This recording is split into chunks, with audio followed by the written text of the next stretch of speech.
Hi, I'm Bob Tabor with Developer University, and I welcome you to this course covering the fundamentals of the Visual Basic Programming Language. And we're going to talk about programming topics in general. This is designed specifically for absolute beginners to programming. Now, if you're already an experienced software developer coming from another software development platform or programming language, then frankly, this series of lessons might move much too slowly for you. You might be better served finding another resource to use as a starting point, one that has you, the experienced beginner, to Visual Basic in mind. Microsoft Virtual Academy has many great courses designed for people at all skill levels, so I recommend that you start your search for the level of course that's right for you at Microsoft Virtual Academy. However, if you are completely new to programming and you're new to the Visual Basic programming language and you're new to building applications on the Windows platform, then this perhaps is the best place for you to start. Not only will you and I work together to learn the syntax of Visual Basic, but I'm going to take the time to walk through everything that we do together. One other quick caveat before we get started here. This flavor of Visual Basic is not for creating macros in Excel or other Microsoft Office tools. That's actually an entirely different tool called Visual Basic for Applications, or VBA.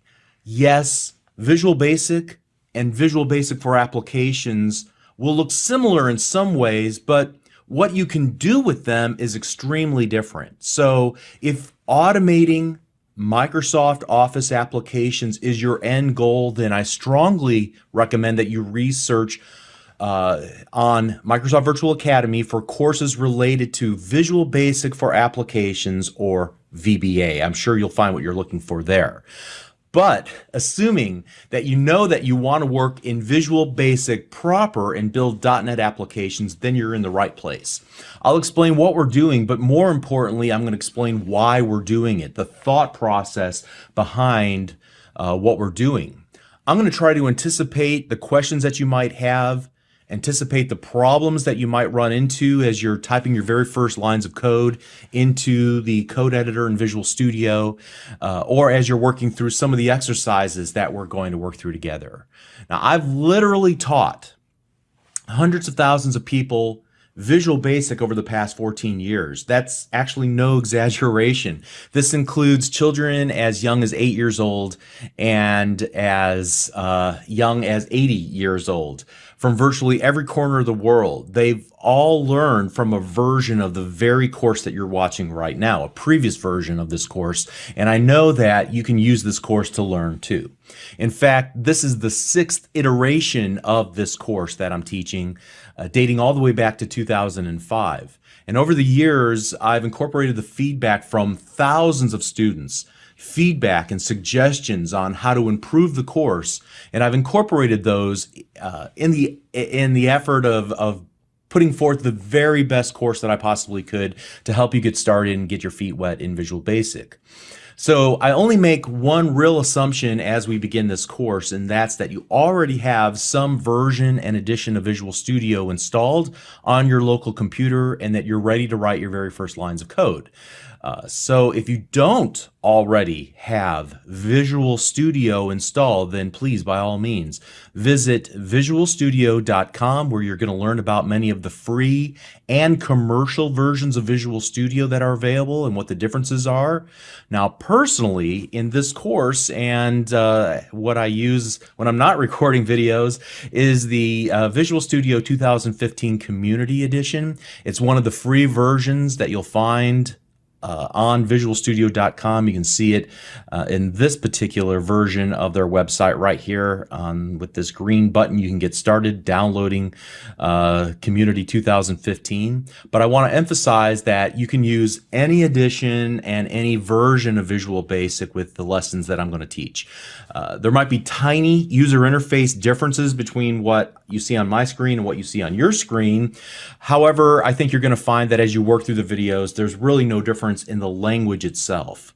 I'm not going to be focusing on any of the specific features of Visual Studio, so hopefully that won't prevent you from following along no matter what.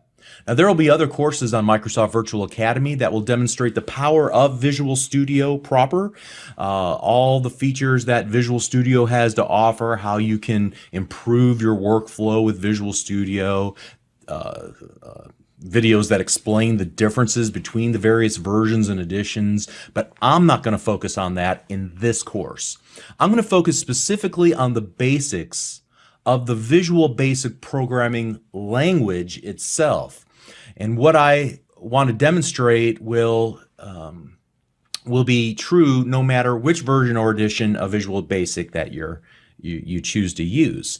And that's great news, because as long as there's a Visual Basic, these lessons should still be valid and useful no matter what. Now, to get the best or the most out of this or any course that you'll find online, you should become what I call an active learner. That takes several different forms. First of all, you should attempt to follow along as closely as possible and do what I'm doing in the video inside your own copy of Visual Studio. I call this getting your hands dirty in the code, actually writing the code that I'm writing on screen. You're writing it, I'm writing it, we're working together to actually work through these lessons. There's no better way to learn to code than to actually write the code yourself, not just watch the video on screen.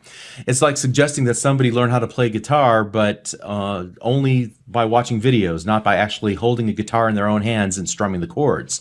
And if I were to say, well, here, I'm going to teach you guitar, but don't touch the guitar, you'd say, well, that's virtually impossible. The same is true with code to some extent. You want to build muscle memory by typing in the code on your own. Typing in the code yourself will give you insights that merely watching the video will not give you. So do this. Pause the video, rewind the video, rewatch portions of the videos if you need to. I'm going to make the code available that I type in. You'll be able to download it from wherever you're currently streaming this video on Microsoft Virtual Academy. And you should only use that to compare the code that I wrote versus the code that you wrote, not to just open the code up and run it and see what I wrote. Write it yourself. That's important. You should be typing everything in your own copy of Visual Studio running on your own local desktop or laptop. Also, don't feel compelled to rush through this course. If something doesn't make sense, again, pause the video, rewind the video, rewatch those portions that don't make sense at first, because after rewatching them and seeing the nuances or understanding, hearing me more completely might help unlock things in your mind. Sometimes a second or third viewing, focusing specifically on what's going around the screen, in all the corners of the screen, and on the words that I'm actually saying can help a lot. So being an active learner also means that you're taking control of the learning process. So if I say something or do something that really doesn't make sense, then by all means, find a second or a third resource online that can help you out. Maybe it's an article out on msdn.microsoft.com, or maybe it's other videos on Channel 9 or Microsoft Virtual Academy. But life has more than one teacher, so if something I say doesn't make complete sense to you and you need to hear it from somebody else, by all means, find some additional resources that can help you. Make sure you search out those resources that resonate well for you personally. Now, if you're interested in a more comprehensive version of this course, except for the C# programming language, well, that's something that I can help you out with on my own website, devview.com, at www.devview.com. I have a course that spans 30 hours that has coding challenges, 30 hours of video instruction, also quizzes and cheat sheets and a lot more. So please visit me at devview.com. You're also going to find many other interesting training courses on my website that I've created specifically to help you become a professional software developer someday. So if that's what your goal is, then maybe I can help. And then furthermore, over time, as we go through this course and as I begin to field some questions about it online, I might add some additional study resources and additional free content available for you here on this website. So make sure that you visit frequently. And like I said earlier, if you're new to programming, this is a resource that can help help you out. I'm really excited for you if you are just getting started. Learning to write applications is one of my life's passions. It's extremely gratifying to breathe life into your imagination and to watch your creations actually come to life and watch other people actually then using your applications. And Visual Basic holds a special place in my heart. I learned the basic programming language when I was 12 years old. That's like 34 years ago, okay? And I did it on my very first computer, a Commodore 64. Then after college, I found Visual Basic, and I realized that I already knew the language part, and the visual part was really easy to pick up. It was one of the first applications of its kind that allowed you to visually design forms on screen by dragging and dropping components from a toolbox onto a form designer. Now, the basic language is actually an acronym for, as you can see here on Wikipedia, Beginner's All-Purpose Symbolic Instruction Code. It's a more human-readable programming language than other programming languages, but that readability, that human readability, comes at a price. It's a little bit more verbose, meaning that you have to use more keystrokes to build your code instructions. Some other programming languages like C# require that you type in less instructions to accomplish the same thing. And primarily for this reason, some professional software developers prefer other languages like C# over Visual Basic. However, there's virtually no difference between applications that are created using C# and applications that are created using Visual Basic, because they both end up creating a .NET assembly whenever you compile your source code that you wrote into an executable, or rather a .NET assembly. Now, I'll explain the technical details around that a little bit later in this course, but if you're just learning to code, in my opinion, go ahead, use whatever tool that helps you understand the concepts and helps you get your feet wet in software development. Later on, you can graduate to other languages because, frankly, many of the concepts that you learn in Visual Basic, they're going to transfer almost directly over to C#, and there's very little that you'll have to learn additionally in order to make that transition. It'll just be shortened forms of some things, okay?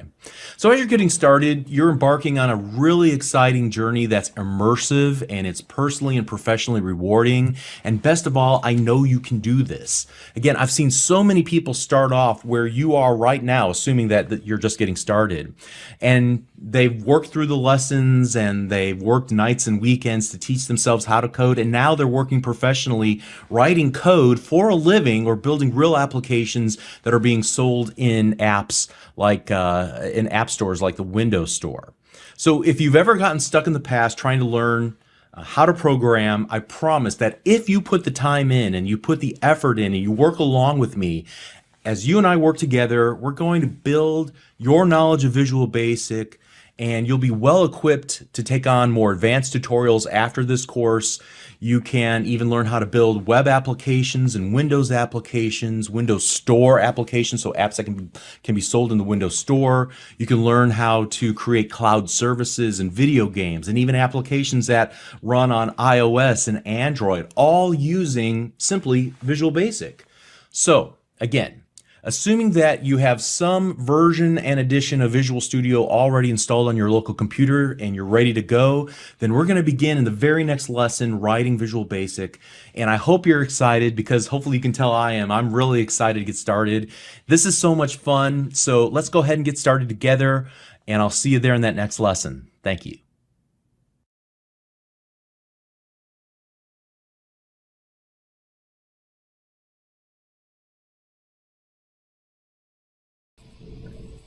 Let's take a look at how to install Visual Studio using the custom option. For this example, we'll use the Community Edition of Visual Studio 2015. In order to get it, simply visit visualstudio.com and click on the Download Community 2015 button. Once we've clicked on the download, it'll download to our computer, and it's a web installer. So we click on the Run button, and it will initiate the installation routine for Visual Studio Community 2015.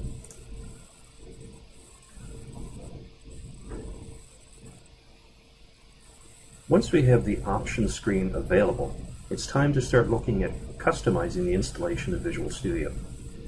For the most part, the default allows you to create web and desktop type applications.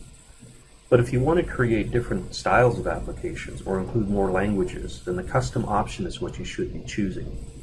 I always recommend selecting the custom option for the installation of Visual Studio 2015 to ensure that you're getting the packages and libraries that you need to create the applications you may wish to use.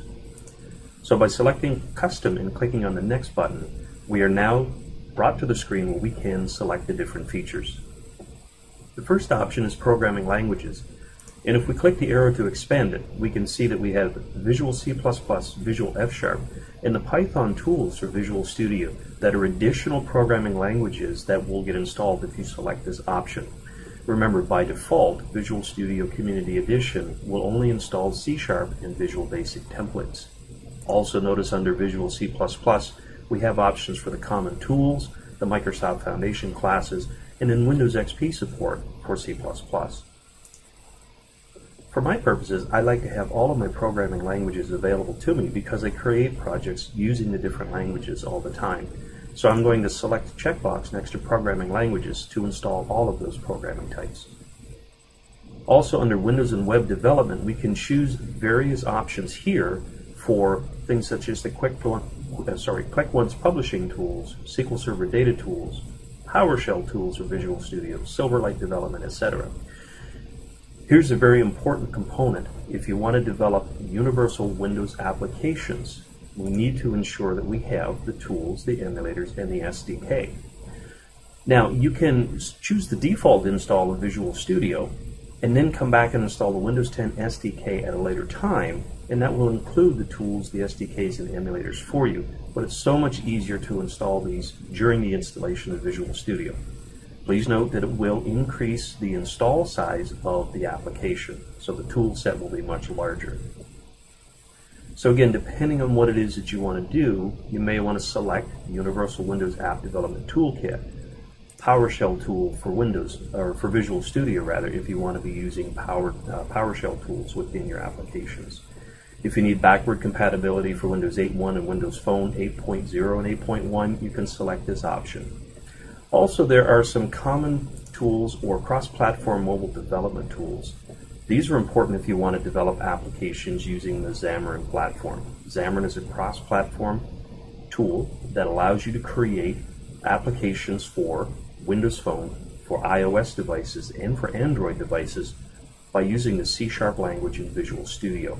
All of these tools are available for the cross-platform mobile development using the Xamarin platform. It includes all of the emulators as well. So again, remember, it will increase the size of the install base for Visual Studio. You might also notice that because I selected the cross-platform mobile development tools, we now have a little box inside the Windows 8.1 and Windows Phone tools. If we expand that, we'll see that it has included tools and Windows SDKs. And the reason it does that is because there's a potential that you may want to target the Windows Phone 8.0 or 8.1 applications. So the tools and SDKs will also get installed. At the same time, the Common Tools checkbox includes a little square box indicating that we have also added another component here, and that is the Git for Windows. So we can install Git, which is your source control, GitHub extension for Visual Studio so that you can integrate with GitHub source control projects, and then of course an extensibility tool update 3 for Visual Studio as well. You'll notice that by selecting all of these options, setup can require up to 48 gigabytes across all of the drives that we'll install it on. So again, review each of the items that you have selected to ensure you have all of the necessary components, tools, and SDKs for your development tools of choice or platforms of choice, and then select the next button. Once you do, you basically see a quick little selected features screen that will tell you all of the different items that you have selected, and by clicking install you agree to the license terms of all the software components. If you're not sure what those are, each one of the items that has license terms allows you to click on it to view those. Once you're satisfied with it, click the install button and Visual Studio starts installing all of the components that you have selected. So this is a quick overview of how to perform a custom installation of Visual Studio 2015.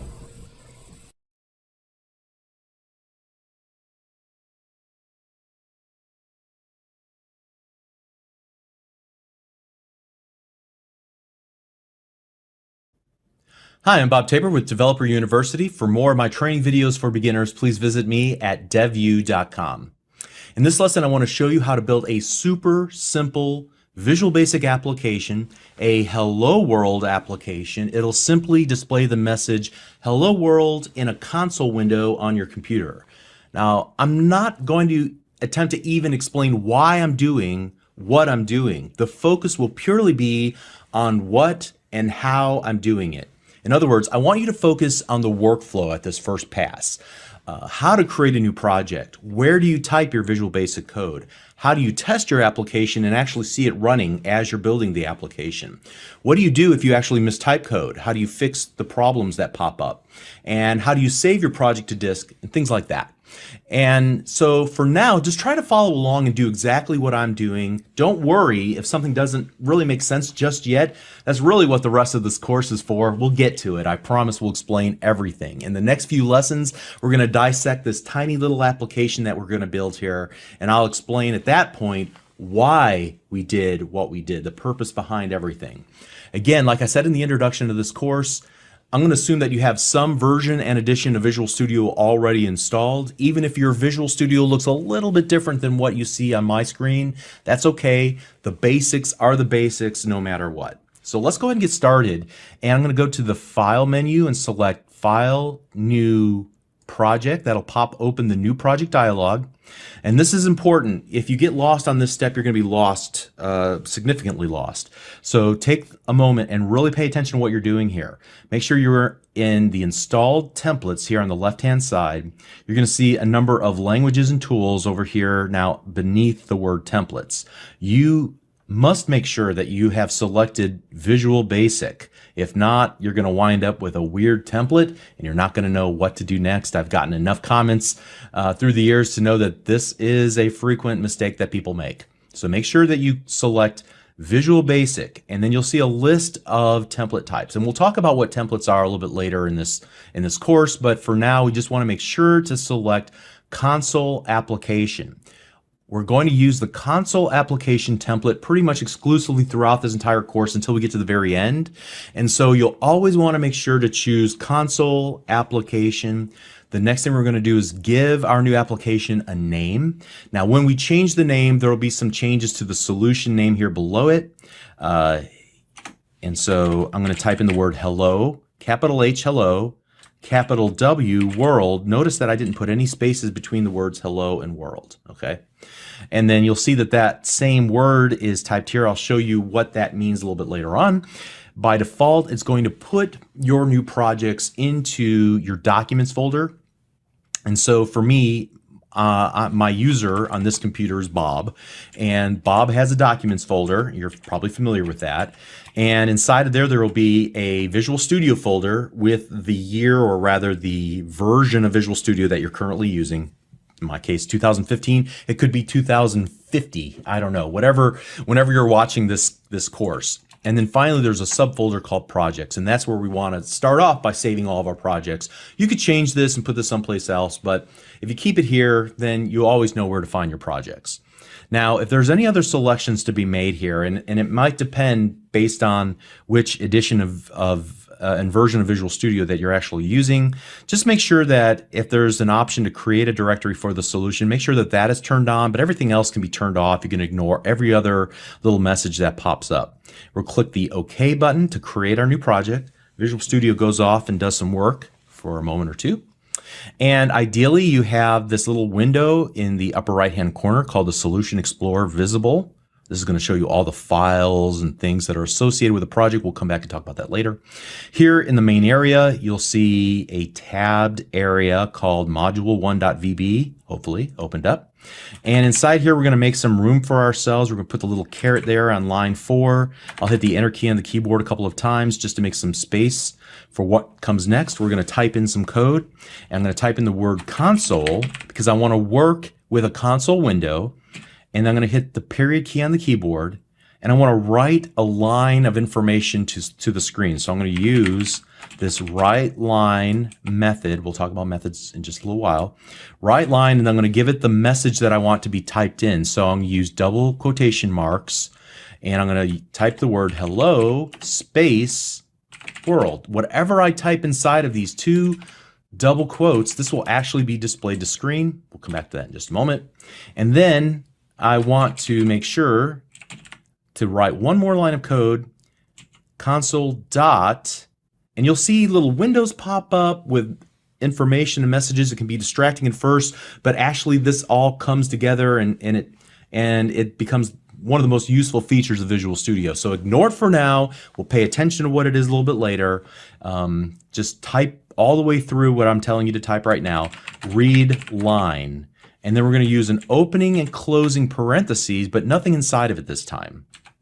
Okay, so the next thing we want to do is save our work. And I'm going to hit the little icon on the toolbar, save all. It has two little disks next to each other. And you'll see the little yellow line here turns into a green line, letting us know that everything's been saved. And then you should be able to find a little green arrow with the word start next to it here on your toolbar. Now, sometimes you may not see these based on some of the default settings, or you may have accidentally moved some things around. Just about everything you see on the toolbar can also be found in the menus. So for example, in the File menu, there's a Save All option, and then in the Debug menu, there's a Start Debugging. So if there's something that you don't see on your toolbar that you see on mine, just look through the menus and you might find it there. But ideally, it would be here on your toolbar. I'm going to click the Start button. And you'll notice that the appearance of Visual Studio changes a little bit, and then off to the side, a console window pops up with the word Hello World with a blinking cursor. Awesome. All right, so we built our first application. How do we stop the application? There's two ways. I could click the little X button here in the upper right-hand corner, or I can hit the Enter key on the keyboard. The application will stop executing, and now we're back into edit mode in Visual Studio, back here in the code where we can modify it and make changes. So you can see that Visual Studio is now returned to its original state, and you might see some other windows pop open from time to time. You can safely ignore those for now. Now, what if your experience was vastly different from my experience? So for example, what if you type the code out, but you see an error message pop up when you actually attempted to run the application or start the application? You get this little error message that says there were build errors. Would you like to continue and run the last successful build? Select no, and then what you should see is a list of errors pop up. A list of errors here in a little window called the error list. And in this particular case, you can see that I get a little notification of the issues, and if I were to click on one of them, it would take me to the line of code where that error was actually manifested. Now, the error list popped away, but if I hover or click on the error list here in the bottom, it will pop back up for me, so it goes away, it pops up. All right, so you can feel comfortable with moving around Visual Studio to that extent. Also, if I hover my mouse cursor over this little red squiggly line, it will say that there is a declaration expected. Now, the reason for this particular error is because you wrote the code in the wrong place. You may have placed it between the module and end module keywords, but not between the sub and sub. Again, ideally, this code belongs right here between the sub main and the end sub. You need to put it right there in the middle. And so that's probably one of the first and most important messages, is that it matters where you type your code. And I'll explain what a sub is versus a module. There are other kinds of code blocks, as we'll come to understand as we continue through this series. But that's one potential error that you could have run into. You saw how Visual Studio tries to tell us that there's a problem with the red squiggly line. It also gave us a list of errors. Now, once we fix those errors, notice that the error list is clean. So you can see also that it tells us that there's 0 errors with our code. Awesome. All right, so maybe you had a different problem. Maybe you see an error that looks something like this, and you get a red line completely underneath it. You try to run the application, you get that same little "there were build errors" message in a message box. You click the no button, and you see something like readine notice there's no L in read line, is not a member of console. Now, admittedly, since we don't know Visual Basic very well at this point, the messages are not as helpful. But the fact that the error is happening on this line means that we can take a moment and really try to investigate what the problem is. And in this case, if you really look at it carefully, you'll notice that I'm missing the L in read line. So precision is extremely important as you're typing code. You have to type exactly what I type in order to get the results that I get. So even if you deviate by one little character, it can unfortunately stop the execution and the compilation of your code. So in this case, we just have to add the L in read line and we're good to go again. You could experience something similar, if we misspell the word console. In this case, you'll see that conol is not declared. It might be inaccessible due to protection level. Now here again, the problem is we misspelled the word console, but once we fix it, then the error will go away and we can run our application again. All right. Or perhaps you didn't use you didn't use double quotation marks and you see that hello world has no double quotation marks around it and you get two different error messages whenever you attempt to run the application. One says something about a comma, the other one says hello is not declared, it might be inaccessible. Again, since we're not as familiar with Visual Basic, at this point, the messages might throw us for a little bit of a confusing loop. But the remedy is easy. Again, precision is important. We have to surround that message, in this case, with double quotation marks. And I'll explain why in an upcoming lesson, what that really is telling Visual Basic, the Visual Basic compiler. All right, but that's how we would fix that issue. So again, I think that making sure that you follow my instructions carefully, making sure you type the code where I type it, not outside of one of the code areas like I've designated, like I've tried to call your attention to, but rather in the right spot, and then making sure you spell everything correctly. That is the key to moving forward. Whenever you run into issues, it's probably not Visual Basic or you have a problem with Visual Studio. Some people will say, is my version of Visual Studio different than yours because I typed this out and it won't run for me? And invariably what happens is they've done something incorrectly when they typed in the code. So typing in code is an exercise in precision. You got to make sure that it's exactly what you see on your screen and what you see on my screen is identical. Okay? All right, so assuming you got this to work, then you're well on your way to building applications. You've already learned some of the most important lessons so far, whether you realize it or not. As you undoubtedly learned in this lesson, writing Visual Basic code is an exercise in preciseness. However, frankly, Visual Basic is probably the most forgiving of programming languages because it will always nudge you in the right direction, at least as often as it can.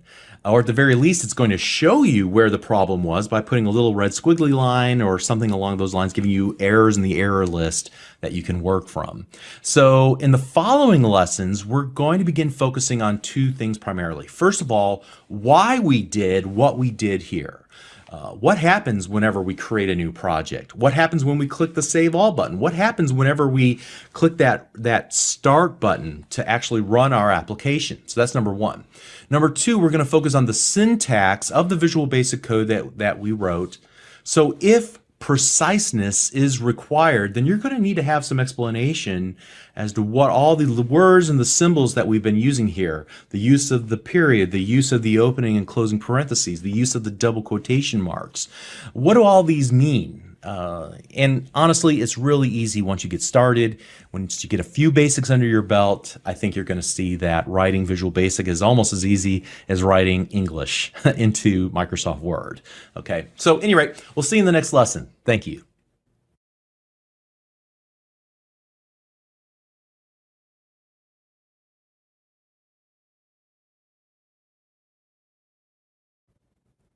Hi, I'm Bob Tabor with Developer University. For more of my training videos for beginners, please visit me at devview.com. In this lesson, we want to start with the process of dissecting this tiny little application that we created. Previously, I wanted you to focus on the workflow, what we did, and how we did it. Now I want to focus on why we did what we did. It's crucial that we cement these ideas in your mind because they really provide the basis, the foundation for everything else that comes next after this. So what I want to do is start on the inside and work our way out. And whenever you learn how to write applications with Visual Basic, learning the syntax of Visual Basic, or in other words, learning the nouns and the verbs and the punctuation of the programming language is really just half of the battle. The other half of the battle is learning about related pre-built functionality that's available to the programming language. So in our case, Microsoft has created something called the .NET framework. And while that sounds a little mysterious, it's actually not all that bad. For now, there's really just two parts of the .NET framework that really concern us. First, there's a class library, which is simply a library of code that Microsoft wrote to take care of difficult tasks so that we as developers who will utilize or borrow from that library, we don't have to build that code ourselves. We can just rely or borrow that code from Microsoft. So there's this library of code to help with things like math operations or working with text or displaying things to the computer screen or transmitting information over the internet and a ton of other stuff. So that's the first part, the class library, which is part of the .NET framework. The second part is called the .NET framework runtime. It's also known as the Common Language Runtime, or the CLR. So the CLR, the runtime, is just this protective bubble that your application, when it's running, lives inside of. And I use the term protective bubble because the CLR, the runtime, it takes care of all the low-level details so that you, the developer, can focus on what the application does and less about interacting with the computer's operating system, with its memory, with its hardware, and so on. And furthermore, the CLR, it provides this layer of protection to the end user so that you, the malicious, evil software developer, you can't really hurt the end user's computer, at least not without them asking permission if you can delete their whole hard drive, okay? So they'll have some knowledge or some ability to say, no, I don't want to delete the entire hard drive. So for right now, it's really the .NET framework class library, the first thing we talked about, that I want to focus on because we're writing code. So whenever we typed in this phrase, console.writeLine, we were using some code in the class library that knows how to display text in a Windows command line window. And then all we have to do as the programmers is actually say what it is that we want displayed to the end user.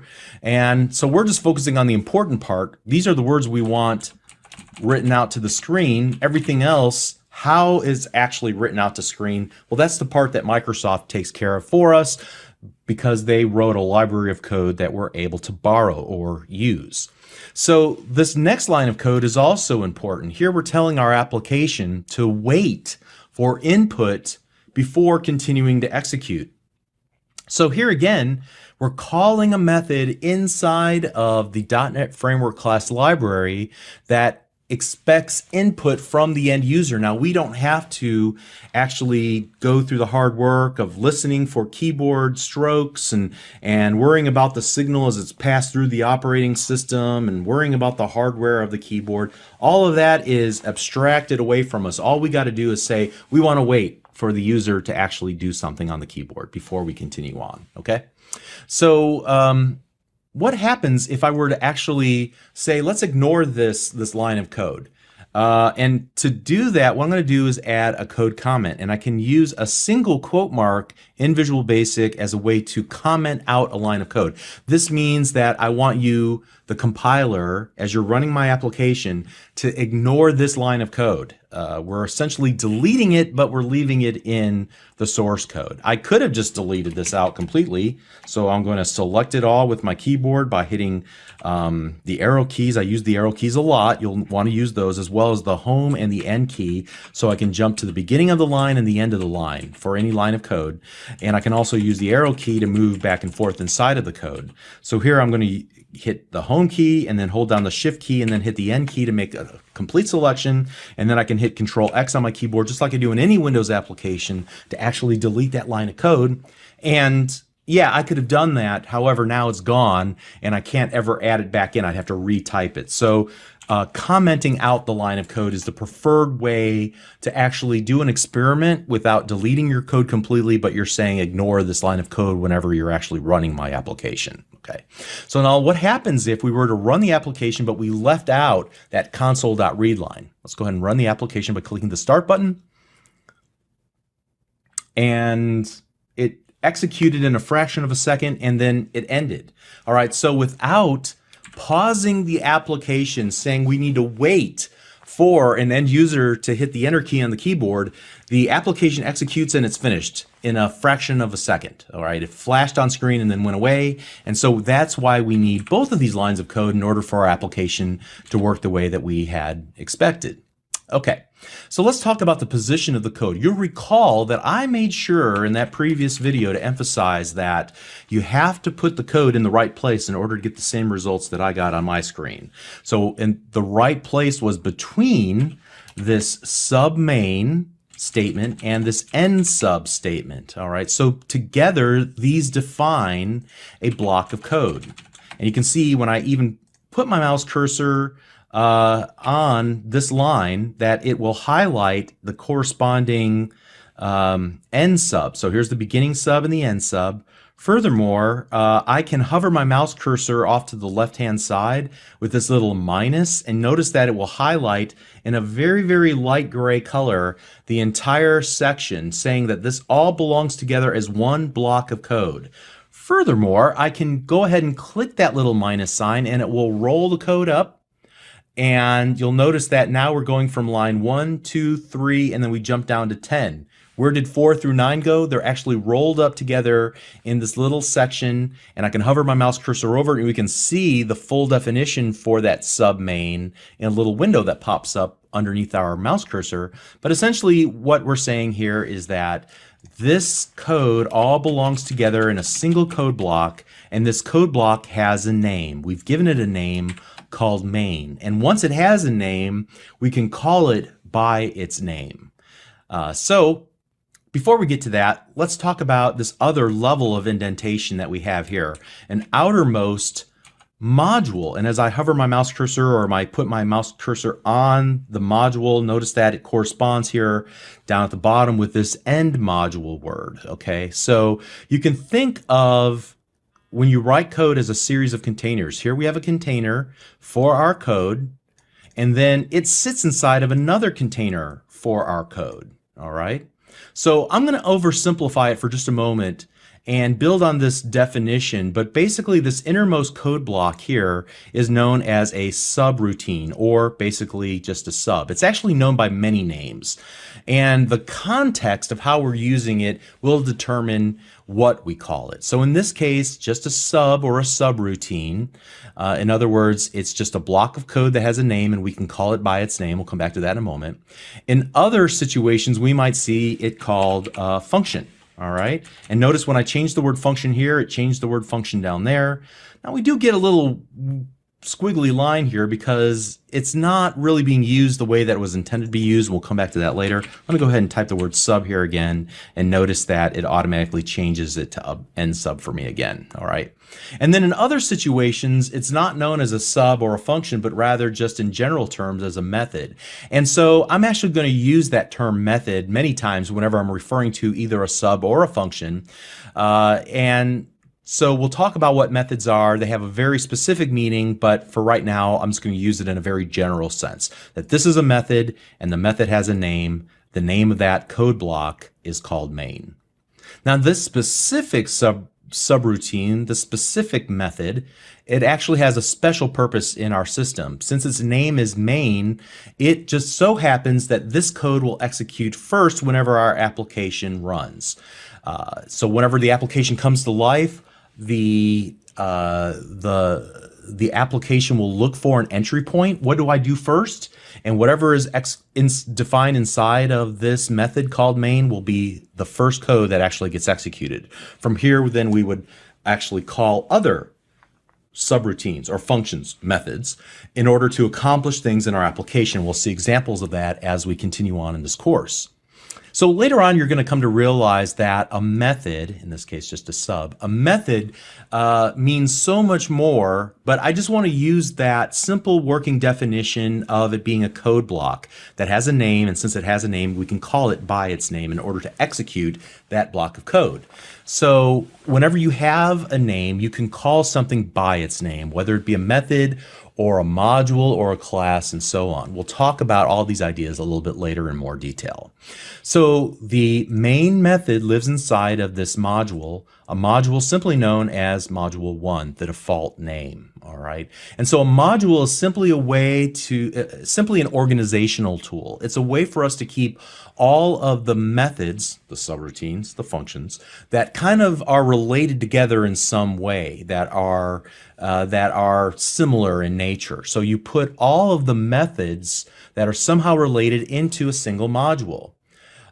There will be another container for your methods that we'll talk about later that's called a class. So a module is kind of like a class, but a class has a slightly more advanced and very important usage in Visual Basic. But in both cases, whether we're talking about modules or classes, you're going to put all the methods that are somehow related together inside of that same kind of organizational unit, that Tupperware container, as I sometimes call it, okay? So what do I mean by related together? Well, that's really up for you as the programmer to decide based on the type of application that you're building. You're going to come to understand as we go further through this and as you continue on past this course, the philosophies of writing code that will dictate where the code should reside inside of your application. So the module is pretty simple and it's pretty straightforward, and that's why we're starting with it here. And the class is a little bit more advanced, but ultimately they're kind of the same. In fact, a class actually is more than just an organizational tool. I really oversimplified it, like I oversimplified the notion of methods, but I want to keep it simple for now. Let's just use that as a working definition until we get a couple of lessons from now when we'll start creating classes of our own, and we'll talk about why classes are so important. But the main takeaway now is that code is organized inside of code blocks, and you define a code block by using a keyword like sub or function, and then end sub or end function, or another type called a module and end module. Eventually we'll create class, end class. Those define code blocks, and code blocks can live inside of other code blocks as an organizational unit. All right, so let's take a look at this line of code again here in line number 5, as you see on my screen. Here we're actually executing a method. We said before that this is from a library that Microsoft created, and that's true, but we're actually executing a specific method by using its name, writeLine. And so now anything that was defined inside of the writeLine method by somebody at Microsoft will get executed when we call the name of that method, okay? So it actually lives inside of a class, a container called console. And so the second line of code that we wrote also is from the console class, but it calls a different method called readLine. So readLine is calling a different block of code that somebody at Microsoft actually wrote. And we've already talked about the purpose of writeLine versus readLine. Why are they both associated with this console class? Well, they're organized into the same class, the console class, because they both have something to do with building applications that display as console windows on our computer. So they're related in a sense in that way. If I wanted to do something with the Windows console, what would I do? I'd go to the console class and then call one of its related methods. Okay? And the way that I do that is by accessing the methods of class using this little dot operator, all right, the period on our keyboard. So here we're able to say essentially module1.main, except in our case we're saying console.writeLine or console.readLine. So this little period is actually known as a member accessor. In other words, we can access a member of the console class by using a period, and then after the period, the name of the class, the period, then we can look at all the members of that class, the members being the various methods and other things that were defined inside of the console class, all right? And then we can actually type the name of the member, in this case, the write line member method, versus the read line member or method in order to execute it, all right? Now notice that immediately following both the write line and the read line, that in both cases we have a pair of parentheses. Now, admittedly, in this first case, we're actually putting something inside of the parentheses. In this second case, we're not putting anything inside of the parentheses. In the case of the read line here in line number 6, really all we want to do is just say, go ahead and wait for input from the user. So we're using an opening and closing parentheses because we don't have any extra information to tell that library of code that Microsoft wrote. We're just saying wait. Here, however, we need to give some additional instructions. We need to say what we want write line to print to the console window. So to do that, we're going to give it the words we want it to print to screen. And whenever we're going to give it words, we need to treat them as a literal string of individual characters. So I want you to write the letter H, the letter E, the letter L, the letter O, and so on, and use a space. So I want this exact string of individual characters. So we're going to call this a string, literally this string of characters, so a literal string of characters to the console window.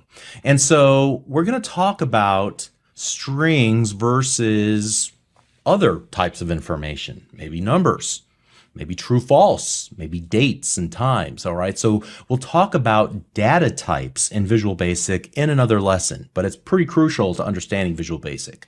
But here we're going to give it a literal string of characters we want printed out to screen. All right, but the key idea here is that some of these methods can accept input as parameters, so we'll call them input parameters, and some of them don't require any input parameters in order to do their jobs, all right?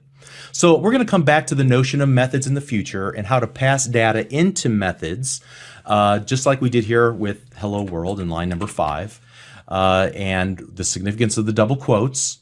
But just know that whenever you see a set of parentheses after a word, the method is being invoked. So the parentheses are actually a special tool inside of Visual Basic called a method invocation operator. We want to invoke the method. We want to say, do it, run, go, do your job. And here we'll provide you some extra information in the form of an input parameter, okay? So that's the purpose of the open and close parentheses. So Visual Basic is really lax about some things and is pretty strict about some other things. In some programming languages, you could stretch a single line of code onto multiple lines because the line of code is so long that it might run off the visible area here inside of your code window. And now, in some cases, like in C#, you can do that automatically. You don't have to do anything special. However, in Visual Basic, it's not the default behavior. If I were to try and separate this single line to two lines of code, the single instruction onto 2 lines, I'm going to get a bunch of errors, all right? In Visual Basic, by default, a single line represents a single idea, a single thought. It's like a sentence in the English language. And to separate these onto 2 separate lines, you're essentially creating 2 sentences without using the correct punctuation, all right, if that's the right analogy, okay? But you can actually do this if I had a really long line of code and I needed to separate it so I don't have to scroll off to the right-hand side of the screen every time that I wanted to read my code. I can use what's called a line continuation character in Visual Basic. So it's simply an underscore. So in this case, I'm able to say console, and then hang on a second, let me use an underscore, right line, okay? And I might use some indentation here just to make it obvious that these two kind of belong together, all right? But that's not necessary. So in this case, this would be kind of silly to actually do this. So I'm going to remove it, but you can use an underscore character, and we will throughout this course to split up lines onto multiple lines to make it more readable so that it doesn't go off to the right-hand side of the screen. Additionally, I can kind of do the opposite where I can put multiple lines of multiple instructions on a single line. And so here again in Visual Basic, one line by default represents one instruction. And so we have two instructions in our program right now. But what if I wanted to combine them onto the same line of code? If I try to do that without anything, I would get some errors, right? Because there's really nothing separated, and you would see the end of the statement was expected. And so if I really wanted to do this, and there's really not much of a reason to, but you might see it in somebody else's code, you can use a colon. In that case, now we've ended one line of code here, and we've said, okay, just let's pretend for a moment that this is actually a different physical line, and then this other line of code, and now the application will execute and run exactly the same as it did before. All right, there we go. Now let me go ahead and get rid of that too. Now I want you to also notice that by default that we get some indentation levels. Like here at this leftmost indentation, we have the module. And then kind of to denote containment, there's another level of indentation for the submain.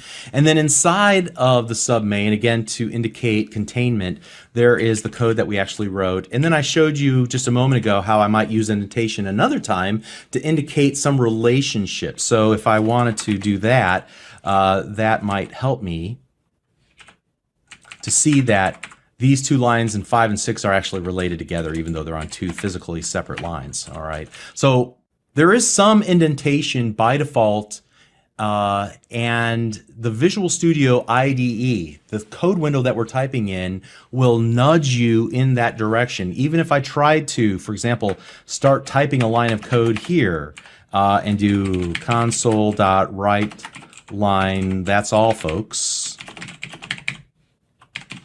and I hit enter on the keyboard, all right, it's not going to, because I forced the issue, I made it line up there on the leftmost column, it won't force it, but if I were to just hit the enter key on the keyboard, it's going to put it right there in line with all the other code. All right, so just be aware of that I might need to re-indent some code if I took extraordinary measures in order to move it off to the left-hand side. But indentation is completely optional in Visual Basic. It has no real bearing. Furthermore, white space has no real bearing in my program as well. So you can see I have all this extra white space. It doesn't mean anything. I could actually remove all of it just by kind of making some selections here on my keyboard and deleting. And this will work just as well as this works. So why do you suppose that we have the notion of indentation? Why do you suppose that I add and that the template added white space in between certain containers of code?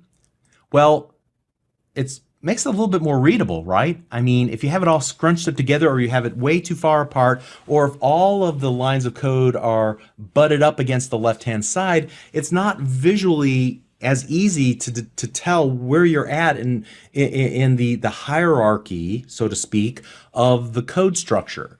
And so that's why Visual Studio automatically will try to nudge you in the right direction to format your code in this way.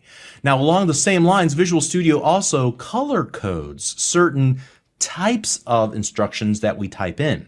So for example, you can see here that this hello world is in this really by default. Your colors might be a little bit different than mine. That it really doesn't matter. The fact is that Visual Studio will try to color some things differently. So by default, you can see here that there's this dark deep red color, which indicates that this is a literal string.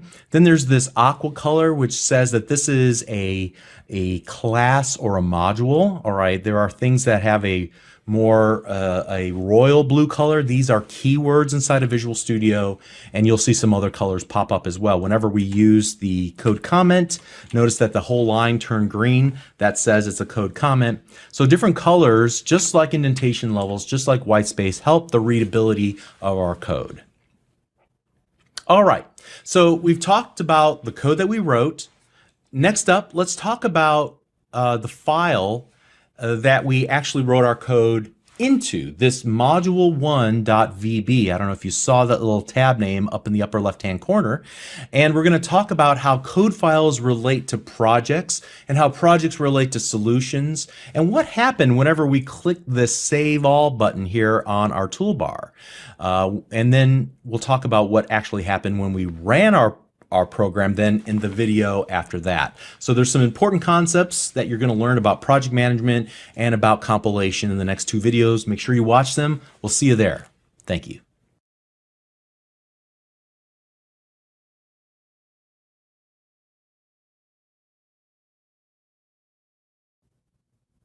Hi, I'm Bob Tabor with Developer University. For more of my training videos for beginners, please visit me at devu.com. Next, we'll talk about how code files are organized into projects and solutions and where they're stored on your hard drive, how to open up a project that you previously closed, how to open up one of the code files that I'll supply or that some friend might give you that you can download in a zip file, how to unzip it, put it into a directory, open it up, and so on. All right. So whenever we created a new console project in one of the previous lessons, the module1.vb file automatically opened up into this main area inside of Visual Studio. And that's one of the things that project templates do for us. They provide a great starting point for the type of application that we want to build, including files, boilerplate code. So it gave us this module 1, sub, main, and sub, and module. Gave us a little boilerplate code. And then also it added some settings. We don't see them right here, but there are some settings that are stored here in this app config and in this hello world file that you see listed here in the Solution Explorer, and some other resources depending on the type of template that we choose. All right. So this little tab here at the top, in my version of Visual Studio, it's a dark blue tab. It really depends on the colors you have selected. And again, your version of Visual Studio might show it a little bit different than mine. But at any rate, it indicates which file we're currently working on here inside of the main area. If we were to add an additional file to our project, there are a couple of different ways to do that. We could open up multiple files here and have them all open at the same time, but only view one at a time. We'll look at some maybe window management accidentally as we go through this course, and you'll see. But before, again, a more thorough explanation of how to utilize Visual Studio and get the most out of it, you'll want to watch an entire course just on the Visual Studio IDE itself, okay? But at any rate, that tab has a label inside of it, and it indicates which file we're currently working on.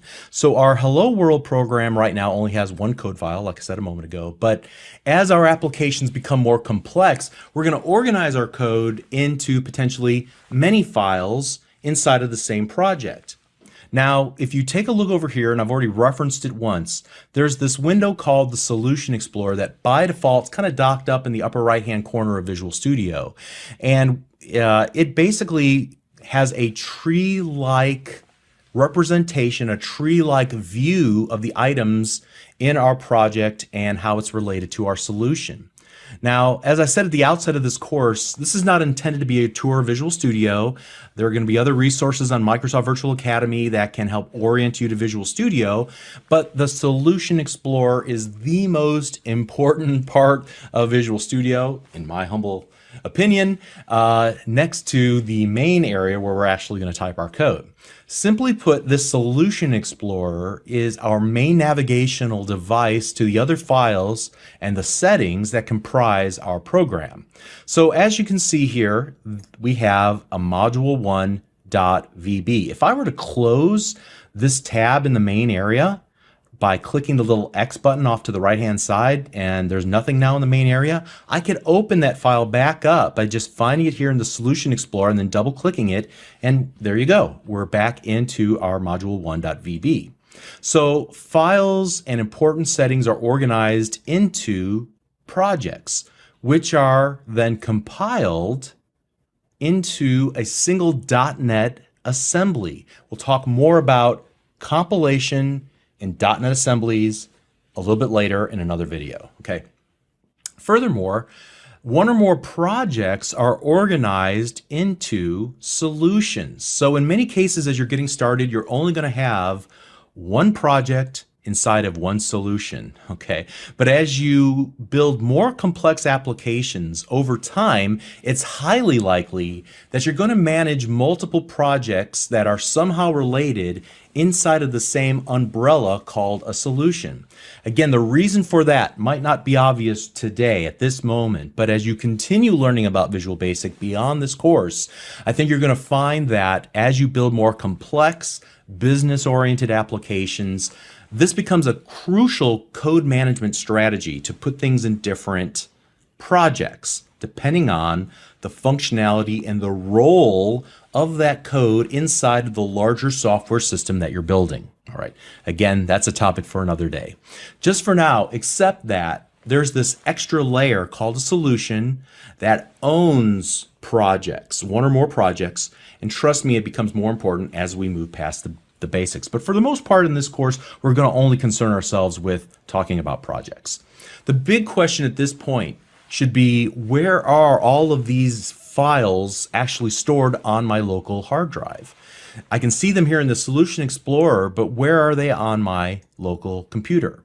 So whenever we created the Hello World project, and recall that we went to File, New Project, that opened up the New Project dialog, and we typed in the name of the project that we wanted to create.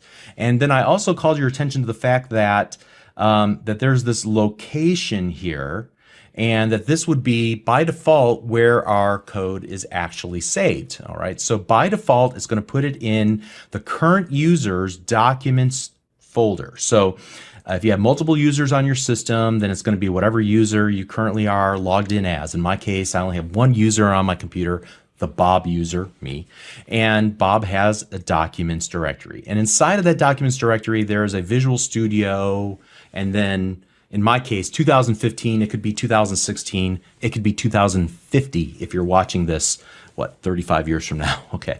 And then there's a subdirectory inside of that called projects. So this is where by default things will actually be stored. If we take a look at Windows Explorer, so I'm sorry, the File Explorer here in Windows, and let me resize this a little bit. Mine's going to look dramatically different from yours because I use this quick access feature quite a bit. But suppose, for example, that we're looking at the desktop here by default, and I've got a lot of junk on my desktop. Here I'm going to be able to look at the documents directory. All right, now sometimes this documents directory will show all of the documents, and sometimes it shows just a subset of documents. In this case, it's only showing a subset. I actually have quite a few more folders. But for our purposes right now, this will do. We see that there's this Visual Studio 2015 folder for my situation, for my case. Inside of that, then there are a couple of subdirectories. There's the project subdirectory.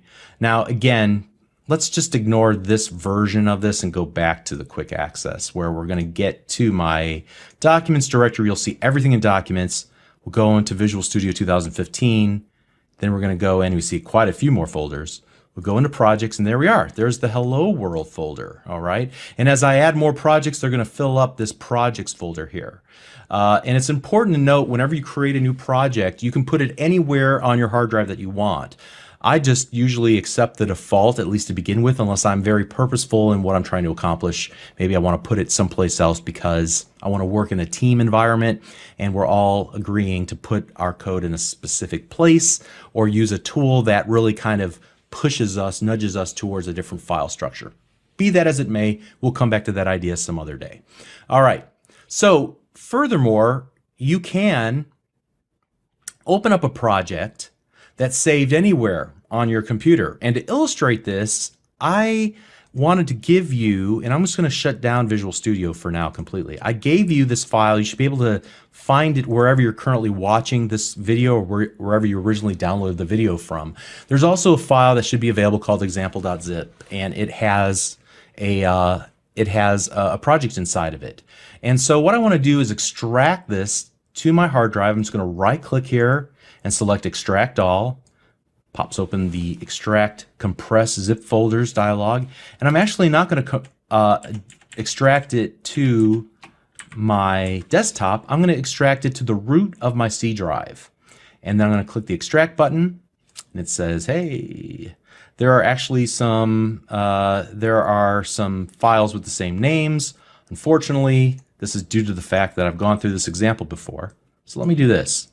Let me cancel this out. Cancel this, cancel, cancel, cancel. Let's open this up. Let's delete. Let's find my local computer here. There we go. And I'm going to delete this folder. Okay, so now you can see this is all the junk on my folder, and I have a very, very messy hard drive. I'm going to right-click the example again and click Extract All. And here we're going to go and just say, I want to extract this project called example to my C:/drive. Extract it, and there we go. So now, if we were to open this up and double-click the example folder, you can view the contents inside of it. And you see inside of this another example folder and an example.sln file. So this second example folder actually contains the project, and this example.sln file is the solution file. This solution file is the same as the solution that we saw in the Solution Explorer. So a solution can contain one or more projects, and here the projects are going to be contained inside of subfolders. If we were to actually open up this .sln file, here I'm just going to open it with, and you can see I have the Notepad app already selected because I've made some changes in Windows. If you want to open it up with Notepad, you should choose another app. It'll give you this little dialog here, at least in Windows 8 and Windows 10.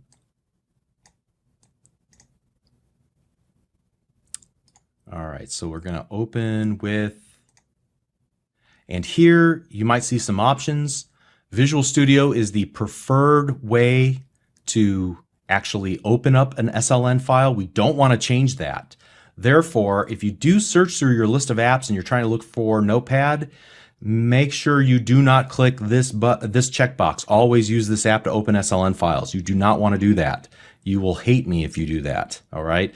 So select Notepad, but don't check that checkbox and click OK. And you can see that this is simply this solution file just simply has some settings related to versions and what's inside of a project, some global settings, some other information about configurations and so on. We don't want to make any changes in this file whatsoever. So just carefully close this. If it asks you to save any changes that you made, make sure you do not save those changes. All right. Otherwise, you're just going to need to delete it and start over again with a new zip file and extracting it. Okay. All right. So we've satisfied our curiosity, but what's inside of this project folder? Well, you can see that we have another file called example.vbproj. So this is the project file. And here I'm going to do the same sort of thing where I'm going to open this with, and I'm going to choose Notepad again, making sure not to select this, just to satisfy our curiosity. And here we see that this is an XML file that just has other settings related to this specific project.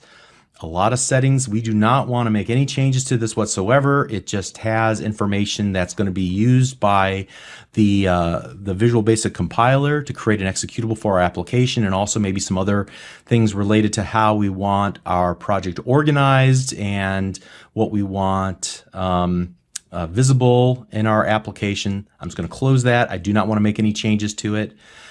There are also then some subfolders inside of it. The same project folder.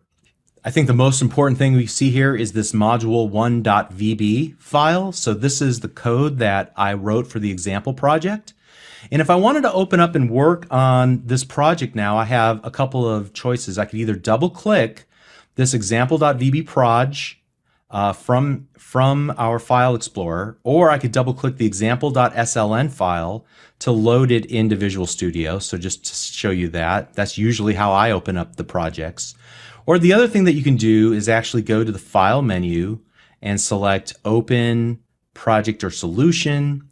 Or if you've opened it recently, it might be in your list of recently opened projects and solutions, and you can navigate and find, for example, the Hello World project and open that back up into the Solution Explorer. Okay. Now, what I want to do is actually shut down Visual Studio one more time. Here I want to go into our documents, Visual Studio 2015, projects, hello world.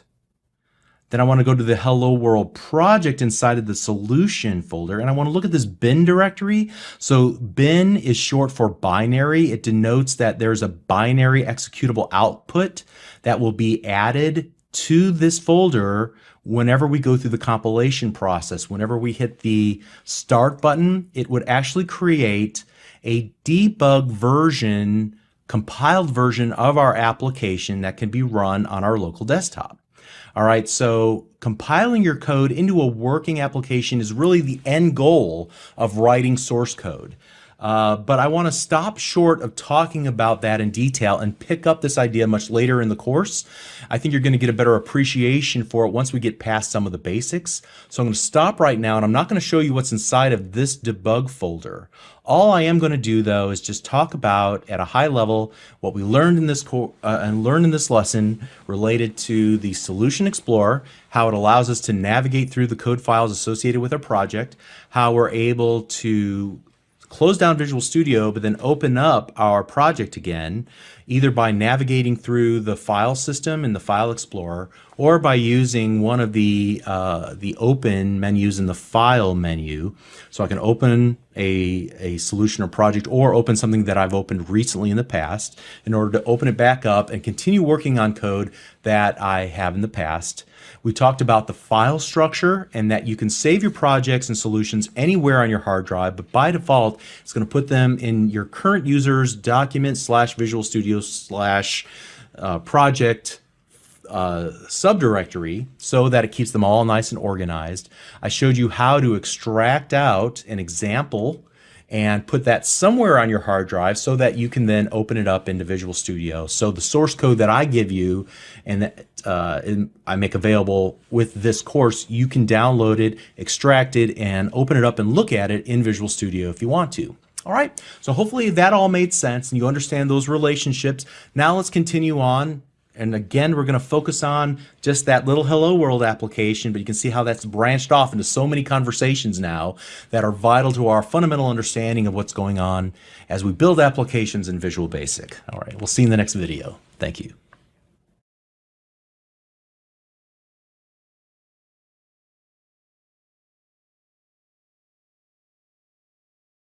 Hi, I'm Bob Tabor with Developer University. For more of my training videos for beginners, please visit me at devu.com.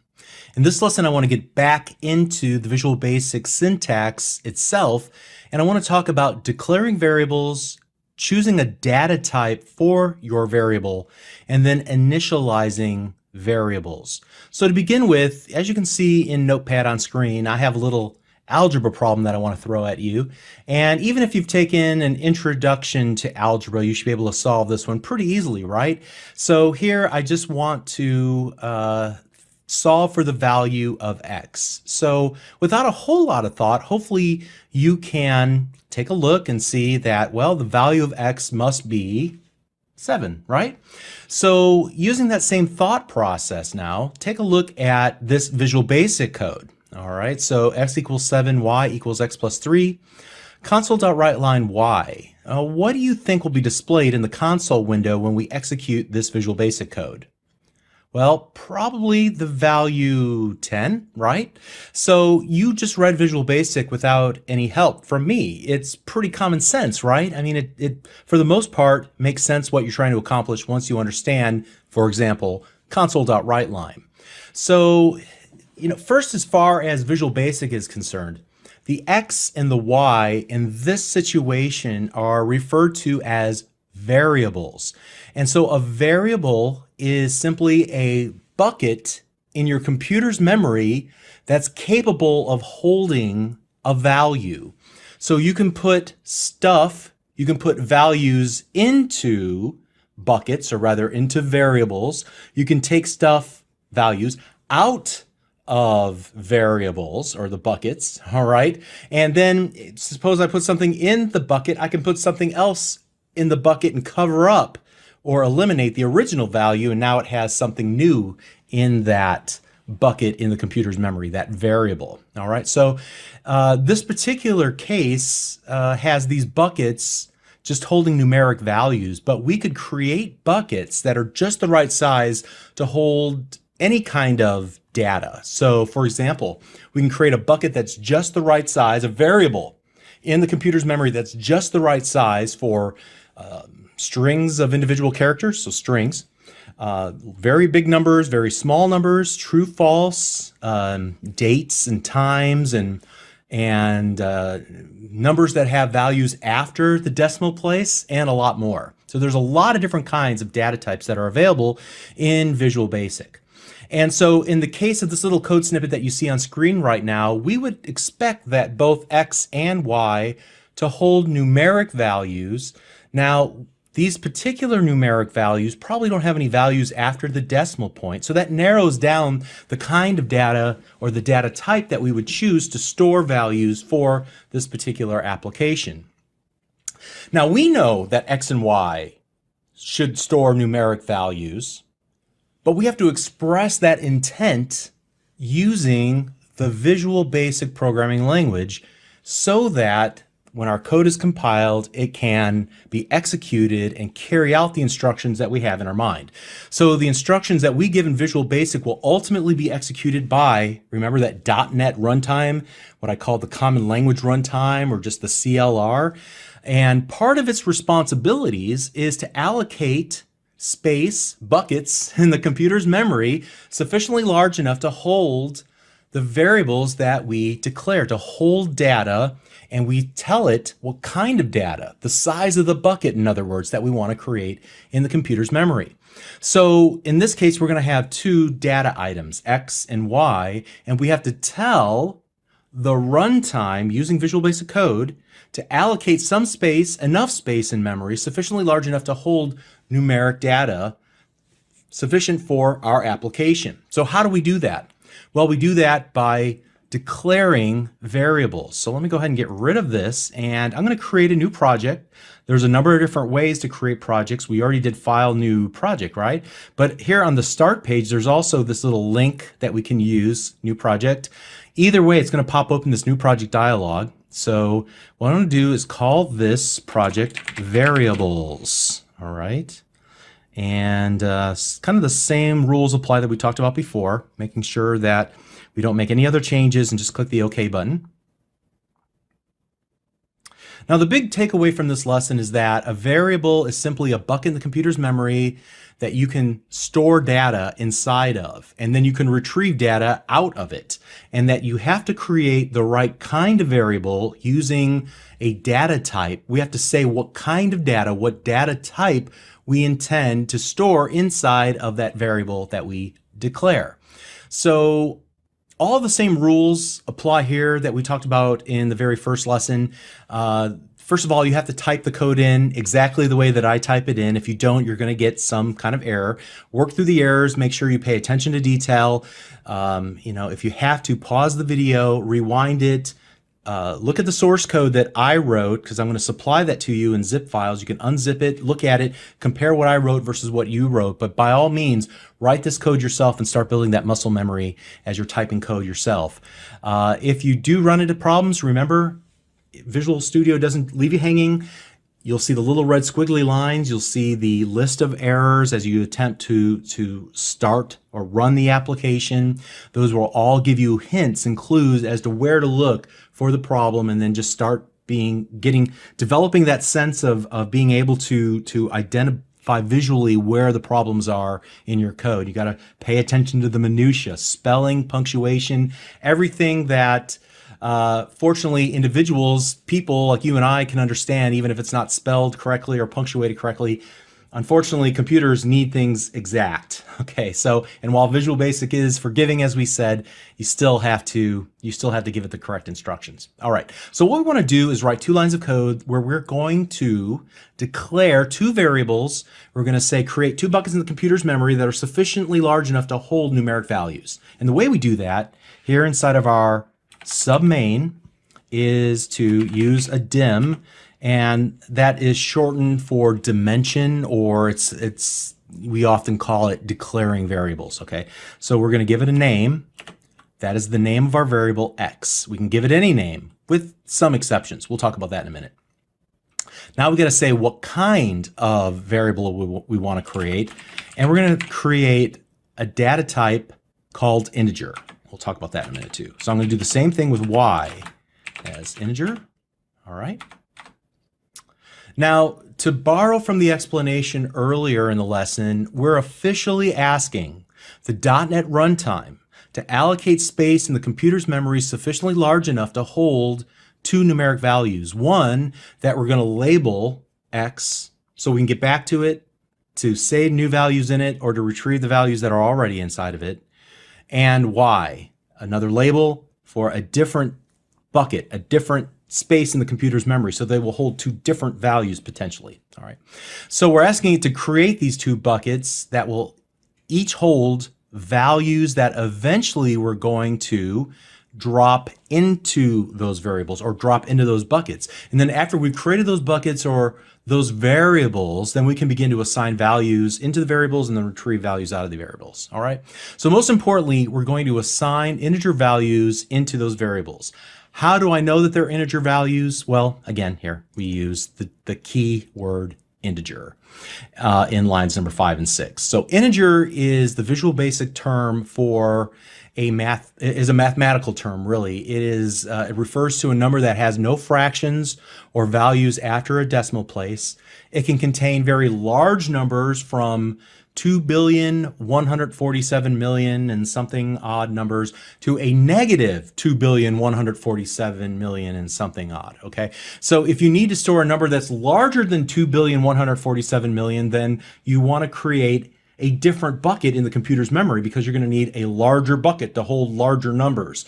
Conversely, you probably want to use a smaller bucket if you really don't plan on using very many values inside of it. So for example, a true false value, you need a real tiny bucket because it only needs to store a 0 or a 1, which is true or false. Okay. So at any rate, like I indicated earlier, there are many different types of data types. There are simple data types, and then you'll also learn about complex data types. And then later on in this series of lessons, you're going to learn how to create your own custom data types using classes. All right. So because I don't want you to be overwhelmed just yet, I'm going to keep it simple for the moment. We're just going to talk about the integer data type here at the outset. We'll also talk about the string data type in this lesson a little bit later. All right. So first of all, I'm going to assign a value to x. I'm going to give it the value 7. Then I'm going to assign a value to y.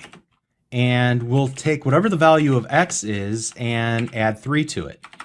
Now what I want to do is write out the value, console.writeLine, the value of y, and then of course we're going to use console.readLine so that we can actually see what it is that we typed in. Okay, let's run the application briefly, and we already know what the answer should be. The answer should be 10, right? Based on the little notepad equation that we saw earlier. We essentially just recreated this, but using actual Visual Basic code in order to come up with the value 10. So what really was going on here? Well, after we've created two buckets, two variables in the computer's memory, sufficiently large enough to hold integer values, then we started assigning values or putting values in those buckets and retrieving values out of the buckets. So in this first case, in line number 8, you can see that I am putting the value of 7 inside of the in the bucket labeled x. Then I'm going to retrieve that value out of the bucket labeled x and say, what did I stick in there? Oh yeah, the value 7. We're going to add those two values together and then assign that value to y. So at this point now, y should equal 10. Then we're just going to merely do what we've seen before. And instead of hard coding, the value of 10 as a literal string of two characters, 1 and 0, we're just going to give the console.writeLine our integer value of y, storing the value of 10, and it will figure out how to print that to screen. And that's how we saw the number 10 show up in our console window, okay? So I think one of the most important things that I didn't cover just yet is the role of this equal sign. It's actually an assignment operator. So in English, that line of code is basically saying set the integer named x equal to the value of 7. All right, and so we do the same thing in the next line of code. We're assigning this value into this variable. All right, so hopefully that makes sense. What I want to do now is comment out all these lines of code, and I can just go through here and one by one use the little single the single quote mark in order to comment all of these lines out. Or tell you what, I'm going to show you a shortcut. There's a tool here on the toolbar that allow me to do the same thing. So I'm just going to select all the lines of code with my mouse, and then I'm going to choose this little comment out the selected lines. Now notice that I can also use this keyboard combination. If I hit Control K, Control C, that's called a chord in Visual Studio. When you do it's like creating a chord on the piano, and it will also comment all the lines out. But I'm just going to click the button here on. You can see that it added a single tick mark to every line of code, thus commenting out the work that we've just done. I'll leave it here for your reference. All right. Now I'm going to create a few empty lines here by just hitting Enter on the keyboard a couple of times. And now let's create another example. Here what I'll do is we're going to go console.writeLine, open and closing double quotes, what is your name? Question mark. On the next line, we'll go console.write. Notice I'm not going to use write line. We'll talk about the difference between the two here in a moment. Console.write, and then I'm going to use double quotes inside of that and say, type your first name, colon, space inside of the double quote. The next line of code, I'm going to create a bucket, or rather a variable called lowercase my, capital F in first, capital N in name as string. Okay, so let's talk about what I did here. Instead of using just a single letter as my variable name, I'm able to use a very long variable name. Furthermore, I'm able to use lowercase letters and capitalized letters in order to kind of give me a visual cue of where one word ends and another word starts. All right, and this is called camel casing. We'll talk about it in just a moment. And instead of creating an integer value, this time I want to capture from the user their name. Their name's not going to be stored in a bucket that can hold integer values, right? We're going to need to store strings of characters so that it can store Bob, B-O-B, okay?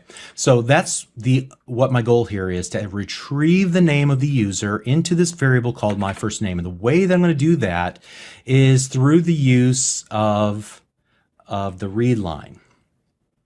And so we're going to use the read line in a slightly different way than we had before. So my first name equals console.readLine, okay? I'll explain what that does in just a moment. We'll make some more room. And then we're going to go console.writeLine, open and close double quotes, type your last name. And here, actually, I don't want to do write line. I'm just going to do write. We'll go dim my capital L last, capital N name as string, my last name equals console.readLine. And then finally console.writeLine. And here, this is going to look crazy. I'm going to do hello, comma. I'm going to use an ampersand character, my first name, another ampersand, that's under the 7 key or over the 7 key on your keyboard. And now I'm going to use an opening and closing double quote, but I'm going to put a space in between the two of them, all right? And this is just going to provide some spacing between the first name and the last name, like so. Okay, so let's go ahead and get started here at the very top of this and explain what this is going to do. First of all, what we're going to do is ask the person for the first name. When they type in their first name and hit the enter key on the keyboard, then we're going to retrieve that value and stick it into a variable called my first name. We'll do the same thing with last name.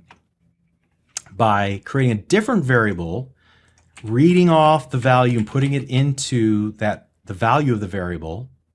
And then we're going to do console.writeLine, and we're going to concatenate or append together my first name, my last name, and this literal string, hello, comma, space, using this ampersand character, which is the string concatenation operator in Visual Basic. It just means that you'll just tie together all of these individual strings, and we're using spaces here, like in this case, and in this case right here, in order to give the correct spacing between the various words. All right, let's run the application, and we'll go and walk through it and talk about what it does. All right, so here we go. What is your first name? Type your first name. Here, Bob. Enter. What's your last name? Tabor.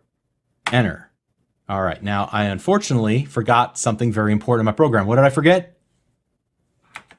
Whoops. I forgot the console.readline. All right. So we can run it real quick again, and I also want to put one space here between the colon and that closing double quote so that it keeps it consistent between the first name and the last name. Let's run it again. All right, and here we go. What's your first name? Bob. Type your last name. Tabor. Hello, Bob Tabor. Very cool. All right, so great. First of all, let's talk about naming conventions. And convention is basically something that most programmers do. And they do it because it's not only a best practice, but because all the other programmers are doing it too. Okay, and so it makes your code look consistent if you were to share your code with other people. So in this case, I named my variable my first name with starting off with the lowercase m in my, then the capital F in first and capital N in name. And so this convention is called camel case. And you should get in the practice of using camel case whenever you name your variables, because again, most programmers do this, especially for variables that are declared inside of a given subroutine, function, or method. And we'll talk about the scope of variables in another lesson, but basically any variable that is of a local scope inside of a method, you should create them using this style of convention. You can name them anything you want. You should use long names and resist the urge to do what some books and some authors and articles that you might read online do, which is to use a convention like str first name. All right. The reason people do this is to remind themselves that this is a string. If your methods or functions are so long that you can't remember or you can't see their declaration in one page of code, then your methods are trying to do too much. But that's a whole other topic. Typically, you don't need to use that. It just muddies up the readability of your code. All right. So, and furthermore, if you were to hover your mouse cursor over a given variable, you can see pretty easily what the data type of that given variable is. In this case, my last name is declared as a string, as you can see there off to the right-hand side of the little bubble window that popped up underneath my mouse cursor. Okay, so the next thing that might have caught your attention is that we used writeLine versus write here in lines 14 and 15. The only difference is that writeLine will create a brand new line for the entire statement, whereas write will echo the characters that you have as input parameters, but it won't move automatically to the very next line. It'll just stay on that line. So that's what allowed us to say type your first name, and then as we began typing, it came off to the right side of the colon that we had added right here. Okay, so here we have requested now the actual name of the user, and this is where we're using the console.readline in a slightly different way. We're retrieving whatever the user typed on the keyboard, and when they hit the enter key on the keyboard, at that point the readline method will have executed and take whatever values were typed in by the end user and then assign them to this variable. So we've seen console.readline used without retrieving values like so, but it has this second function where it will actually retrieve back the values if we're interested in those values that the end user types in, and we are in this case. So we do basically the same thing here, nothing all that different until we get to line number 24, where we start appending values together into our write line in order to display them nicely to the end user, to format that string nicely. Now there's two things that I want to point out about variables and about Visual Basic in general. First of all, Visual Basic is case insensitive. Now, other programming languages like C# will allow you to create two different variables that have the same name but with different casing. So you could create, for example, my first name all lowercase, and then create a second variable called my first name all uppercase, and then create my first name with uppercase, lowercase, uppercase, lowercase, and those would be three different variables. Okay, you can't do that in Visual Basic, fortunately. It makes it easy to step on yourself and to make mistakes if you're not careful when doing that in C#. So you can't do that in Visual Basic. That means if I were to do this, my dim first name as string, you'll see that I get a red squiggly line, and it says the local variable my first name is already declared in the current code block. All right, why? Well, even though the casing on the F and the N is different, it is essentially the same as this declaration here in line number 16. So that's the first thing about Visual Basic, is that it's case insensitive. Now, when you type, sometimes Visual Basic will try to capitalize words for you automatically. So I'm not going to use the shift key at all as I type this. So dim, and notice when I hit the space bar, it made it from a lowercase d to a capital D. My other value as, and I'm going to hit the space bar and it capitalized the word as, and I'll hit integer and I'll hit the space bar and it capitalized the I in integer. So Visual Studio will capitalize words for you, but essentially that's a function of Visual Studio, not a Visual Basic. Now you'll also notice inherently that while it is case insensitive, you cannot declare the same variable twice. So that's the second thing that we noticed here a moment ago. And that's why this would not work. My first name as string will give us an error because we've already declared my first name here and case does not matter. So you cannot declare the same variable twice like you can in other programming languages. Okay. So now that we understand how to declare a variable, let's declare it and initialize its value in a single line of code. So here, I'm going to comment out this line of code right there. And I'm going to go to the next line. Dim my first name as string equals, double quotes, Bob. So when I use the term initialize, that means I'm going to set the value of a variable immediately at the point when I declare it. That's like creating the bucket and the value in the bucket all in one line of code. All right. So typically what you want to do is give your variables values as soon as possible. This puts your variable into what's known as a valid state, which will be an important idea as we learn about writing real applications as we get deeper into this series of lessons. But also experienced developers like to write less code, and they're always looking for a convenient way to reduce the number of keystrokes and just the sheer amount of code that they have to read through. And so, you know, something as simple as at some point it's going to become simple to create new variables and to initialize their value. Instead of doing that in two lines of code, it just makes sense to put them all in one line of code. So what I want to do is actually now, let's comment out this, because that doesn't really make a lot of sense in this application to go ahead and initialize the value the way that we did here. But what I will do here in this little block of code is to kind of do it all in one shot on these two lines. Lines 22 and 23, let's redo this like so. Dim my last name as string equals console.readline. All right. So now we're able to do both of these things, not only create a new variable, but also initialize its value to whatever the user types in on the read line. Okay. All right, so we talked about quite a bit in this lesson. We talked about what a variable is, we talked about declaring the variable, choosing the right data type based on the kind of data that we hope to store in memory.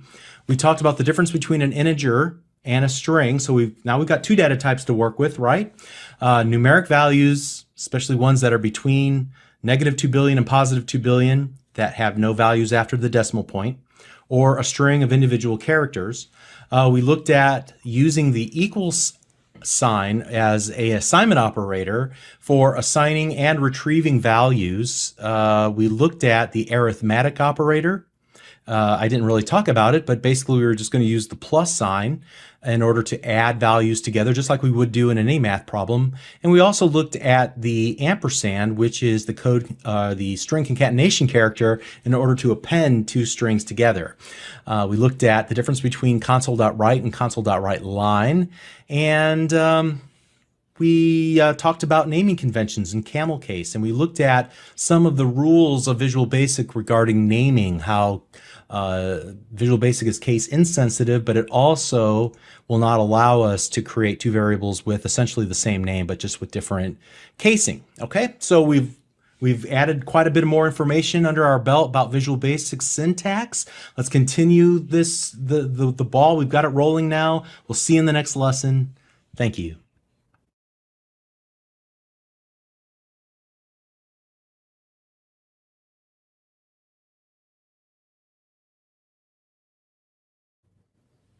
Hi, I'm Bob Tabor with Developer University. For more of my training videos for beginners, please visit me at devu.com. In this lesson, things are going to get a little bit more interesting. Based on the user's input, we're going to write logic to execute either one block of code or a different block of code. All right, so when I use the term logic, I mean that we're going to make a decision to execute one block of code or another block of code based on some condition, like, for example, the user's input, or maybe the state of the computer, the system itself that we're working in, or some other data that we have available to us. We're going to decide what to do with that input, with that data, and then react accordingly. All right, so what we're going to do is create a new project. I'm going to call it Decisions. So again, Visual Basic console application. We're going to call this Decisions, and click OK. And I'm just going to start writing some code. So again, what you want to do is pause while I'm typing this and type it along with me, and then I'll explain what it does. Now, I'm willing to bet that you can figure out what this does even without my explanation, because at this point things are so easy. But let's go ahead and just write it together, and then we'll go on and talk about it. All right, so here we go.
Alrighty, there we go.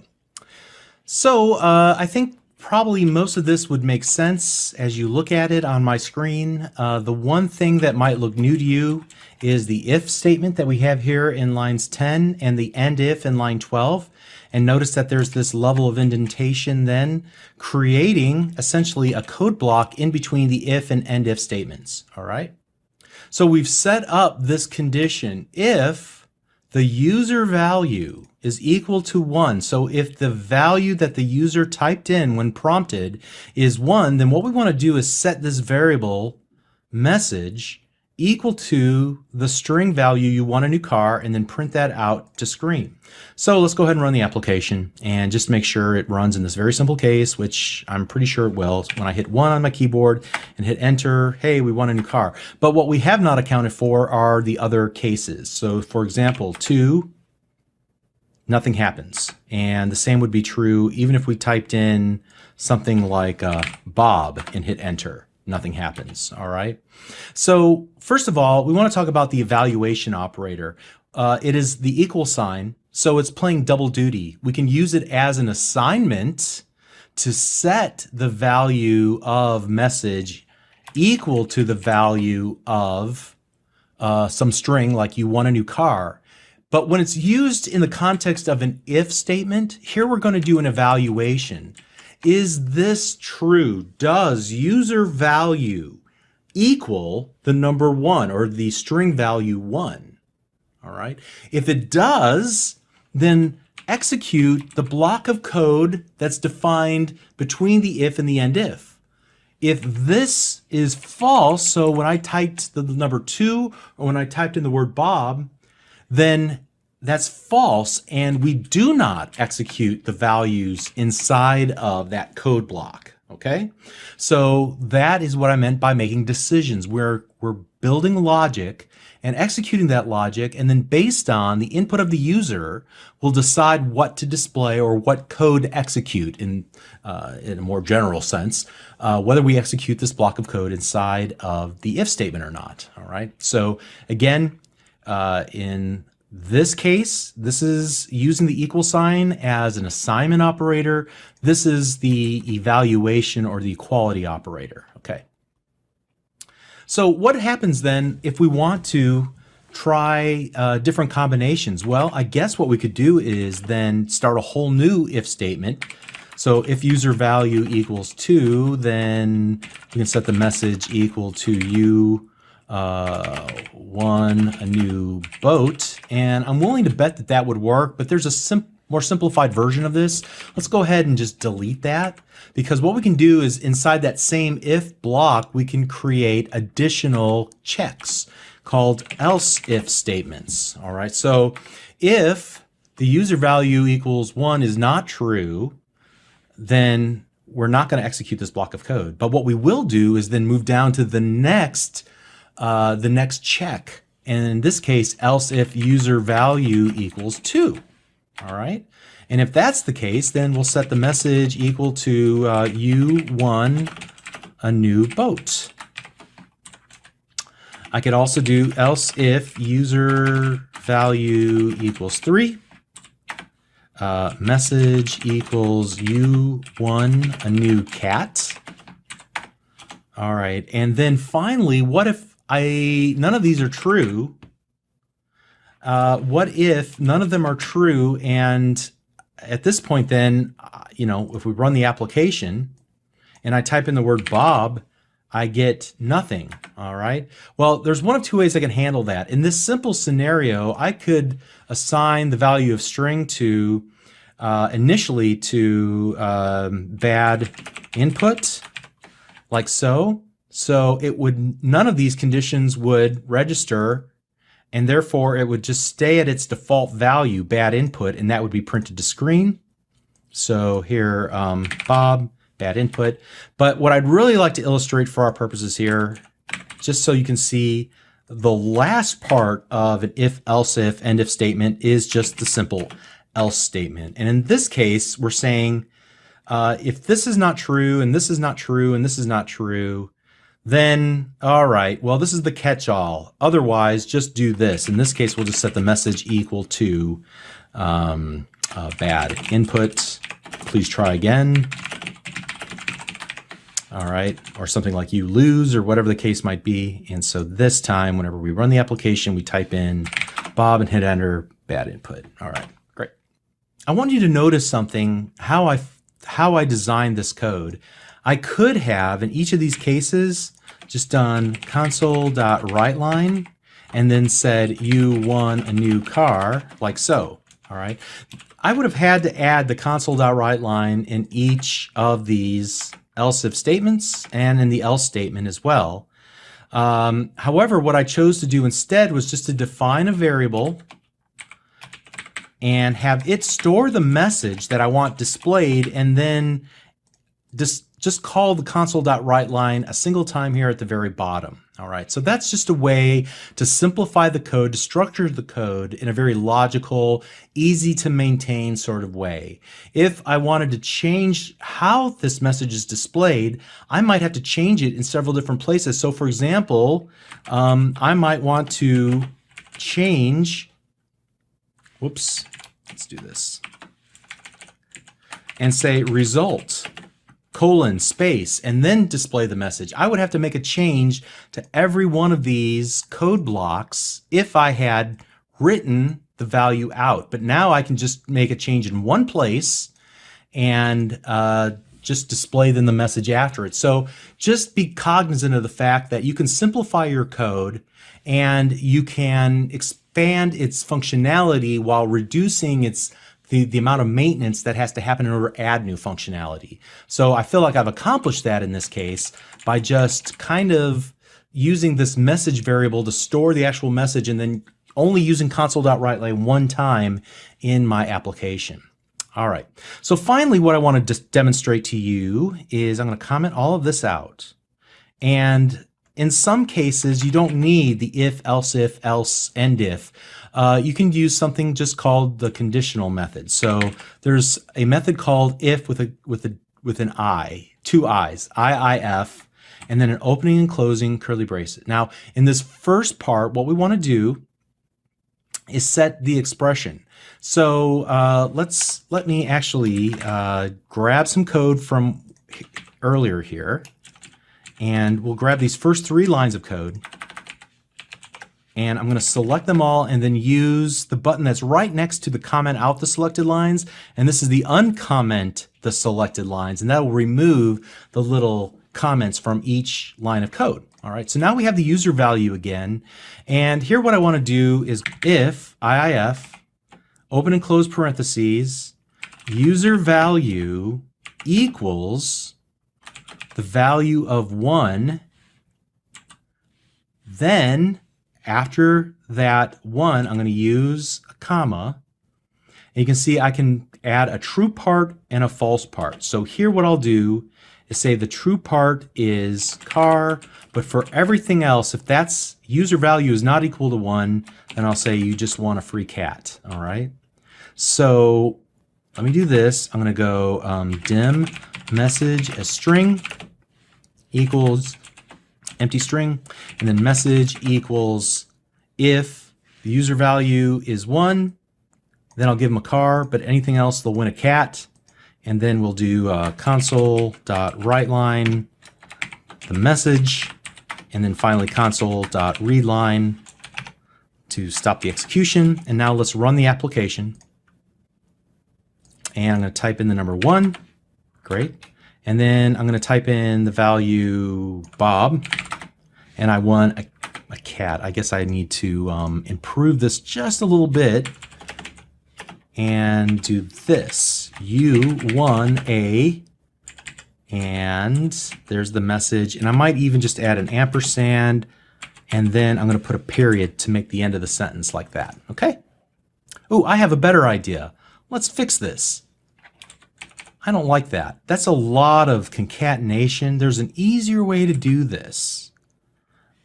And I'll explain this this syntax a little bit later, but inside of that string, what I'm going to do is add replacement syntax. And there's some special features of replacement syntax that we're going to see in an upcoming lesson that will allow us to format what we put in here. Like if we have a date or a currency value, we can do some really neat things. But for right now, I'll just use U1A curly brace 0 curly brace double quote, and then I'm going to use a comma after that and then put in the message like so. Okay. Now I need to explain these commas inside of the opening and closing parentheses. You see that we have this if conditional method here, and we use a bunch of commas. What those are, it allows us to separate the input parameters to each of those methods. So sometimes a method only will accept a single input parameter like console.writeLine. Now, console.writeLine can also accept two parameters or more.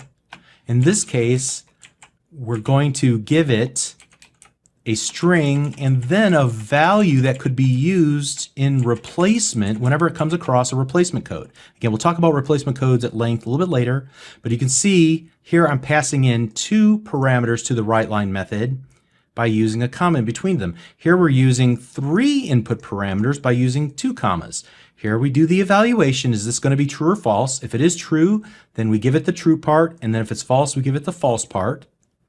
And whatever's returned back from this method, whether it's car or cat, it'll be assigned into our message variable, which will then be added to our U1A, and then we'll replace whatever that replacement code is, whatever it's either car or cat, and then we'll add an exclamation mark at the end. All right, so now let's run the application again.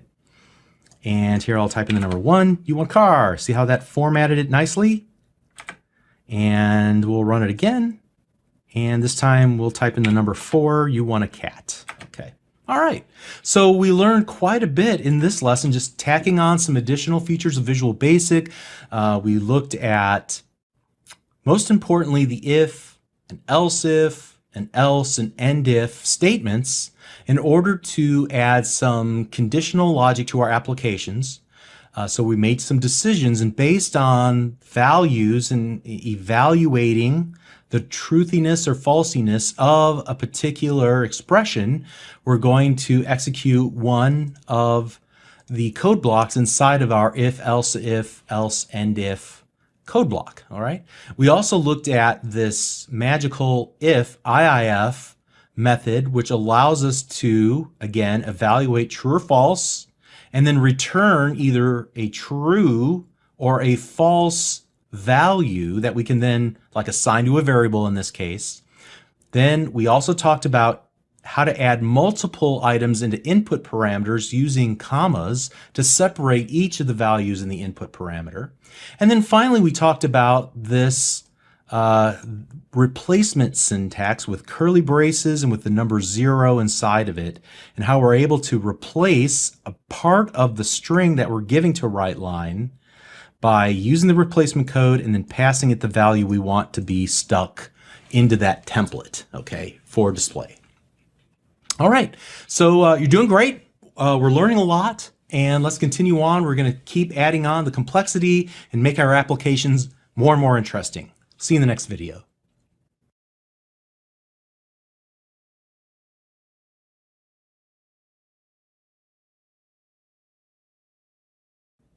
Hi, I'm Bob Tabor with Developer University. For more of my training videos for beginners, please visit me at devu.com. In this lesson, I want to spend a bit of time talking about some of the smaller syntax elements in Visual Basic that you'll need to master in order to understand how a properly formed line of code is constructed. So in one of the first lessons, I may have briefly referred to the Visual Basic syntax having nouns and verbs and punctuation. And I want to elaborate on that just a little bit more and explain what I meant by that in this lesson. So just like the English language has parts of speech and it has punctuation, the same thing is true in software development, and the Visual Basic programming language is no exception. So we're going to talk about those building blocks to create those sentences, those basic building blocks to create instructions in Visual Basic. And so statements are like sentences. Statements are complete thoughts in Visual Basic. They're like complete sentences. And a statement is made up of one or more expressions. And in turn, an expression is made up of operators and operands. All right, so it goes statements. Statements are made up of expressions, and expressions consist of operators and operands. So we've seen statements, obviously, just simply lines of code, executable instructions that we've given the compiler whenever we type them into our module 1.vb. Expressions are, some examples of expressions are things like a method call. So console.writeLine passing in an empty string or hello world, whatever the case might be. Whenever we use the if statement, we evaluated an expression to see whether it evaluated it true or false. So the expression portion of that was user value equals 1. So if user value equals 1, then execute this code block below it, okay? And then also there are expressions of assignment where we're assigning the value of a variable equal to some other value, okay? So each of those are examples of expressions, and they have two things in common. They are made up of operators and operands. So an operand is similar to a noun in a sentence. They're things that are nameable, okay? So variables, that would be a good example of an operand. But things like literal strings, that's an operand, or a literal number like the number 7, that would be an operand as well. And so these are easy to remember because you're creating these yourself. You're giving names to variables or even classes or objects as we get further along. And you're giving value to literal numbers and literal strings, right? So operators are similar to verbs. So you have operands are like nouns, operators are like verbs, and they will act on the nouns. So they're things like, for example, the addition operator or the equality or assignment operator or the string concatenation operator. Typically, you're going to use built-in operators, whereas operands, you name them yourselves. Typically, operators are provided by the programming language. Now, there's exceptions in both cases. You could create your own operators or overload operators. That's kind of an advanced topic, so this is a little bit loosey-goosey, I guess you could say. And there's quite a few built-in operators, and you're going to need to memorize many of them because it's how you're going to perform actions on your operands, the things that you come up with, the intent of your code. So fortunately, as you're getting started, you can use kind of a subset of all of the operators that are out there, and then learn them, commit them to memory over time, and not have to refer to a cheat sheet whenever you need to remember them. So to kind of help facilitate this, what I did was create a project offline called Operators, Expressions, Statements, and I merely created the code that you see here. And you don't have to type this in yourself. You can just open up this project if you want to follow along on your local computer, because I don't know that there's any real value to typing this in. This application doesn't really do anything. It's just illustrating code ideas, okay? So if you run it, it's not, I don't even know if it'll do anything, honestly. I don't think it has any, yeah, it has a console write line at the end, but that's about it. Okay, so just want to walk through quickly. This is not an exhaustive list, but this will give you a few to chew on and to work with initially. We've covered some of these already. We'll add on a few during this lesson. And you can expand your vocabulary of operators and keywords and so forth over time. But in each of these cases, an expression is made up of an operand, like a literal string or a variable or an object, and an operator. So an operator is something like the assignment operator.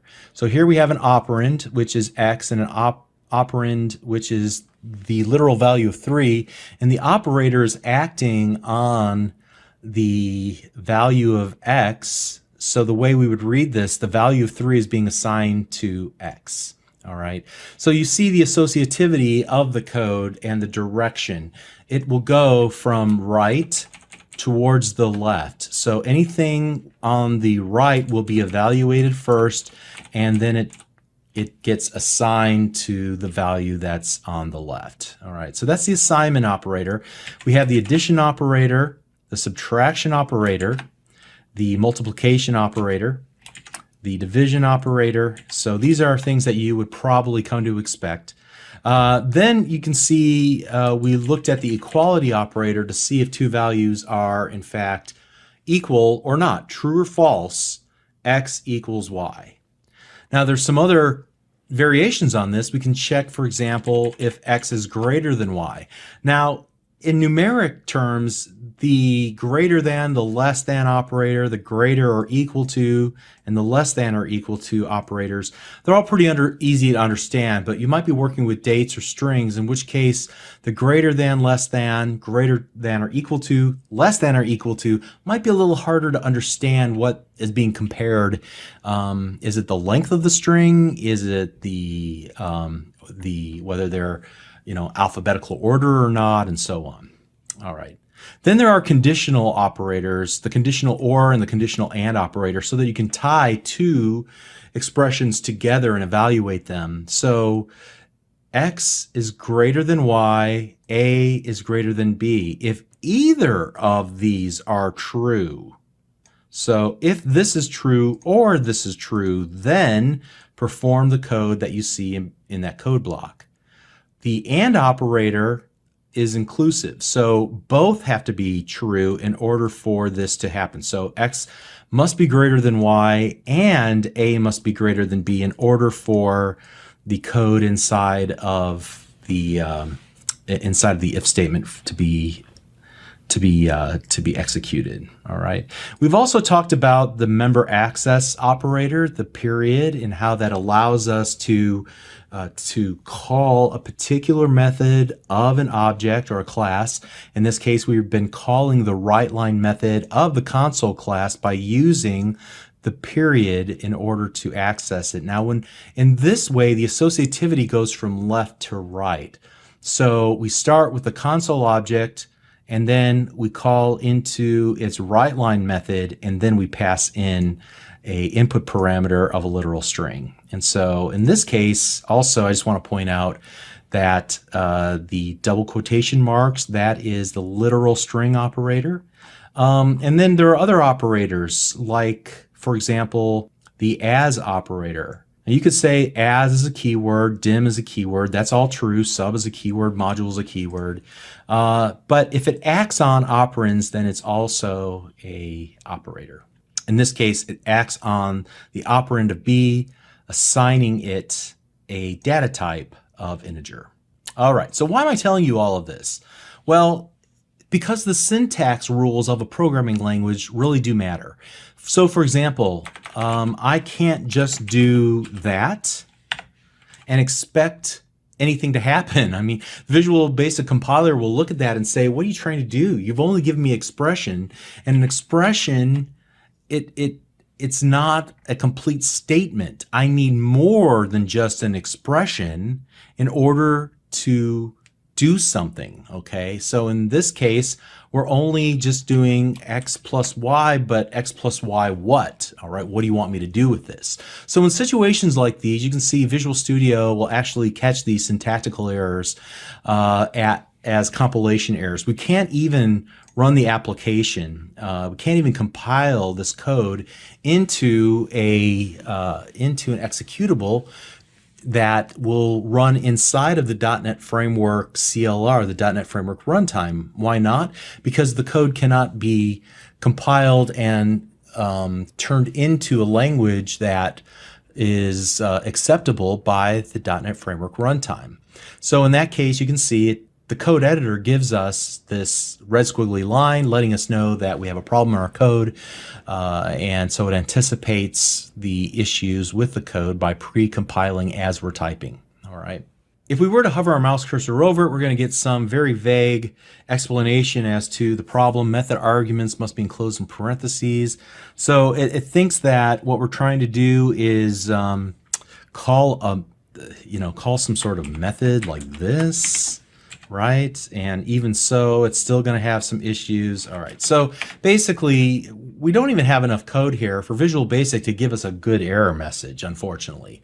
And so, essentially, we just have to be aware of the fact that when we type in a line of code, we have to kind of be purposeful and understand what it is we're trying to accomplish. If we don't have the right set of expressions filled with operator and operands, as we had here just a moment ago, then we're not creating a properly formed statement. Since we don't have a statement, it can't really do anything with that code that we write. So for beginners, all you really need to understand is that there's a proper syntax in Visual Basic, just like there are rules for the English language, just like there is proper grammar in the English language. So understanding that is a big step to solving your own problems whenever you're phrasing Visual Basic instructions that the Visual Basic compiler will accept and compile down into a language that the .NET Framework runtime can understand. So I tell you what, let's go ahead and stop right here. Let's recap the things that we talked about in this lesson. First of all, we said that statements are complete instructions in Visual Basic. They consist of expressions, and a statement is like a sentence in the English language. And expressions are things that contain nouns and verbs, the combination of the two. Okay, so actual expressions are made up of operands and operators, and an operand is a thing. It's like a variable or a literal string, something that we give value and importance to by naming it or giving it value. And so for now, you can think of, for example, the console class. That's an operand. And the variables that we've created, those are operands. Whereas operators, and we spent a lot of time looking at operators here, and there are even more than that that we didn't talk about. Like, I don't know if I said anything about the method invocation operators, but this is definitely an operator that will kick off the execution of a method, right? So there are lots of different types of operators, and you'll need to learn the operators in order to perform actions on the operands that you create, and that gives the instructions, the proper instructions that formulate your program. Now, we've already been using these operators for all sorts of purposes until now. Even if we didn't identify them specifically as operators, we're still using them, and just understand that they are what actually do things in the application. And just by giving, for example, X, or giving console, by itself on its own line, it's not going to accomplish anything. We have to use operators. And we have to use operands. This is an operand, okay, in order to accomplish things in our applications. And that's all I wanted to say. All right, so hopefully that was helpful in diagnosing and understanding the code as you write it. All right, let's continue on the next lesson. We're doing great. See you there. Thanks.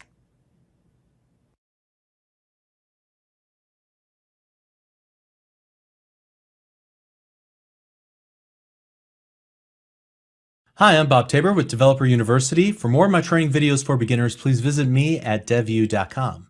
In this lesson, we're going to focus on iteration statements, and a specific iteration statement, the for next iteration statement. Now, sometimes you're just going to need to loop or iterate through a block of code. You're going to need to iterate through a sequence of items, and maybe to perform a series of checks until you find a successful match, maybe to execute the same code a number of times, just because that's part of your business rules, whatever the case might be. Actually, you'll find yourself doing this more than you might anticipate. And while it may not seem all that practically useful at first, trust me, you're going to need this in your toolbox as you start to write more interesting applications. So let's create a new project, and we're going to call this for next iterations, and click OK. And the syntax is really simple. And I'm willing to bet that you're able to figure out what this will do without me telling you what it does. So here we go.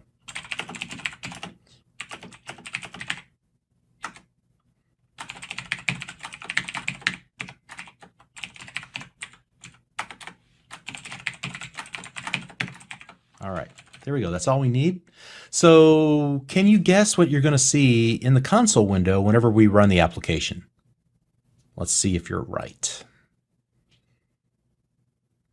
Okay, so if you guessed that you would see the numbers 1 through 10 printed out into a console window, you're right. All right, so basically all we're doing is executing the block of code defined by the for and the next statements, in this case in lines 5 and 7. Anything between the for and the next will get executed a number of times until we've reached a certain condition. In this case, we're going to start off with the value 1 and assign 1 to index. But once we get to assigning the number 10 to index, that'll be the last time we iterate through the code defined inside of the code block between the for and the next. And then we break out. And here we, in line number 9, we wait for the end user to respond that they have actually seen the content that we printed to screen, and that's pretty much all there is to it. So we're instructing Visual Basic to execute a block of code a number of times, and once we've completed that sequence of times as defined by this higher end boundary, then we'll break out of the for next loop iteration statement and move on to the rest of our code. All right. So inside of here, we can do some interesting things.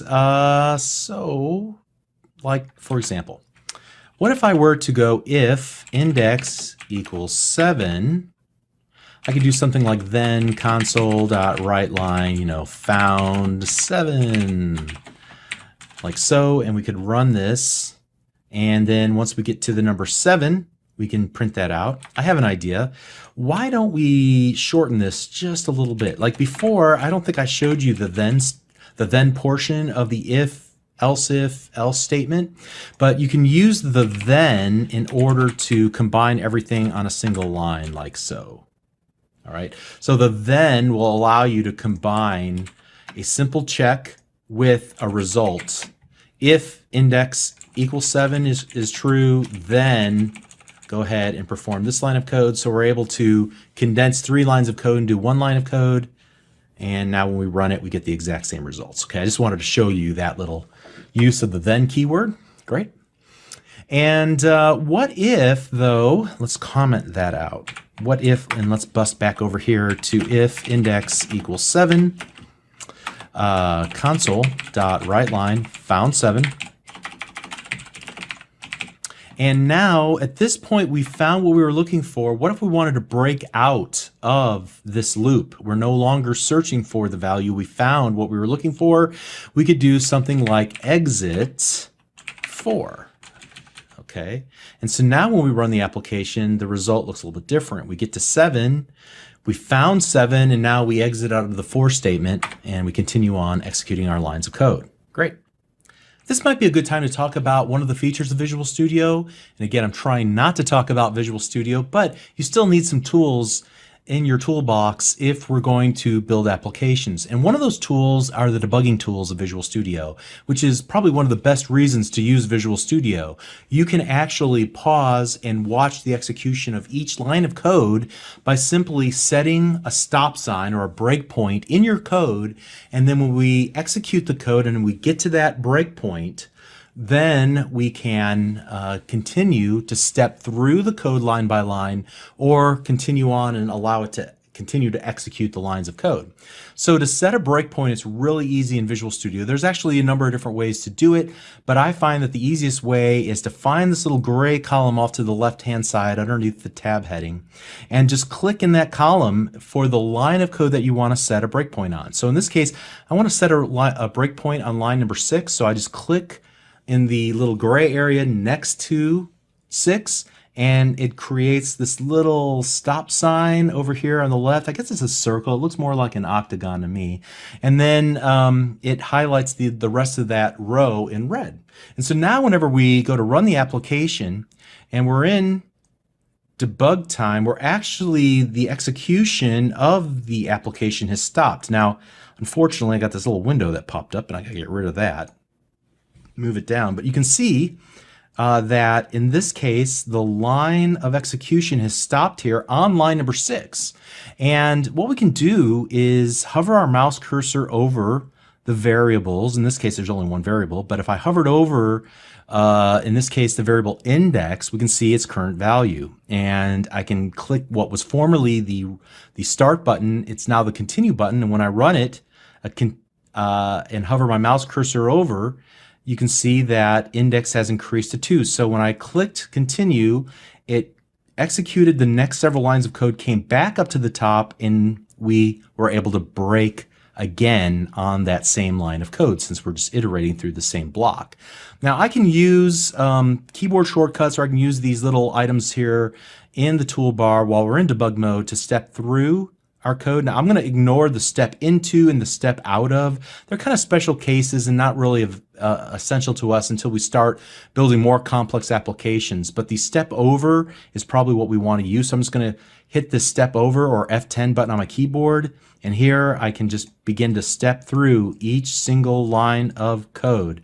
And I can continue to evaluate what the values are. I can look at this autos window or the locals window, or even the watch window, and see the value of variables. So in this case, index is one of the local variables, and I can see it here, its name and its value. And as it changes value, notice that as we executed that for loop in line number 5, the value turned from a black font to a red font, indicating that the previous line of code changed the value of that variable. All right, so that's just a little visual cue to let us know that something just changed in our application. Let's see what else we can do here. If I have a specific variable that I want to keep an eye on, I can kind of highlight it and then drag and drop it into a watch window, so that even if I am moved off to another part of the program, I can always keep an eye on the current value of the index in one of the watch windows. All right. So the other thing that you can do, which is kind of neat, is hover your mouse cursor over and see the current value of any given variable. And I can even pin this down. So notice that when I did that, it created this little pinned area, and I can actually drag it and move it around so that as I start stepping through the code, that little window pops up here. And you might have seen it briefly change color to red whenever we hit the index 6. And I'm going to continue moving on through our code here. And at this point, we'll see that index will in fact equal 7. So we'll step into our if code block, execute the console.write line, and then we'll see what happens when we hit the exit 4. It jumped from line number 10 all the way to line number 14.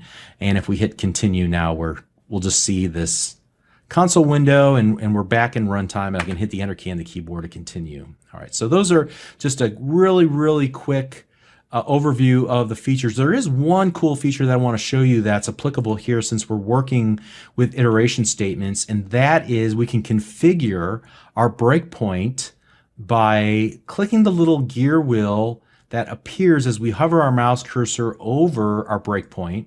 And I can say that I only want to break on this line under certain conditions. And the condition that I want to break on is whenever index equals 7. So whenever we hit that point, I'm going to say, let the breakpoint stop the execution of the code. Otherwise, let's just go ahead and blow our way through 1 through 6. And so now I hit the continue button. Let's hover our mouse cursor over our index, or we can just see it off here to the right hand side. It is in fact 7. I'm done with that now. I could say I want to keep an eye on this and just keep that around, or I can actually just get rid of the whole thing by just clicking the little X button there. All right, but you see how I was able to configure this breakpoint and make it conditional so that it only stops whenever the index value is equal to 7. And there's some other options here that I could choose. For example, I could log a message when we hit a certain situation and then continue the execution. We're not going to do any of that right now, but notice this little tab, breakpoint settings, pops up inline. Very, very neat. And we can continue on. The last thing that I want to show you, and you can see that the icon has changed from just a red, I guess it's a circle, but it looks kind of to me like an octagon. But notice that whenever I change some of the settings, it has a white plus symbol in the middle of it. Let's go ahead and turn off that.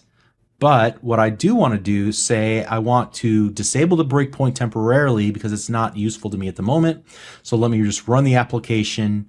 The breakpoint is still there, but we're ignoring it for this run of our application, and then I can enable it one more time or get rid of it altogether by clicking on it a second time. And any of the things that I did here, I'd be able to also do from the debug window, where I'm able to toggle breakpoints, create new breakpoints, even make them functional breakpoints, changing their settings about when they should actually be enacted, delete or disable the breakpoints, and so on. Okay, so let's go ahead and get rid of that, save that. All right, so I also wanted to show you something cool, another feature of Visual Studio since we're on this topic and we've got some time. I'm going to go ahead and, well, we'll just leave everything where it's at. Here what I want to do is show you how to use code snippets. And if you can't remember how to use an if statement or how to use a for statement or any of the other things that we're going to learn about, typically what you can do is just type the first word. Even if you don't remember the exact syntax, you can type in for, tab, and bam, it expands it out and creates a code snippet. I can continue to tab my way through and notice that there are 3 fields that I'm tabbing between, and they're all kind of in this goldenrod or yellow color. And this will allow me to change, for example, the variable name that's used as the iterator variable. So I can change it from index just to the letter I. I can change it from 1 to, let's say, we'll start at the number 3 and we'll go to the number 13 instead. And when I've finished replacing the various parts of this for statement, I can hit the enter key on the keyboard, and now I can continue on in writing the rest of my statement here. So in this case, it would just be I. Let me comment this all out, change my mind on that, and there you go. Now we're going from 3 to 13 instead of 1 to 10. All right. And another interesting thing I can do is to actually go and here, let me show you one more thing. We'll just go if tab, and here you can see that I'm checking, in this case, the only thing to replace is that conditional check. What are we going to evaluate, whether it's true or false? We just make that change there. So I equals, 3 or whatever the case might be. Let's put that in the context of this. So if tab, I equals 4, enter, and now we can continue on in here and write whatever we want to write logic-wise. So those are code snippets, another feature of Visual Studio. The final thing I want to show you about the for next statement is that you can step backwards. So if I wanted to go from 13 to 3, I could do that, but unfortunately, if you just leave it like I wrote it, it's not going to give you any satisfaction. What you need to do is actually add a keyword called step. And so I can step backwards through a for statement by saying step -1. And we can do the step to do some interesting things. Here I'm going from 13 to 3. Okay, that's cool. Let's go for tab, and here we'll go from 1 to 10, but we're going to step 2. And we'll do console.writeLine. So here we're just going to, index. We're going to start with 1 and then we're going to step 2 until we get to 10. So let's run this, and basically this gives us the ability to count odd numbers. So we print out 1, 3, 5, 7, 9. We hit 10. We break out of the for loop. So that's our ability to step 2 numbers at a time and essentially avoiding all the evens. Okay, so there's a lot of options here. Again, in this lesson, we talked about quite a few things. We talked about the for next iteration statement and how it will automatically allow us to iterate through a block of code a number of times as defined by the conditions here. And we are assigning the current value of the iterator of the variable that will hold the current index from one number to another number. All right, so and that will define the number of times. We can obviously step backwards by using a negative step, or step over numbers by using 2, 3, 10, whatever it is that we want to use. We're able to use the if and then keyword in order to do a really quick conditional statement all in one line of code. We use the debugging tools and even conditional debugging, disabling debugging, stepping through lines of code, all of that We looked at code snippets that allow us to generate lots of code, a little template of code that we can then go through, use the tab key to change various values. So we looked at a lot of cool little features here in a relatively short amount of time. Let's continue on. We're doing great. And hopefully you're gaining confidence in your ability to write code using Visual Basic, because I know at this point now we can do some pretty interesting things. So let's continue on in the next video. We'll see you there. Thank you.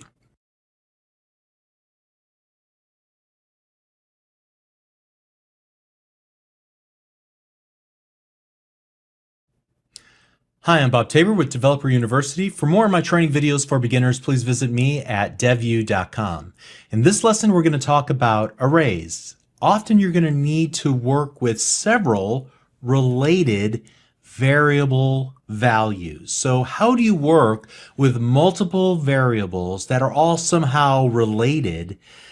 They're all intended to be used as part of a group, but how can I treat them as if they are part of the same group? How can I enforce that relationship between multiple values? So as you look on screen right now, this is an example of how not to do it.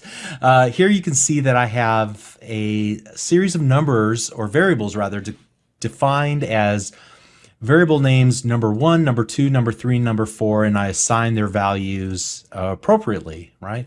Now the problem with this scheme that I've cooked up here is that I'm relying on a name, and names of things are fragile. They're not enforceable because we're making up the names ourselves. The compiler wouldn't care if we misspelled one of the names, and it would be just fine with that, and we could probably work our way through that, but still they're just kind of loosely connected together and only connected because of the meaning of the name that they have. It's not a foolproof approach towards creating related values and treating them all as a single unit. And that's really the intent here.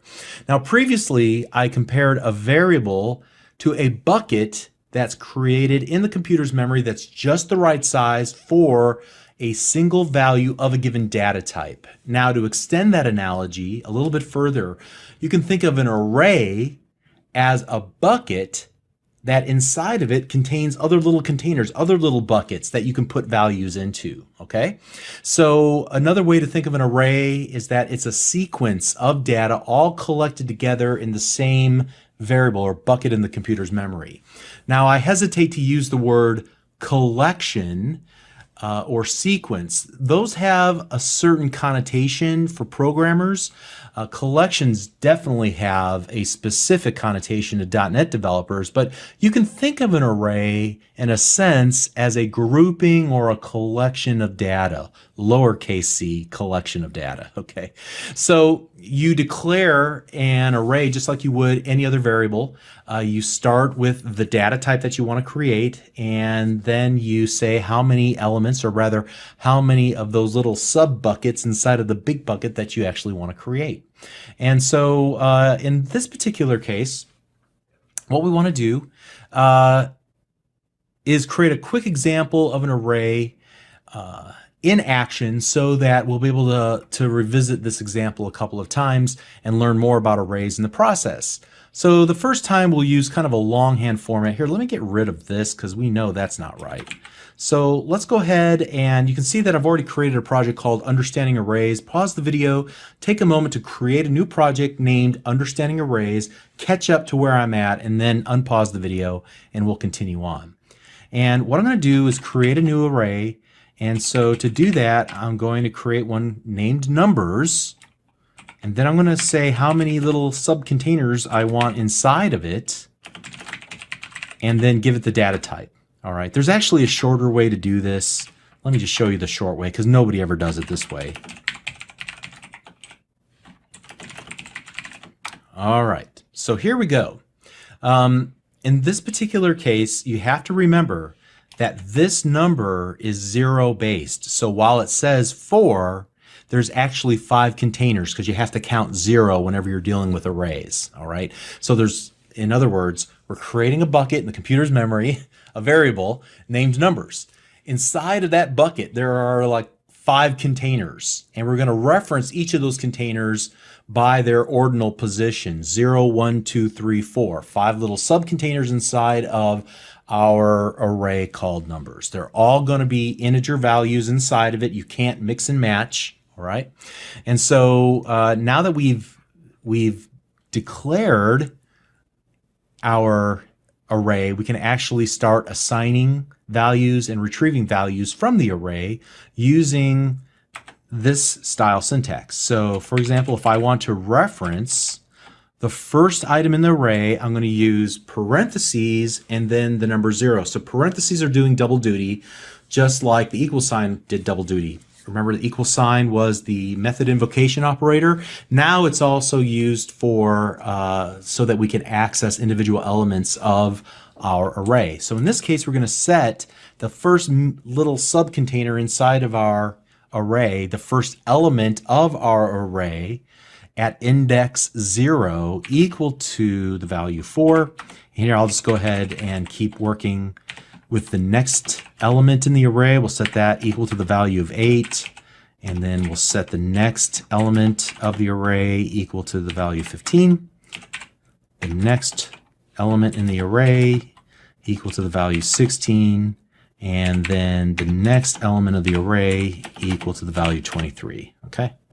And that's roughly what we see that we accomplished here. The good news now is that I can just treat this array with the keyword numbers, and I can access all the items inside of that without, and they're all collected together, I guess you could say, inside of the same memory area and the same label. In this case, the name numbers.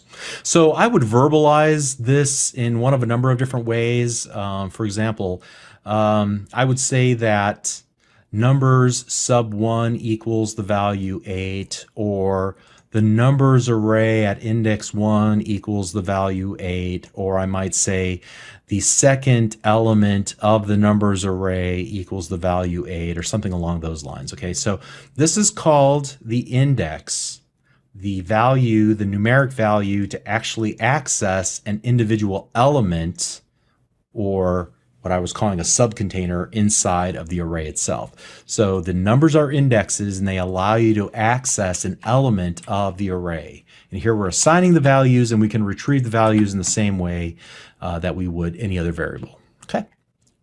So that's the nomenclature that you would use to talk about them. Now, what happens if, for example, I try to access one more element of the array? And so here, in this case, I'm going to try to access number sub 5. And here, let me do console.write, write line. And we'll just do something like, tell me how many items are in the array. How can I tell how many items are in the array programmatically? I can use a property called length. Okay, so give me the length of the array. In other words, give me how many items are in the array. And then we'll just do console.readline. So let's see what happens here when we attempt to use an extra element of the array, attempt to assign an index outside of the 5 that we defined here as the original size of the array. All right, well, we get our first exception, runtime exception that we've experienced while coding in Visual Basic. Here we have an index out of range exception wasn't handled. In other words, we were able to compile our code, but when we were running our code, we ran into a problem and it stops the execution of the code. The user can't proceed. In fact, what they'll see on their screen is dramatically different than what we see on our screen. In fact, let me just kind of stop the running of this application and show you. If we were to release this application as is, our end users would see something much uglier. And so I'm sorry for this quick aside. I just want to show you what you would see here. We'll talk about this all in depth a little bit later. Let me run the app and notice what happens. You get immediately this, stopped working. A problem caused it to stop working correctly. And then you get this unhandled exception. It spits out all this information. That's what your end user would see. As a developer running the application, Visual Studio kind of steps in and it puts up a friendly message box and explains what the situation is and how to fix it. But ultimately, the index 5 is out of range. In other words, there's a range of accepted values. And since we have created an array with 5 elements, but we try to access a 6th element, we're going to get an exception. So we can't do that. Okay. We can do something like this, console.writeLine, and we haven't looked at how to actually access a given element of an array. Here we'll do, we'll use that replacement code that we learned about earlier. So the third element of the array contains, and then we'll just do like that.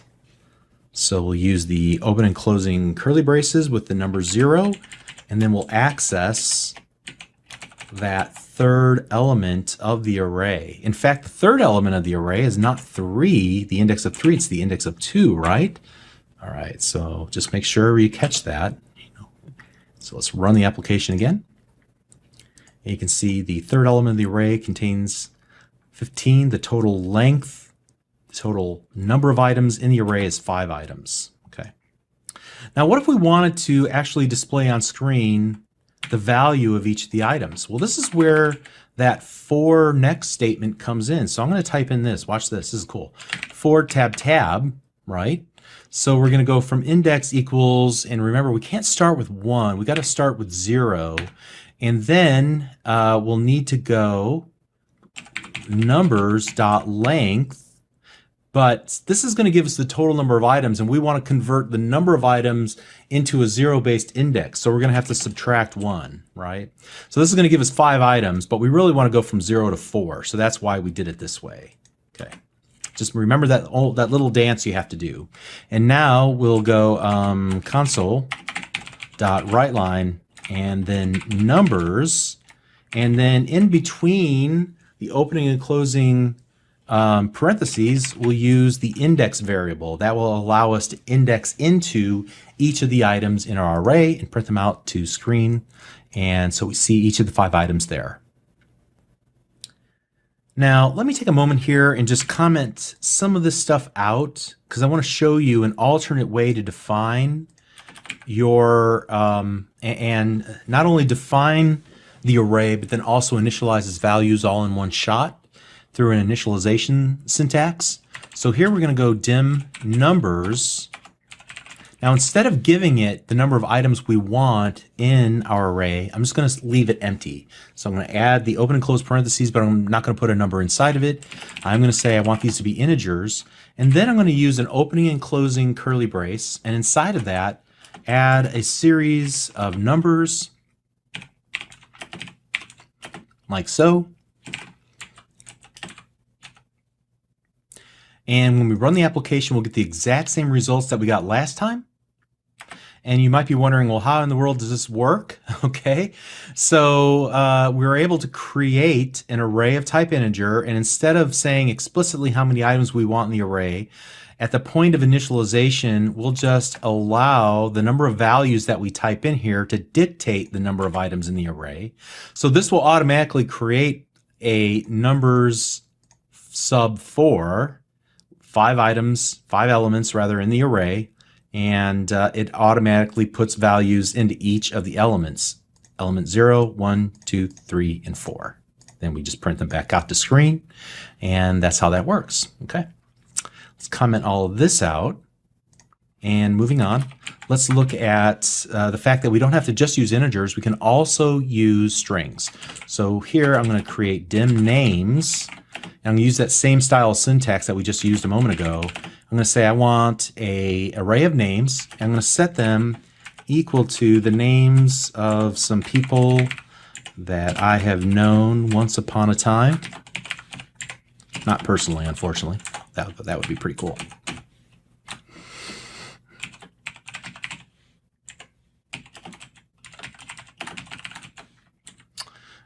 All right, and then what I want to do is iterate through each of the items. Now, I could use this same syntax that we used here and get the length and iterate through each index for this new array called names, but there's even an easier way to iterate through each of the items, and that's with a for each. So I'm going to type for each tab.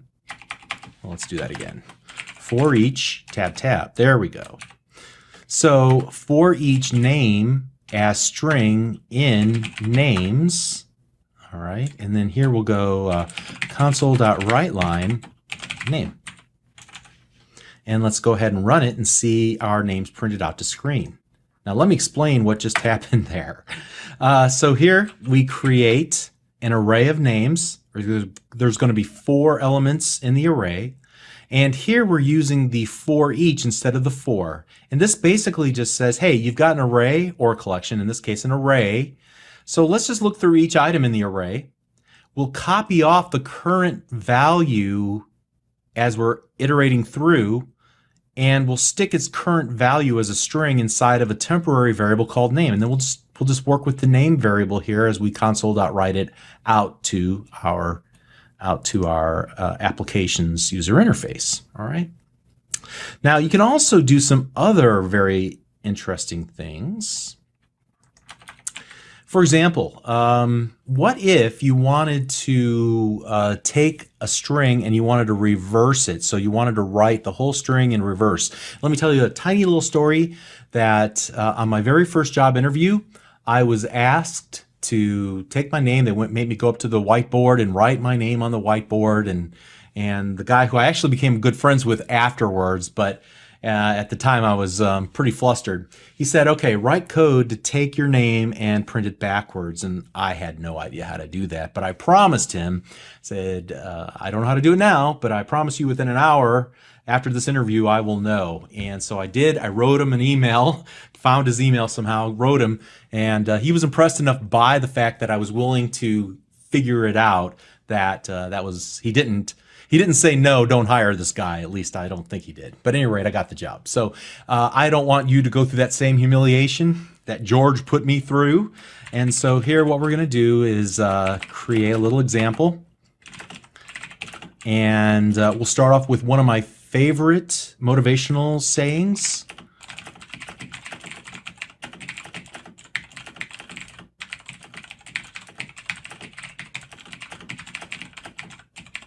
All right, and so remember what I said about the line continuation character and how you don't want to have to scroll off to the side of the screen every time just to see all of your text? It's much easier if you just, for example, pick a spot, add a double quote right in the middle, space, underscore, and then go to the very next line and tab your way over a little bit, and then add. You can either add the ampersand before the line break, or you could add it after the line break. But basically, we're going to make 2 strings, concatenate them together using the concatenation character, and just use the underscore character in order to get them all to essentially be one line of code, even though they're spread across 2 different lines of code. So there I have a very long sentence split up onto 2 lines of code as my text. And now what I want to do is convert each of the individual individual characters that are part of the string. Remember, we even said that this was a string of characters. Well, really, a string is just an array of individual characters all kind of, put together. So what if we could take that string and convert it back into an array of characters? And fortunately, there's a really easy way to do this. So I'm going to create something called a character, or a char. I'll call it a char array, an array of characters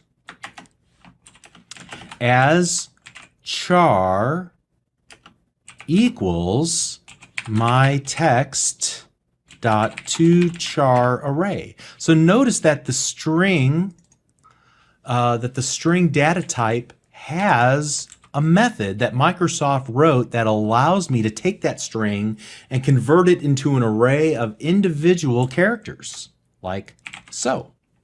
So now here I have this char array, this array of individual characters, and I can do some really interesting things with it at this point. For example, I can use the array class and say array.reverse, and then give it my char array. What do you think will happen here? Yeah, it takes all the characters and reverses their ordinal position. So the first will be last and the last will be first, and all the others will follow suit as well. So now if I do a for each tab for each item in my char array. And here I'll just do console.write, not write line, just write my char, or actually item, because that's what I'm calling it here. This is the little temporary variable that we'll use.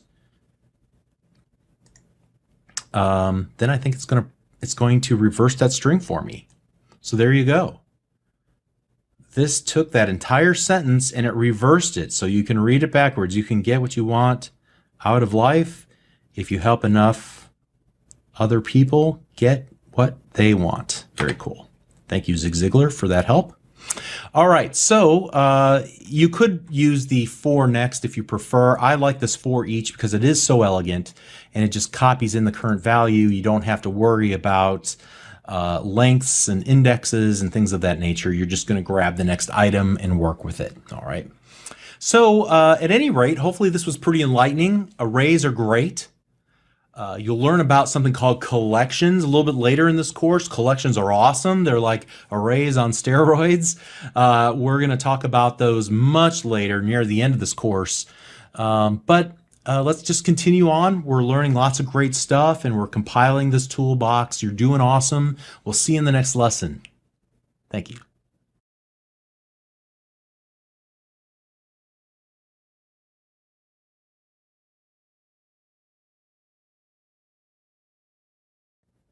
Hi, I'm Bob Tabor with Developer University. For more of my training videos for beginners, please visit me at devu.com. In this lesson, I want to show how to define and call simple methods. And we use the term method as an umbrella term, at least at this point, to talk about both subroutines and functions. We've been using them up to this point, but how do we create our own? Well, that's what we're going to learn about in this lesson. So creating methods will help us in a number of different ways. First of all, they'll help us to better organize our code. And you'll see that here in just a moment. Secondly, they help to eliminate duplicate code. And it eliminates the need to copy and paste the same chunk of code multiple times. And I'll talk about the dangers of copy and paste in this lesson. But methods also allow us to encapsulate a specific feature of our application in one method, and this makes that feature reusable across our entire application. And depending on how we package it, it could make it reusable across multiple applications, but that's kind of an advanced topic. And then finally, whenever we need to update that one feature of our application, instead of looking all over our source code for everywhere that we copied and pasted that code, all we got to do is change it in that one place where we define that functionality. And all we do is just make our change in that one spot, and then every place in our code where we call into that method, it will gain the benefit of those changes that have been made. So there's a lot of benefits to using methods. It's actually one of the most important building blocks as you're building larger and larger applications. So it's definitely something we need to get under our belt. And just remember that a method, whether it's a sub or a function, it's simply a block of code that is given a name. So if it's a sub, it's going to be sub, whatever my name is, end sub. Or if it's a function, it's going to be function, whatever my name is, end function.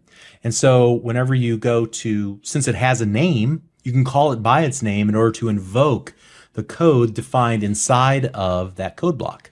All right. So we would call whatever my name is, or whatever I called it a moment ago. All right. So again, it's one of the most important building blocks as we're getting started here for building good larger applications. Okay, so this is one of the times where I'm going to ask you to make sure you download the code associated with this lesson. Here I have a before and after folder for this particular lesson, and I want you to grab the contents of the before folder, which should be called, which is a solution and a project called Simple Method. I'm going to copy that, and what I want to do is put it in my projects folder. Now, instead of navigate to my project folder every time, what I did was I dragged and dropped the folder reference to this quick access area here inside of the File Explorer. So now if I want to get to my projects folder, I just click projects there, and then I can simply right click and paste in my folder. And now I can double click and open up the solution file, and we can begin our work inside. And so basically what this lesson is just a little name game, and let's go ahead and play it so you can see how it works. This is going to ask me a series of questions like, what is my first name, what's my last name, and then where was I born? I was born in Oak Park, Illinois, and then it'll take each of those, Bob and Tabor and then Oak Park, and it will reverse them and then print them to screen. Okay, so this is using the algorithm that we learned about when we looked at character arrays in the previous lesson. We're just going to use it multiple times, and this will make it a great candidate for extracting out some of that code and putting it into methods. So as you can see here, the code that actually implements that little name game is actually pretty hairy. What we wind up doing is re-implementing the same code a number of times in order to do that reverse string algorithm. So I'm doing it once for the first name, once for the last name, and once for the city. And so we're essentially, here's the first name, last name, and city. Here's the first name, the last name, and the city. All right, so you can get the feeling that we've reinvented the wheel a couple of times here, and that is an opportunity for us to improve the quality of our code. What we want to do is reduce the duplicate code in our application, first of all. And duplicate code in and of itself, there's really nothing wrong with it. There's no way that you can completely remove duplicate code from your application, but duplicate code is usually the result of copy and paste. And so invariably what will happen is you say, well, I need to reverse not only the first name, but I also need to reverse the last name. So let me copy and paste from up here, and I'll paste it down here. And invariably what happens is you forget to change maybe the variable name from first name to last name, or whatever the case might be. And so you subtly introduce a bug into your application that now you've got to hunt down and figure out. But furthermore, if you have the same code repeated many times, then whenever changes are requested in your application, you're going to need to go and find every time you've implemented that particular feature of your application and change it in multiple spots. And that will lead to subtle bugs as well, because chances are you're not going to find every implementation of that given feature. But if we were to be able to step back and say to ourselves, you know, I'm really doing the same thing 3 times, and extract out those things that are common across all 3 of those implementations. So the little algorithm that is required to, you know, convert a string into an array of characters, to reverse it, and then combine it back together. If we were to take that and extract that out and then leave in the only things that are different about each of the implementations. I'm going to use it for a first name. I'm going to use it for a last name. I'm going to use it for a city. Well, now you've got this nice separation. I can take all of the code related to reversing the array and put it into its own method, and then I can call into it 3 times, just passing in what's different as an input parameter to that method. All right. So the second reason that you'll want to actually break up your application into methods is to simplify the readability of your code. So if there are several lines of code that do the exact same thing, you're going to find that your code is less readable. So as I'm looking at this code and I'm trying to understand what it's doing here, it's just got a lot of thick code that I have to mentally parse through to understand, okay, I see what they're doing there. All right, I see what they're doing there. I see what they're doing there. I see what they're doing there. Wouldn't it be easier if I just took out all the code that knows how to reverse an array and put it into a method called reverse array or reverse string, or, you know, reverse string. That would be a good name for the method. And now I can just look at that name, reverse string. It's nice and friendly. It encapsulates all the functionality required, all the code required to reverse the string. And now as I'm reading through my code, it becomes very obvious what this application is attempting to do because I've made my code much more readable. So you should strive to make your code human readable. Make it read as much like an English story as possible. And one of the ways you do that is by choosing good names for your variables and for your methods. And you want to tell a story as you're going through that main section of your code that calls into the different methods to do all of its dirty work. Okay. So you should strive to make your code human readable. It'll make it easier for you 6 months from now when you look at your code again. It'll make it easier for your teammates who you've asked to help you maintain the code. It will also make you look like you really know what you're talking about. So maintenance and maintaining code is a big deal. And whether it's you maintaining your own code or other people maintain your code or you maintaining other people's code, there's a form of communication that has to go on. And part of that communication is the words you choose to use and the way you spell things and the conventions that you use. All right. So code readability, super huge in order to reduce the friction of understanding what code is supposed to be doing as you're building your applications. Okay, so what I want to do is introduce a few methods and try to reduce the complexity of this application. So what I'll do to begin with here is start off by maybe taking something really simple like taking this, for example, and moving it into its own method. So I could, for example, create a sub called display result, and inside of here, let me just say I want to pass in a message as type string. So now we have an input parameter, one input parameter, and we're going to let the user pass in what needs to be displayed out to the end user. So here I might do something like console.write results colon space and then console.write, and in this case just the message. All right, that's pretty easy, and we can easily just replace this line of code with this display result.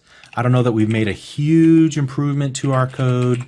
However, it is obvious what it is that we're trying to do now. By making our code more readable, we're displaying the end result. All right. Small improvement, but really the key here is how do you define your own methods? Use, in this case, a subroutine. A subroutine is different from a function. It basically is fire and forget. I want you to execute, and then I don't want to hear back from you again. Go do your work, and then quietly end your execution. So we also see now how to define a parameter. In this case, we're defining a very simple parameter. It is just a string that we're passing in, and this allows us now to use IntelliSense.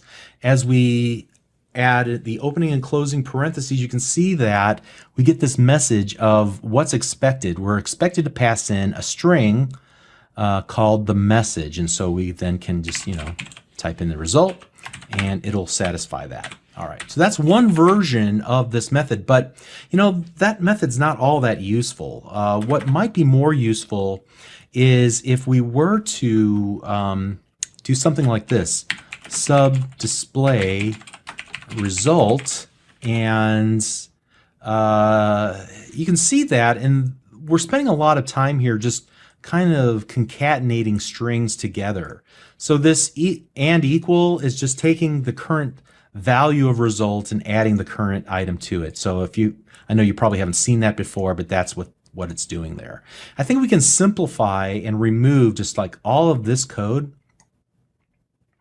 by just creating a more clever version of display result.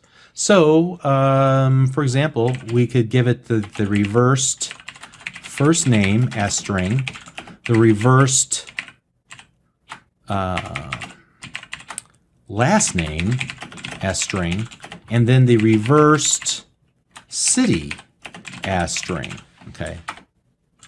All right. Now, there's a couple of things here. The first thing that you see is that all of these input parameters that we've defined are separated by commas. So in this case, we have one input parameter.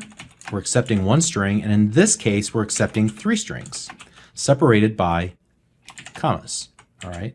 I may want to move these to separate lines because, frankly, it's a little bit annoying to have to move off to the side of the screen.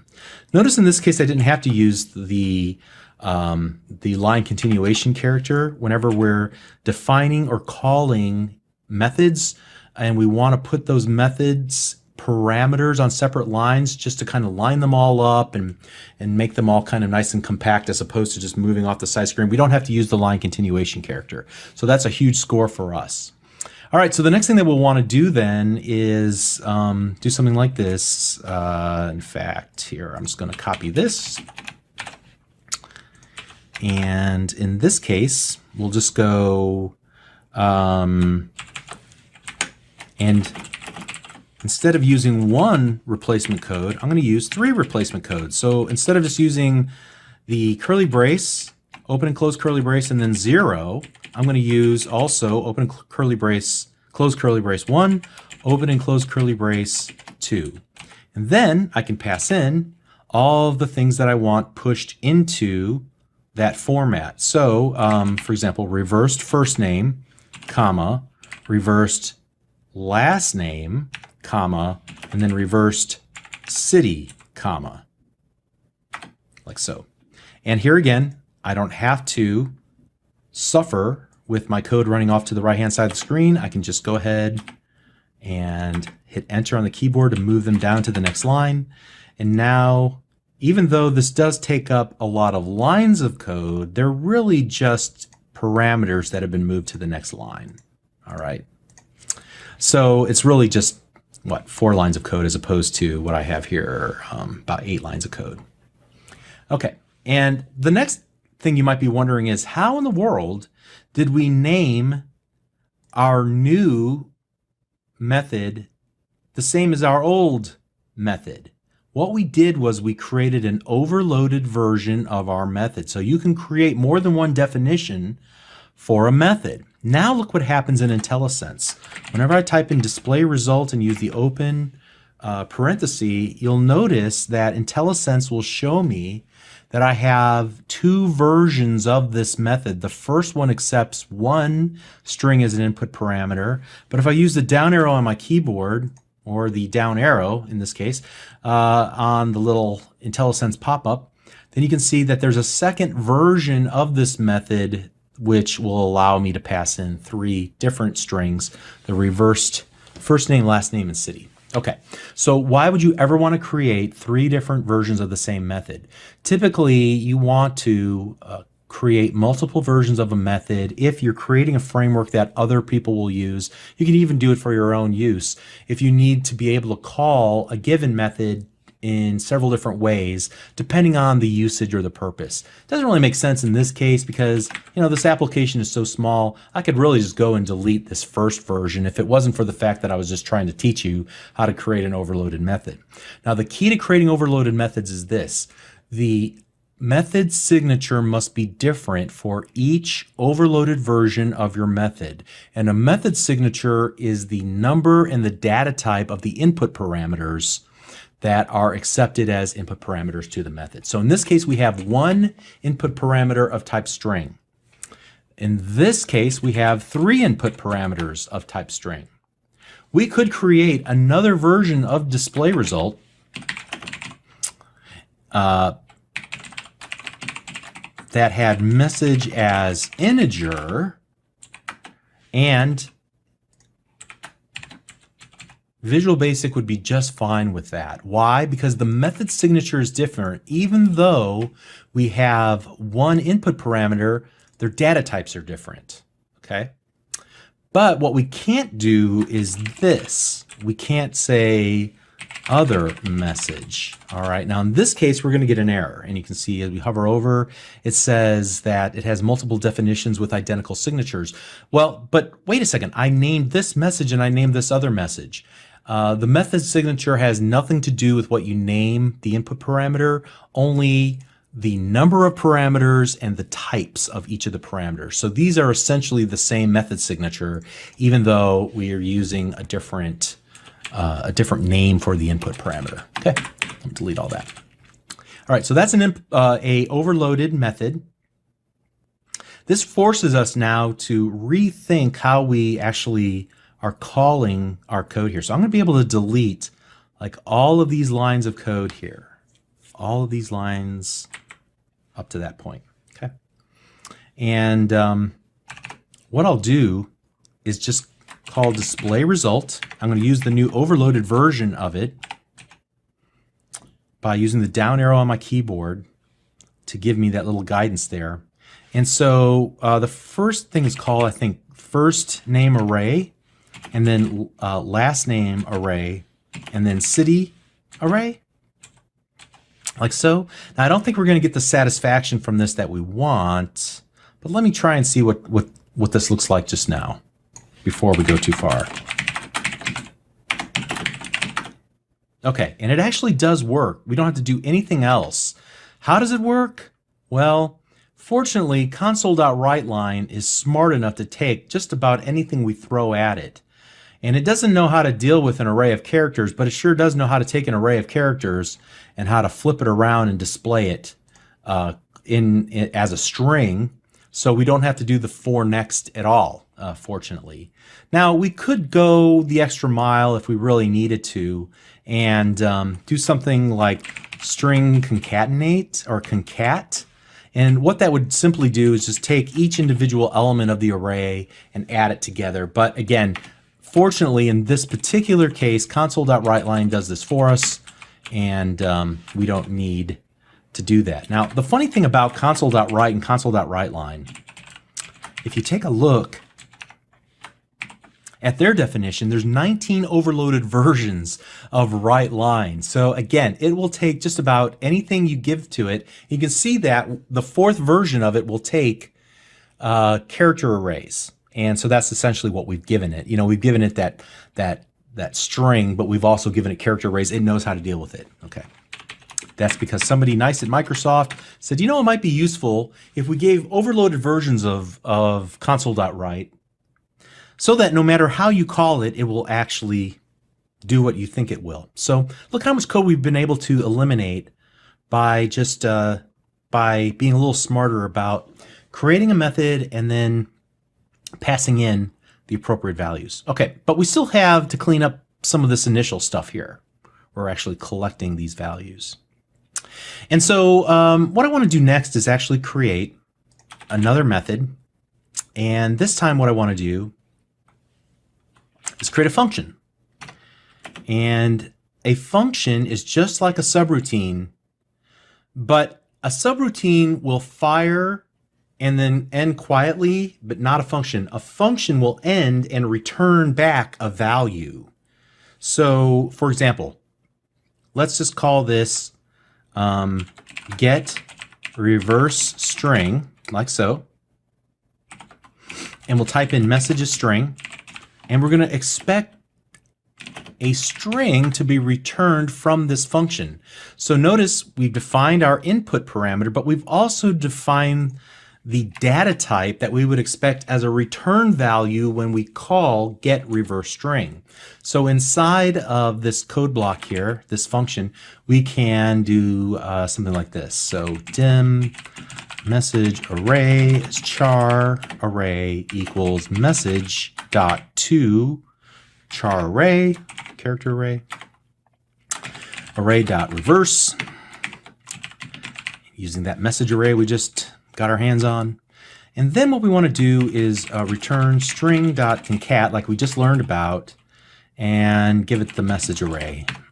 And that should, again, take all of the individual characters and munge them together back into a string. We're going to return that string back to the caller. All right, so let's see how that's going to affect what we're doing here. This really gets pretty simple at this point. We don't have to, and we've already eliminated some of this application, but we can get rid of, yeah, pretty much all of this code right here, these 6 lines of code. Get rid of that. And what we can do is just wrap get reverse string around the console.readline, like that. How crazy is that, right? So get reverse string, passing in a string, whatever's returned from readline, and we'll save it here in last name. Get reverse string. Now we're going to need to change these input parameter names to first name, last name, and city instead of what they were formerly named as, because we already did some of the work outside of our display result.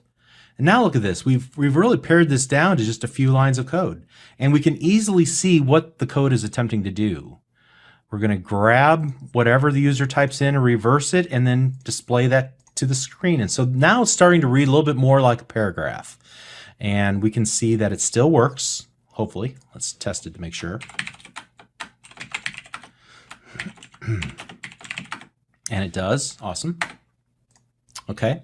But before we say that this is finished, what I want to do is create one more version of this reverse string just for kicks. Now, what we've been doing up to this point is just passing an input parameter with using the default technique, which is something called by value, which means that whatever we pass in here will actually just be a copy of the actual value that gets passed into our method. But what if we wanted to actually make a change to a variable itself? In other words, what I mean by that is we create a subroutine called subReverseString. And instead of just passing in the message as string, we'll say, tell you what, instead of just giving us a copy of the value, so in other words, just instead of giving us Bob or Tabor, the value, give me the actual memory location where I'm storing the value Bob or the value Tabor. Give me the memory location, the bucket in the computer's memory. I want to manipulate the data in that bucket. All right. So I know that's kind of an odd way of looking at it, but here we're just passing and saying, oh, yeah, the value that we've gotten back is Bob or Tabor. But in this case, what we're saying is I want to actually have a link to that location in the computer's memory, and I'll manipulate that directly from my reverse string subroutine. All right, so to make this work, we're going to have to redo our code a tiny bit. Specifically here, and we'll just change this around a tiny bit. Instead of calling get reverse string right there, let's get rid of it. I'm going to call it, we'll call reverse string right there as we're making the call in. Now you can see I'm going to get some problems here, because this does not return a string. So I'm going to do it a little bit differently than that even, all right? And this will add some lines of code, but I just want to show you the difference between by value and by ref. So let's take, let's go reverse string, and we're going to pass in first name, reverse string last name, and then reverse string city. Okay. All right, so here, what we'll do is, instead of the default, which is by val, we'll say instead, give me a reference. So I'm going to say, pass me in by reference. So this will give me an actual connection to the variable first name or last name or city in the computer's memory. And now I can manipulate that directly. Okay. And so I'll just do dim message array as char. Array equals message.toChar array, like so. Whoops. And then array.reverse message array. And that should be all I need to do, because this message, whoops, I think I need to do one more thing, which is string.concat. Actually, message equals string.concat message array, like that. Okay, that should work. See how we're going to manipulate the value of message, but we're not returning anything? That's because we're actually manipulating the value up in the bucket. So now let's run the application, and it still works. Okay, pretty cool. So we learned quite a bit in this lesson. Now, before we kind of wrap up here, on Developer University, I issue a decree to students, and that is that no method should have more than 6 lines of code in it. If it has more than 6 lines of code, it's probably trying to do too much in the system.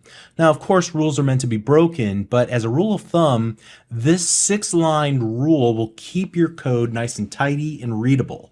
Now, I've broken that rule here only because I'm trying to illustrate some ideas, but ideally we would compact this down and make this much smaller, creating more smaller methods is preferable to creating one monolithic method with just a ton of code inside of it. So we want to create lots of small methods, create methods with good names, and let those methods drive the storyline of the application as it unfolds, as it's executing. Okay. But in this lesson, we looked at how to define our own methods, creating subroutines, which fire and then end quietly, versus functions which fire but return something of a given data type, and we declare that with the as data type name at the end of the function. We looked at creating input parameters, and we looked at creating multiple input parameters. We looked at creating overloaded versions of methods by creating methods with different method signatures, and a method signature is simply the number and the type of input parameters for a given method. We looked at how it looks like from a consumption standpoint when we use IntelliSense to show us the different versions of our methods. We looked at passing values into methods using both by val, which is the default, we're just passing the value of the bucket in, making a copy of it essentially and passing it, versus by ref, where we're saying, actually, let me deal with the bucket directly, like we did here, so that I can manipulate exactly what's in memory. So when I'm reversing those strings, I'm reversing first name. It started off as Bob, or Tabor would be a better example, and ends up as Robat, so that when we're displaying the result, it will it'll be actually manipulated by the point we get to that line number 20. Okay, and even though we've added a lot of extra code here, we really did not dramatically expand the number of lines of code. Notice we only went from like 50 to 53. A lot of this can be stripped out, right? So we could have completely reduced this code down to just a handful of lines of code. Very cool.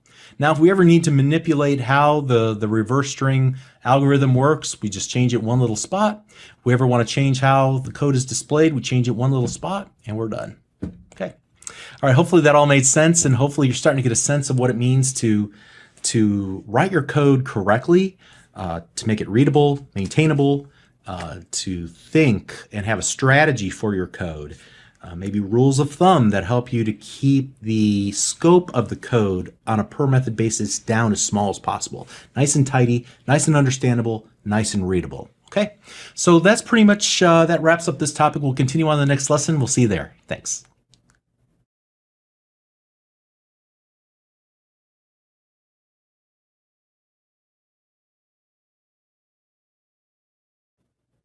Hi, I'm Bob Tabor with Developer University. For more of my training videos for beginners, please visit me at devu.com.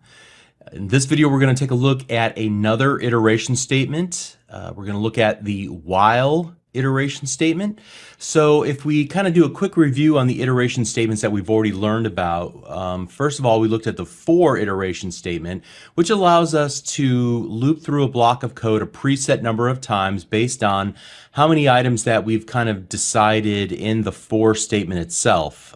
So we create a counter of sorts, and it will iterate through the number of times in our counter. So there's a preset number of iterations through a given block of code. We also looked at the for each, which iterates through a block of code once for every item inside of an array. And so again, that's kind of a preset. You decide ahead of time how many times you're going to iterate through a given block of code. But what about those situations where you don't know up front how many times you need to iterate through a given block of code? You need to decide that inside of the block of code. Inside the block of code will dictate how many times to iterate through the block of code. I'll give you a quick example of that. Well, in those cases, you'll use the while statement, and you'll test to see if a certain condition is true. If it's true, you'll continue to iterate. If it's false, you'll stop iterating. You'll break out of the loop. And then we'll also look at the do while statement, which is very similar, except it guarantees that you run through the block of code at least one time. So we'll look at that subtle difference in this lesson. To begin, you can see that I've already created a new project called while iteration. So you can pause the video, catch up with me. I just created a new project, named it while iteration, and there's going to be a lot of typing. So what I'll probably wind up doing is pausing the video while I type, and then I'll pause the video, or you should pause the video after I'm finished typing so that you can type in all the code that I typed, and then we'll explain it and walk through it together. All right, so here we go. I'm going to start with a really simple example of the while, and then we'll blow it out to a much more interesting example, something that's very practical that we would probably wind up using in a real console window application by creating a menu. But let's start simple. And so again, a lot of typing. I'm going to pause the video right about now.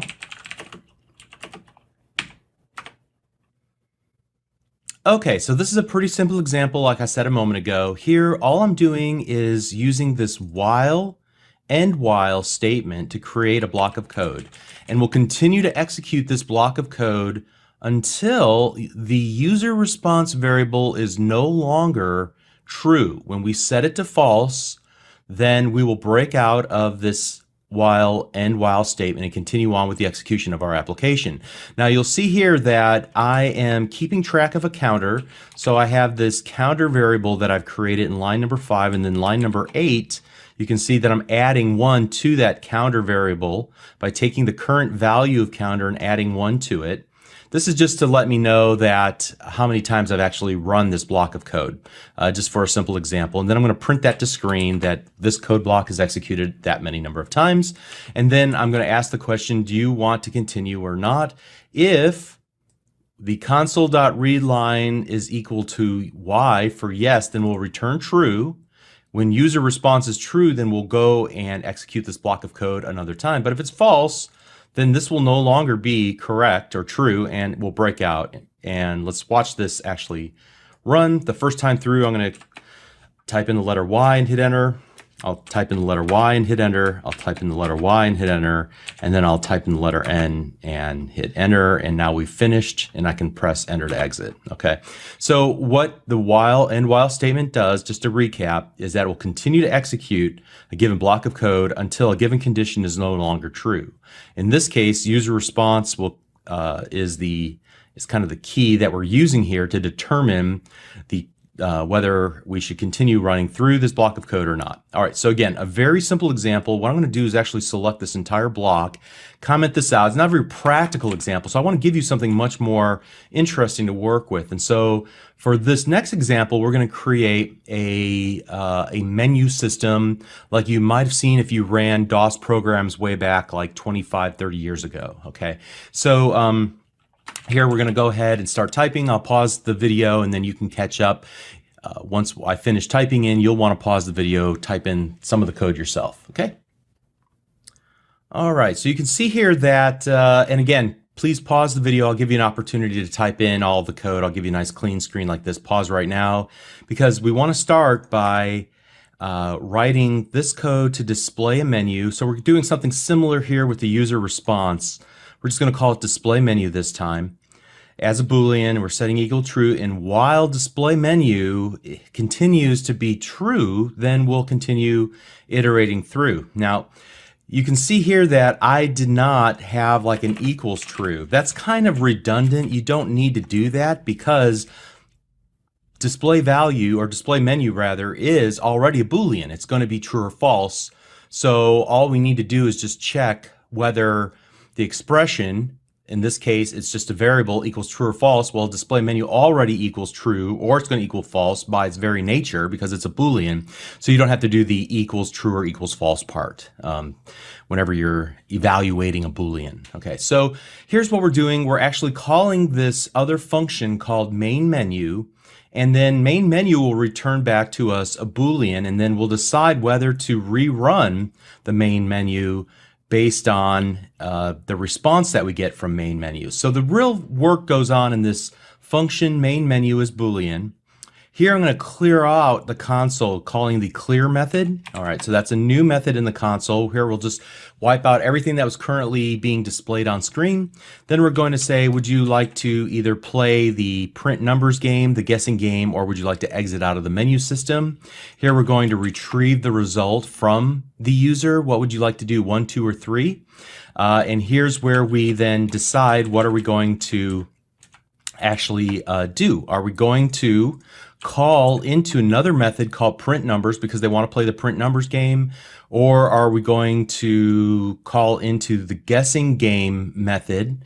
And I'll show you those in just a moment because they selected number 2. Or do you want to return false? All right, so in these cases, these methods will return a true or false. Here, when they want to exit, will return false. That'll get bubbled up through main menu into our main, and display menu will be set to false, so we'll break out and end the program at that point. Okay, so if they type in anything else, then we'll return true, which will return back to here, which will then set display menu back to true, which means we're going to call main menu again. We'll clear out and then say, all right, well, you didn't give us 1, 2, or 3, so I'm going to give you another chance to answer the question. And if you ever get confused about the flow of this application, just set a breakpoint and step your way through it using the debugging tools, right? So you can see how this actually works. Now, inside of the print numbers and the guessing game, for now, all I did was just implement console.writeLine. We're going to come back and flesh this out. So I've just stubbed out this method for the moment. But in both cases, we're going to return true, saying, okay, we finished the guessing game, or we finished the print numbers game. Why don't you just go ahead and re-show this menu to the user so they can decide what else they want to do inside of our application. So the nice thing about this little setup, and you can use this same little scheme that I've cooked up here to create multiple menu levels inside of a DOS-based, or rather a console-based application, okay? We'll flesh out these to show some more features of the while statement, and then also we'll look at that do while loop as well. Let's run the application and see how it works. So the first time through, we see there's a choose an option 1, 2, or 3. I'm going to choose number 1. And even though, unfortunately, you see that nothing really happened, the reason is because I forgot one line of code in both of these. Console.readline, because we want to be able to show that text before we continue on. Okay, here we go. Let's do it again. Print numbers game here. I'll press number 2. The guessing game here. I press number 3, and it exits. All right. So that's how the menu system works. Now let's focus on another aspect of this print numbers method and the guessing game to look at 2 different coding examples revolving around the loops, the do while and the while loop. Okay, so I'm going to pause the video again here as I type in some more code. All right, so I went ahead and fleshed out the print numbers method. You can pause it and catch up here.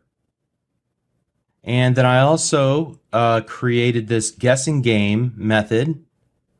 You can see most of it on screen right now. Pause it right here if you want to catch up. And then you can pause to see this end part in lines 82, 83, 84. So like I said, a lot of typing. But you'll definitely want to catch up with me and type all this in. Let me explain a few things about how this works. So the print numbers game, let's just go ahead and run the game and see how it works. Let's choose number 1, and we can type a number. I'm going to choose the number 7, hit enter, and you can see all it does is just prints out from 1 to 7, and that's pretty simple, right? Then let's play the guessing game. It's a little bit more involved, and we get to guess a number between 1 and 10. This is where things start to get a little bit more interesting. I'll guess number 3. That was the wrong answer. Number 4, number 2, number 6, 7, 8, 9, what did I miss? 5? All right, it took me 9 guesses. All right, so we randomly choose a number from 1 to 10. It's pretty cool. And then we keep asking, what do you want to guess the number? We could improve this, and maybe that's a good exercise for you to say you're getting warmer, or you're getting colder, or it's higher, or it's lower. Maybe give some hints as well. But now we can exit out of the game. So the print numbers game, recall, it was fairly simple. All we're doing here is just allowing the user to type in a number, and then we're going to actually read that number from the readline method. And notice that I've got this little cint. We're converting readline because it returns to us a string value, as you can see over there on the right hand side. But what we need to work with is an integer value. and the bucket sizes are different, so we're going to need to convert from the string, which if they type in the letter, the alphanumeric character 7, we need to convert that into the integer value of 7. Those are two different things, all right? So now that we have an integer, we can work with it in a mathematical sort of way, adding numbers to it and so on. As long as it's a string 7, if we were to attempt to add 1 to it, we'd probably get 7, 1 instead of 8, okay? At any rate, we create a counter just to keep track of how many times we're actually iterating through, and we're going to continue to iterate through until we get to the same result value that the user typed in, at which point then we'll pop out of our looping statement and continue on. All right, so for each number from 0 to, or as long as we're continue to be less than the value that was typed in, we'll continue to iterate through, but when this is no longer true, then we'll pop out of the iteration statement, okay? All right, so let's move on and look at the guessing game now. In the guessing game, you type in a number, and we are going to try and guess the number that the computer has selected. How do we get a number that the computer selects? We're going to use this class called Random. Random is a class created by Microsoft. Now, it's similar to the console class in so much that it's part of this library of code that Microsoft's allowed us to use inside of our applications, and it specializes in creating random numbers. But the way that we're using it is a little bit different. Like in this case, notice that all we had to do is just say console_class.clear, console_class.writeLine. Whereas in this case, we have to do something a little bit special. We have to create a new instance of the random class. And so we're creating a compartment in the computer's memory, a bucket in the computer's memory sufficiently large enough to hold this random data type.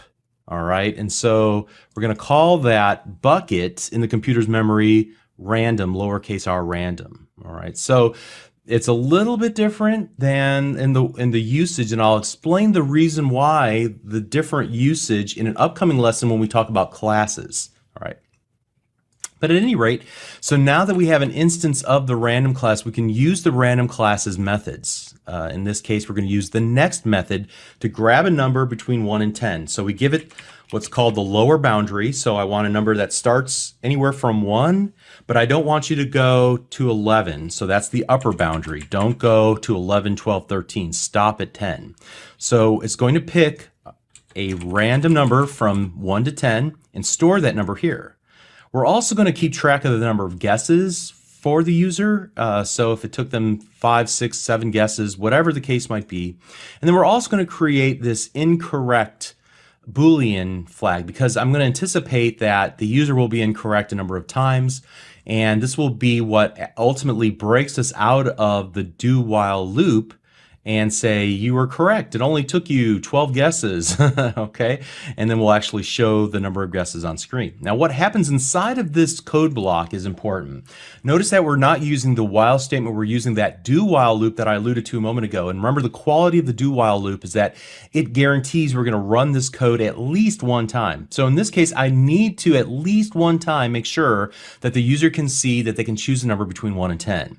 And then every subsequent time, I'm gonna ask them again, all right, you were wrong, which is pick a number between 1 and 10. You were wrong, pick a number between 1 and 10. So I needed that inside of the code block, inside of my loop, and I needed to run it at least once. That's why do while loop made sense in this example, okay? Now, we're going to retrieve the guess from the user, and then we're going to increment the counter of guesses. Now, I could have done something like this, like I did previously, guesses equals guesses plus 1, but I chose to use a little shortcut, which is the plus equal, and so those two lines of code are equivalent. I just had to type fewer characters. So take the variable guesses and add 1 to it is essentially what line number 74 says. All right, next up, we're going to take a look here at the little check that we do. Now, we're going to grab the random number from the user. And this is the important part. Notice that random number is an integer, but I'm going to convert it to a string by calling the toString method. I could have done something like we did earlier with cstr like that, and that would work just as well. So I'm going to convert this value to an integer. I'm going to convert this value to a string. I'll just go ahead and leave it like this. So we're converting data types. So this is an integer, but I need it to be a string so that I can compare it to the result. I just did the same basic thing two different ways here in these two different methods. But it's essentially the same kind of check. If the guess is incorrect, then incorrect will equal, or I'm sorry, if the result is equal to the random number, so if they guess the correct number, then it's no longer incorrect. It'll be correct. So we're going to set incorrect equals to false, which will then break us out of the loop. However, if they are in fact incorrect, incorrect will stay true, and we'll just say, hey, you're wrong, try it again, and we'll loop through this block of code another time. But assuming that they got it correct, we bust out, and then we just merely print this to screen, and then we return true in order to get back to our menuing system and allow somebody, the user, to choose a new game. All right. So hopefully you learned quite a bit in this lesson. We looked at a simple use case where we're just using the while statement in order to evaluate something and decide whether we should continue to iterate through the block of code based on something that happens inside of the block of code. We looked at how to create a menuing system using the while loop. And then we also looked at using the while loop in some creative ways in a more practical example here. And then we looked at using the do while just to compare the while versus the do while. The only difference is running the block of code a guaranteed time, at least once, versus not running it potentially one time. And then we also looked at a few other things like converting types using the CSTR, so convert to string and convert to int method. We also looked at using the plus equal operator. So we also looked at the random class and how we're able to generate a random number. Now we can create some interesting little games. All right, so hopefully that was a pretty helpful lesson. A lot of typing, but again, that's good for you, creating muscle memory. New observations come whenever you're typing the code in yourself as opposed to just watching somebody else do it. So make sure you're getting your hands dirty in the code. All right, we'll continue on the next lesson. We'll see you there. Thanks.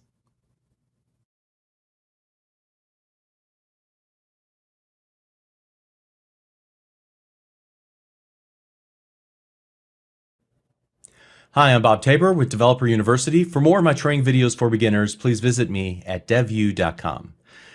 Now, many types of applications that you'll wind up writing involve text, whether it's text that you'll need to feed into other applications, or text that you'll retrieve from end users, or text that you will actually format for display to an end user. So there's this notion of massaging data, changing it in subtle ways in order to format it specifically for input to another software system. Professional software developers spend a lot of time taking data, changing it in some way, and then putting it into another format for ingestion into another software system, or formatting the data for display, or looking at the data that's been input or by an end user or by another system and ensuring that it's in the right state, that it looks correct in order for it to be used inside of our application. So mastering the manipulation of strings is a vital skill in Visual Basic. Furthermore, the string data type can hold a lot of information. It's actually, when you compare the buckets and the sizes of the buckets in the computer's memory, the string bucket is a massive bucket if you want to continue that analogy. So efficiently working with strings is another vital skill in Visual Basic. And in this lesson, I'm going to demonstrate several common string manipulations that are made easy by both Visual Basic proper as well as the .NET Framework class libraries and the inherent functionality that it baked into the string data type, the string class. Okay, so you can see that I've already created a new project called Working with Strings, and we're going to do several different things. We're going to work with special characters inside of our literal strings. We're going to format strings for display using the replacement syntax that we've already looked at a couple of times. We're going to look at it has actually more functionality than what we've seen up to this point. We'll look at just basic string manipulation, pulling things out, putting things in, breaking it apart, things like that. And then we'll take a look at working with large strings more efficiently by using a special class called the string builder. All right, so let's begin by looking at how we work with literal strings and special situations with literal strings. So for example, I might create my string equals my so-called life, and I have a couple of options here. If I want to say this in an ironic way, I could separate so-called using a single quote, but what if I needed to use a double quote? Unfortunately, if I use double quotes, it's not going to look quite right, and I'll get some errors here because we're not able to tell the Visual Basic easily that we just want to use a double quote here inside of our literal string. So to fix this, you can escape double quotes by using double quotes together. So when I pair up double quotes like so, we're saying we want this to be treated as a double quote inside of a literal string. Same thing with this second instance right here. And so we're able to treat the whole thing as a literal string. And if we were to print this now, let's go console.writeLine my string, and we'll go console.readLine. It will actually print out correctly for us.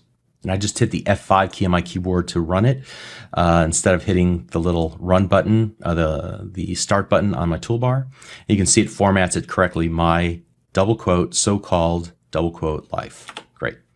All right, so next up, let's comment that out, and we'll take a look at what if I need to add a new line or a line break in between a literal string. So here I might have my string equals what if I need a new line. All right, and I want to put maybe that that new line character right here. How do I do that?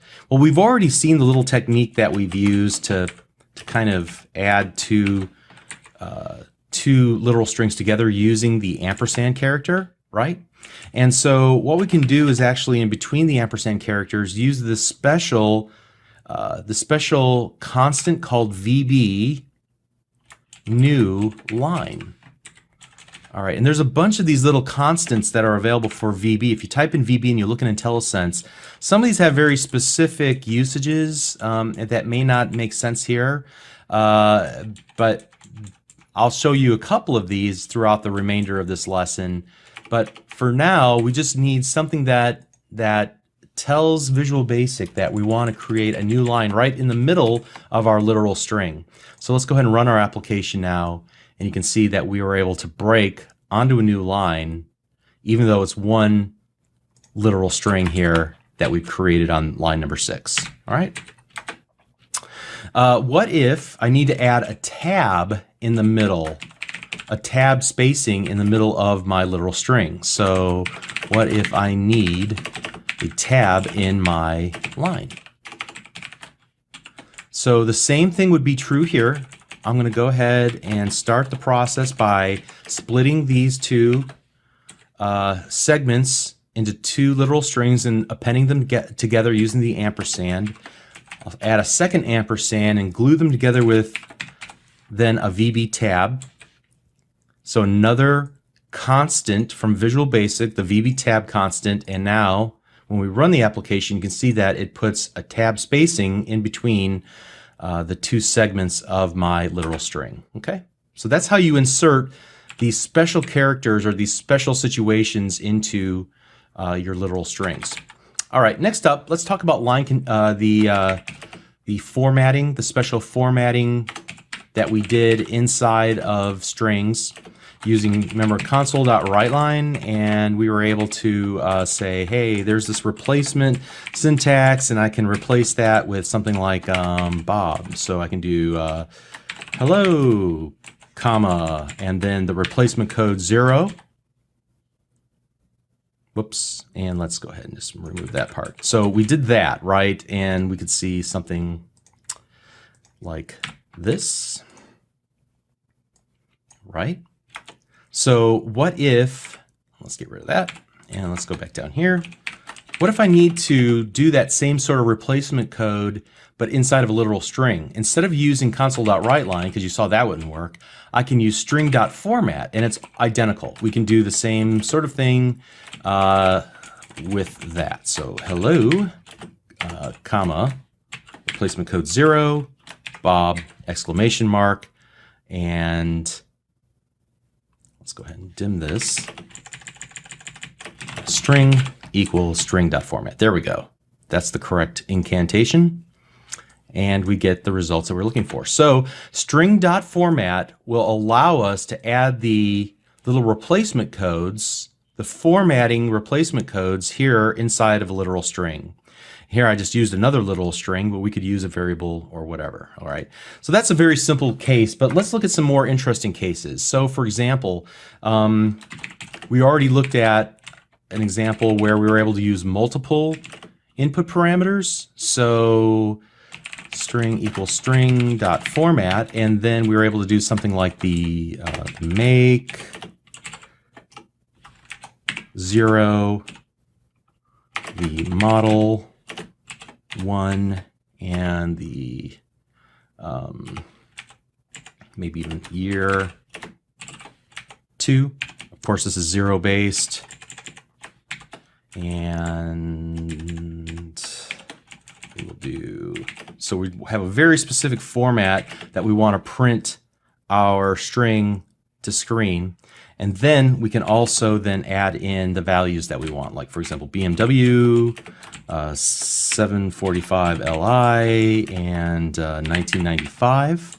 All right, and let's go ahead and put some of these on separate lines so you can see them. So I'm going to add a line continuation character right after the equal sign.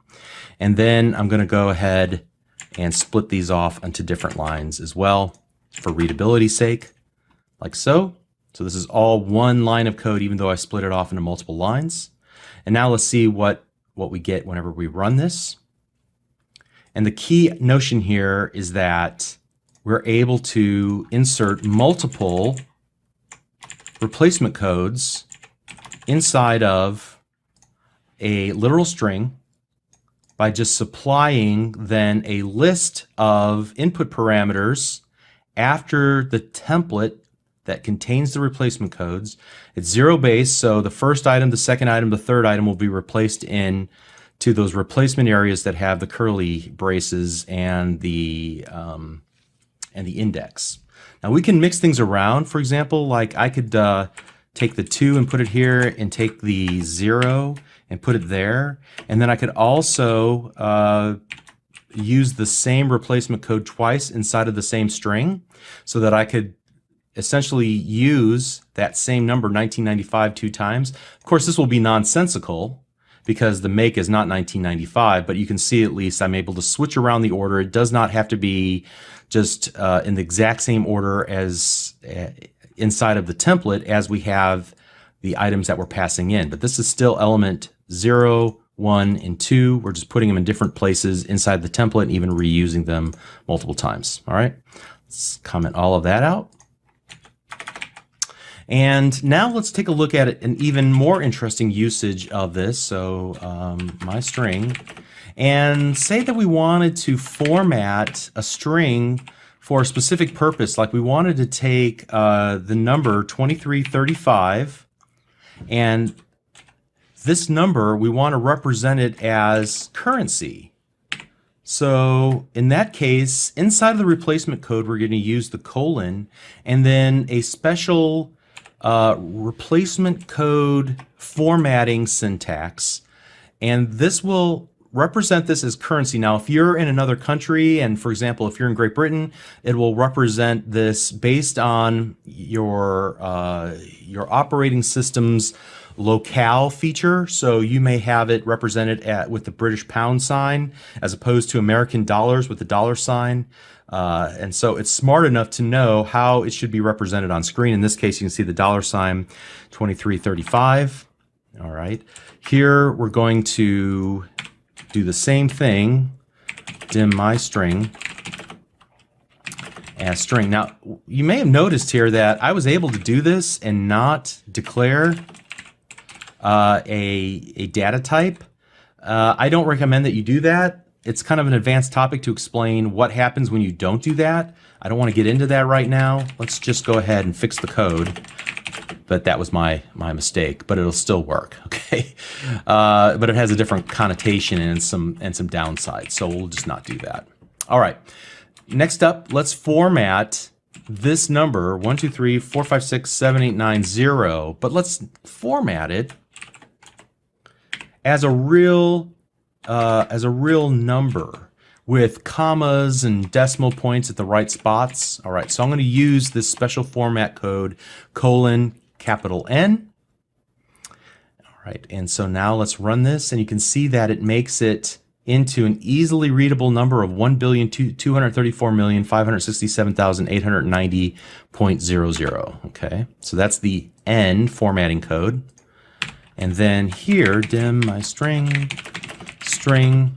What if we needed to represent a number as a percentage? So string.format, and we want to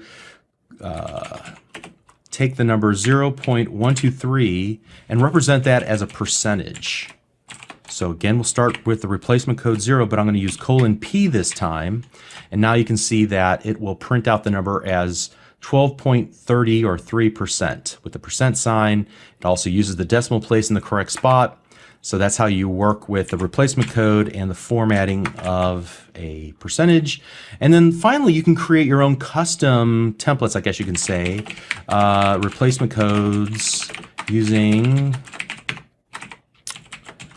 for example, I want to create 1, 2, 3, 4, 5, 6, 7, 8, 9, 0. I'm going to create a phone number. So I want to use the way that you would represent a phone number in the United States, which is 3 digits for an area code. So I'm going to use ###, which means just 3 numbers, the first 3 that you have here, and then a space, and then ### dash ###. Okay, so that's the format of a phone number. I could even do something like this: phone : just to kind of flesh out this example a little bit. All right, so now let's see that in action. Let's run the app. And whoops, didn't do something here. Oh, that's right. All right, I didn't give it the replacement. So here's what we need to do. Wrap a curly brace, set of curly braces around it, 0, and then :, and now this becomes the template for the replacement code. Okay, now let's run the application, and you can see it formatted it using the numbers that I supply. What if I were to supply more numbers, we'll put a 1 here at the end, than what the template can hold? Let's see what happens. What's the behavior here? Well, notice that it pushes it to the it pushes it from right to left. So it's going to honor the template from right to left. Now it's going to push more digits into that area code area, unfortunately. It's not what we would probably want. However, we should probably validate our data to make sure it's an actual valid phone number before we do any formatting with it. All right.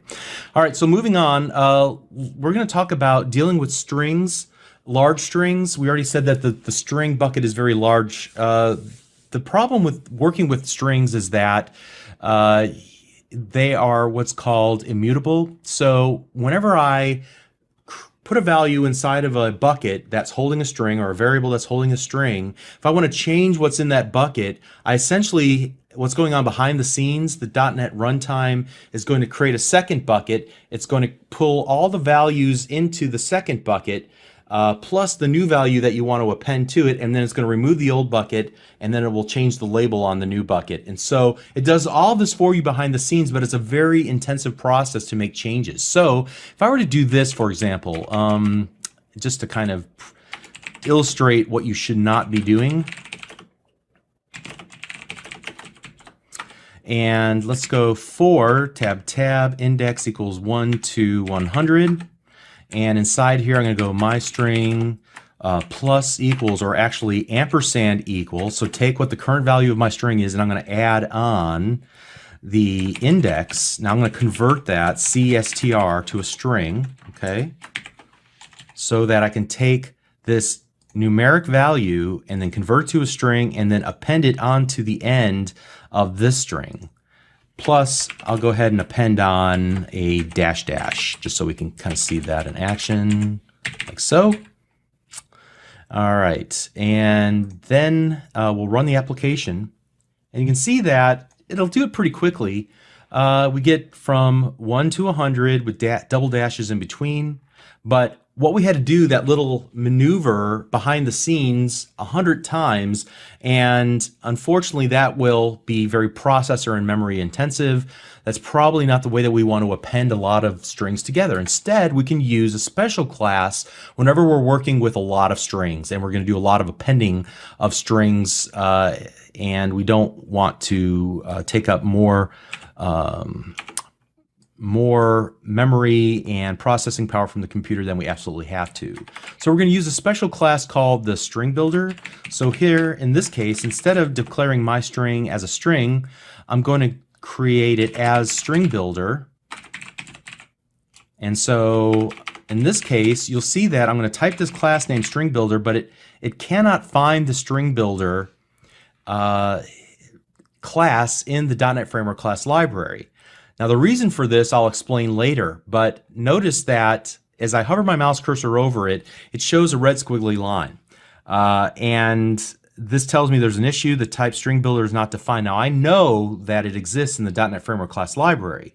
So what I'm going to do is actually utilize this little light bulb that popped up underneath the word string builder. And it gives me an option to either do one of two things, actually several things, but these first two are the most important. I can either say, give it to me because I know it exists in the system.text.stringbuilder namespace. Whoa, what's a namespace? We'll talk about namespaces later. So it's like a last name for your classes, all right? Or, as you can see, I can, as I get the little light bulb popping up here, I can import system.text. And when I do that, it will add this little line of code at the very top, the very first line of code to import that namespace so that it can find this class inside of the .NET Framework class library. So, like I said, the class name is string builder. I know it's somewhere in the .NET Framework class library. I just have to go to the right shelf on the library to find that class. All right, and so that's all I'm saying here. Hey, go to the system.text shelf, and you'll find a class named string builder there. So we're just giving a little extra instruction to Visual Basic to where it can find this string builder class inside of the massive library of functionality that Microsoft gave us. Okay, so we'll just do that. And now that we've included or found that, I'm going to actually do as new string builder. Again, we'll talk about the new keyword a little bit later.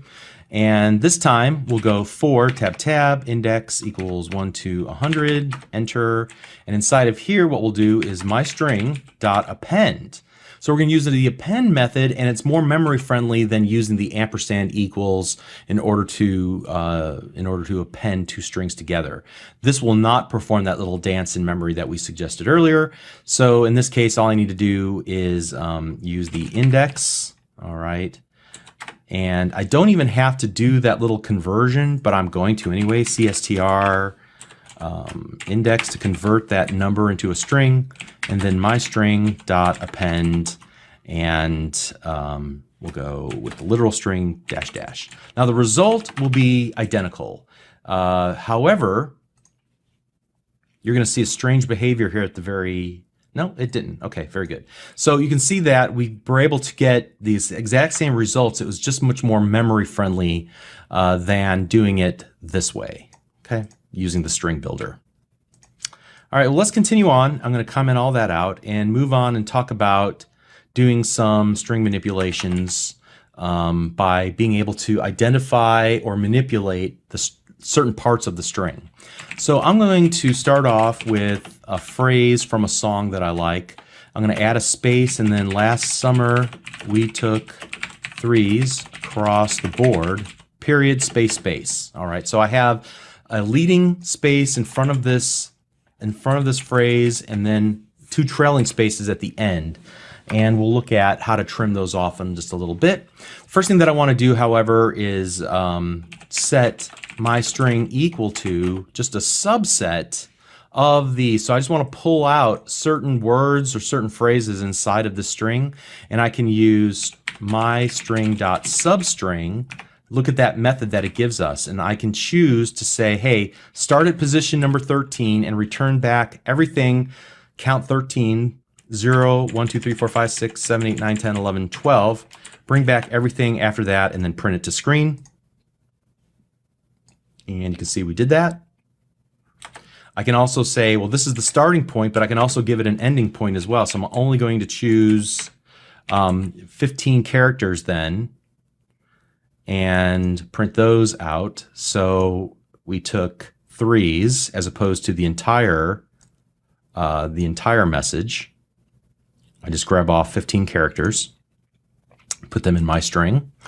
I can do something like this: my string equals my string dot to upper, and that will make the entire string uppercase, like so. Or conversely, I can make it all to lower, like so, and it's all lowercase. Furthermore, I can replace characters. So my string equals string.format. Whoops, I'm sorry, string, let's start that over again. My string dot replace. And what I want to do is search for the old character, which will be just a normal space character, and I'm going to replace it with double dashes. So for every space that we see, it'll be replaced with double dashes. And you can see then we get the following with 4 dashes here at the very end, because we had 2 spaces here at the end of our original string. And you know, one of the other things that we can do with strings is get the length. So for example, let's go ahead and do my string equals string.format, and I'm going to say my string is so many characters long. All right, so we'll start there and say, show me my string dot length. Just like we used with the array to see how many elements are in the array, we can also do that with a string. Again, a string is just really an array of individual characters, right? So we can see how many characters are actually in the string and print that out. My string is 47 characters long. Very cool. Okay, now what I'd like to do, I'd like to use the trim function, and so we're going to just add on to this. After trim, then we're going to print off the length of our string. So what trim will do is actually remove any of the leading and trailing spaces for a given variable, or in this case, a literal string, and then it will return back the new string without those leading and trailing spaces. However, in this case, since it returns a string, I can continue to call another function or property of the string, and I'm going to call length again. So I'm chaining together commands. This is a string. This method operates on the string and then returns a string. And since it returns a string, we can then go ahead and call another method that we get access to from the string class, and that is the length. So here we go, and we'll run it this time.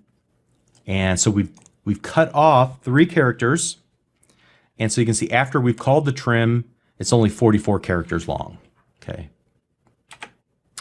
All right, and so we can also, just so you know, do my string dot trim. We can only trim off the start or trim off the end. Okay, so you have some options there. You don't have to trim all the spaces. You can just do the first or the last spaces using the trim start or trim end. All right, so that's pretty much all I wanted to show you, but ultimately I would say that you should take a few moments and look at the other functions that or methods that are available on the string class, and just take a moment to learn about them, because there's a lot more that you can do. Some of these won't apply, but some of them will. And before you go and just start trying to manipulate strings and write like more than one line or 2 lines of code to make some significant changes to strings, just remember that you could probably find an easier way to do that just using the built-in string method. You may have to get a little creative sometimes, but you definitely can figure out how to manipulate the string to make it exactly the way you want using the built-in functions. You just have to find the right combination of functions and call them in the right order, and it'll probably make your life a lot easier. All right, so that finishes up our discussion of manipulating strings. Let's do the same thing with dates and spans of time in the next video. We'll see you there. You're doing great. Thank you.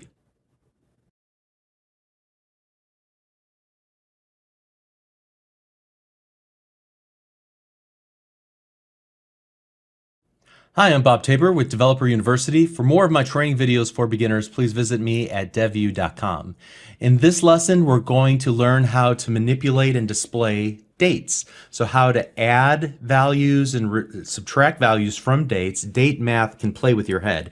How to display different parts of a date, or how to use some of the built-in features in Visual Basic and the .NET Framework class library to display dates in various formats. We'll also look at how to work with spans of time, so 3 years, 5 years, 1,000 days, whatever the case might be, and subtract and add values to those, and a lot more. So this will be fun. You'll need to work with dates for the same reason you'll need to work with strings. In business applications, dates are pretty used frequently for things like project management, for content management systems, for order management systems, and so on. So we've learned how to work with a string and an integer, and we've learned how to work with a Boolean. Now we're going to add a new data type that allows us to work with dates and times, and then later a new data type that allows us to work with spans of time. So we'll start off by working with dates. So here we're going to go dim my value as date, and if we were to just work with the date by itself, I think it's important for you to see this right off the bat. Let's go ahead and just write out the value, the default value of a date, and see what we get. Because at this point we've not initialized the date. So it's the equivalent of an empty string or the value of 0 for an integer, which is the initial value, and that's generally not what we want to work with. But I want to show you what you'll see if you were to work with an empty date. It'll give you some representation of a date. It just might not be what you want. All right, so let's go ahead and run the application. And so it's going to give us January 1st, 81 at midnight. Okay, so that's probably not the value we want to work with unless we want to see how many minutes, days, and seconds since January 1st, 1 AD at midnight. Instead, what we'll want to do is initialize that value either to a specific date in the past or future, or if we want to work with now, there's a special function in Visual Basic that allows us to work with this moment as the application is running. It's called the now function. So now whenever we run the application, we'll see that I'm recording this on May 24th at 10:35 a.m. All right, so what if we want to format that date for display? Well, there's a couple of different ways, a couple of different built-in features of dates that will allow us to format it for display, featuring different portions or representations of dates. So let's go myValue.to, and you can see there's just a bunch of these to methods. So to local time, to long date string, let's use that one first, to long date string. Then we'll go console.writeLine, myValue.to short date string. Let's do the same with times, console.writeLine, myValue to long time string, and then you're going to see that there's not much of a difference between the two, but I wanted to, for the sake of completeness, show you the to short time string as well. And let's go ahead and run the application. We should see 5 representations of now on screen. So again, this is without the default format. If we print it off, we'll just get the date and the time and the AM/PM portion. The long, here, let's compare these and put them right next to each other here. So the long date string will give us Tuesday, May 24, 2016, nicely formatted. And again, this will depend on the culture of your computer. So if you are in Europe or if you're in some other country, you might see the default representation of the date different than what you see on my computer, which is set to the culture being English United States. And this is a common way that we would represent dates. So here on the short date string, we just see the month, day, year. Again, you might see day, month, year, which is common in Europe and other countries. Then the time, the long time and the short time, pretty much the same. The only difference is that with the long time, we see the seconds, not just hours and minutes, and then AM or PM. And there's different ways that we can represent if we want something a little bit more custom. So for example, we can just pull off a specific portion of the date. In this case, my value dot month, and I'll use ampersand and then 2 dashes and then my value dot year. And so we can grab off just about any portion, even minute, milliseconds. We can pull off the time of day. We can pull off day of week, for example, day of week, day of the year, whether or not this is daylight savings time or not that we're currently in, the time of day, and so on. So I'm just going to pull off day of week just so you can see this, and we'll run the application. And you can see that the day of week is 2. This starts with Monday as the first day.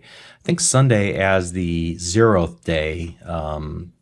So just 0 based, I believe. But 5 would be the month, and then the day of the week would be the second item or the second index, which should be the third item, I think. Okay, but what if I wanted to print something off a little more friendly than that? For example, what if I wanted to do the my value, and I wanted to see, for example, the actual the friendly month, like this is May when I'm recording this. So what I can do is call toString, toString, and then I can use a special formatting provider. And so in this case, I know that I can just use 4 capital M's in a row in order to grab off just the month and print that to screen. So you can see here, this will print off just the month of May.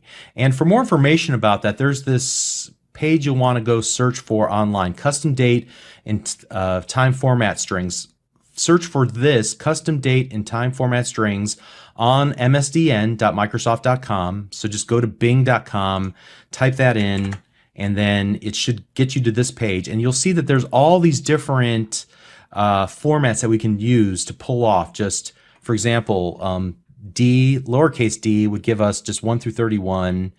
Day of the month would give us 0, 1 through 31. So that's not all that helpful, but we can pull off the HH, for example, giving us a 12-hour clock, or capital H to give us a military clock. Okay, so you can see examples here. I use the 4 M's to give us, you know, the full name of the month, or we can use 3 M's to grab a abbreviated. For December would be DEC. For March would be MAR, and so on. And here we can grab off the different years and different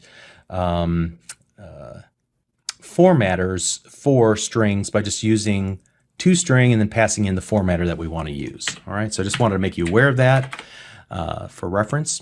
Now, I said earlier that we can also do some date manipulation by adding and subtracting days and hours and just about anything from our date. So here we go, console.writeLine, and here we're going to take my value and I'm going to add, and notice that I can add lots of different things to it. I can add a time span, which we'll talk about time spans a little bit. But more importantly, let's add days or hours or milliseconds or minutes or months or seconds or even years to the current day. So if I say, hey, I want to add 3 days, I'm saying what will be 3 days from now?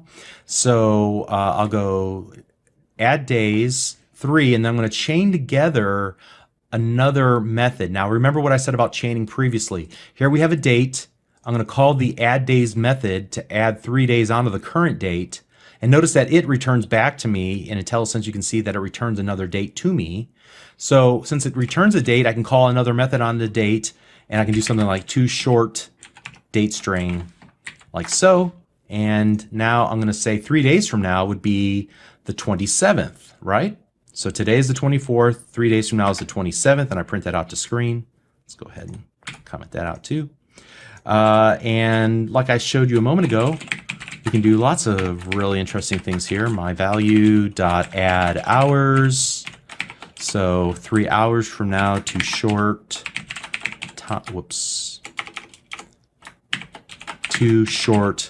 time string.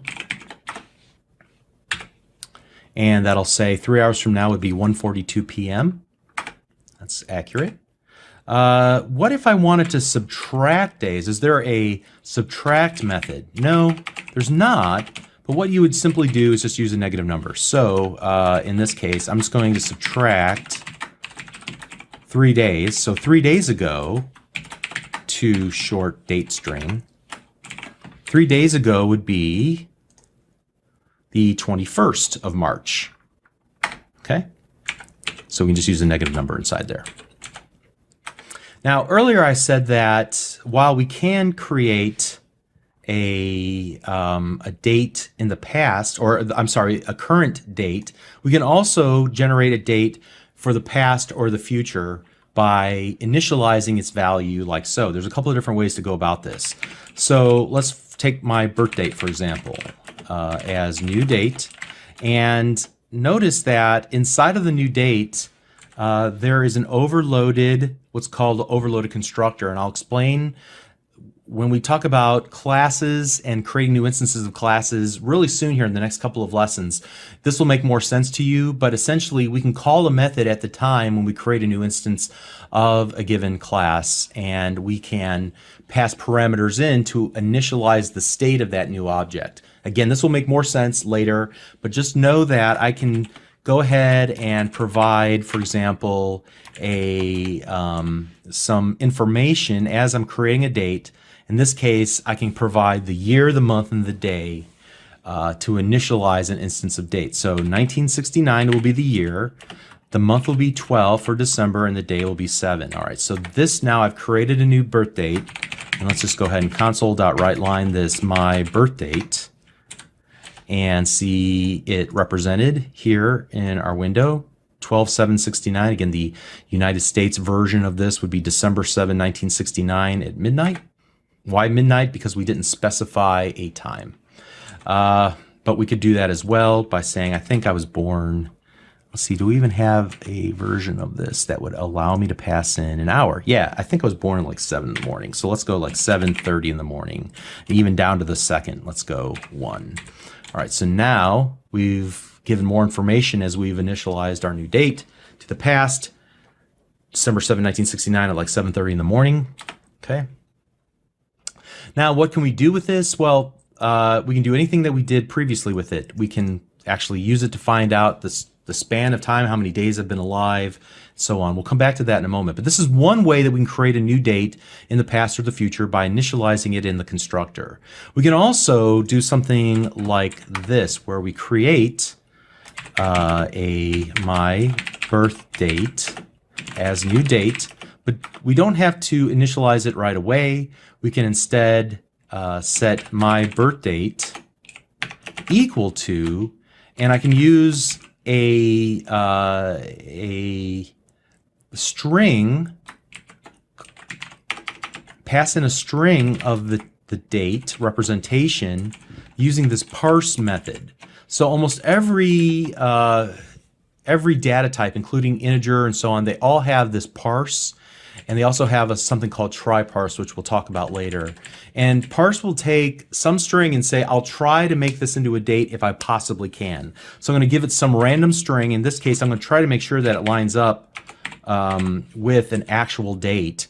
And hopefully the parse method is smart enough to take that string and convert it into a date and assign it then to the my birthday variable, in which case you do get it to work again here. So that's another way that we can create a new instance of a date in the past or in the future. And then the final way is to use some, to create a literal date. Now, in the past, we've created literal strings, right? By using double quotes around a string. So I could create a string called 1969, or December 7, 1969, but notice that this isn't going to work. Let me see if it works.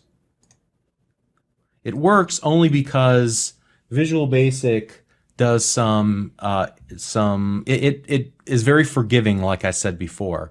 It will do conversions for you if it thinks it can. Okay, it's very clever in that way. We shouldn't rely on Visual Basic's functionality to do this. Instead, what I'd like to do is use the actual literal characters for a date, and instead of using double quotes, you would use pound symbols around a date, and that would make it into a real date. So we would get that. All right, but yes, we don't even have to use date dot parse with the string. We could just give it a string, and Visual Basic's smart enough to figure it out. But do not rely on that.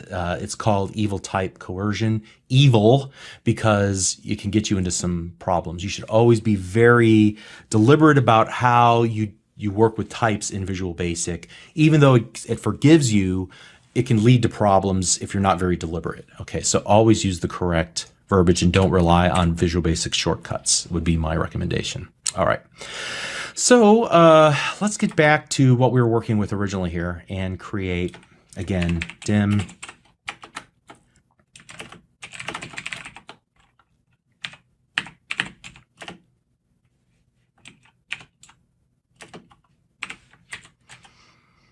right? And now what if I wanted to work with the span of time? And so we're not working with hours, minutes, seconds. We're working with, at least in form of a date, we're working with it in terms of how long something took or how long something will take.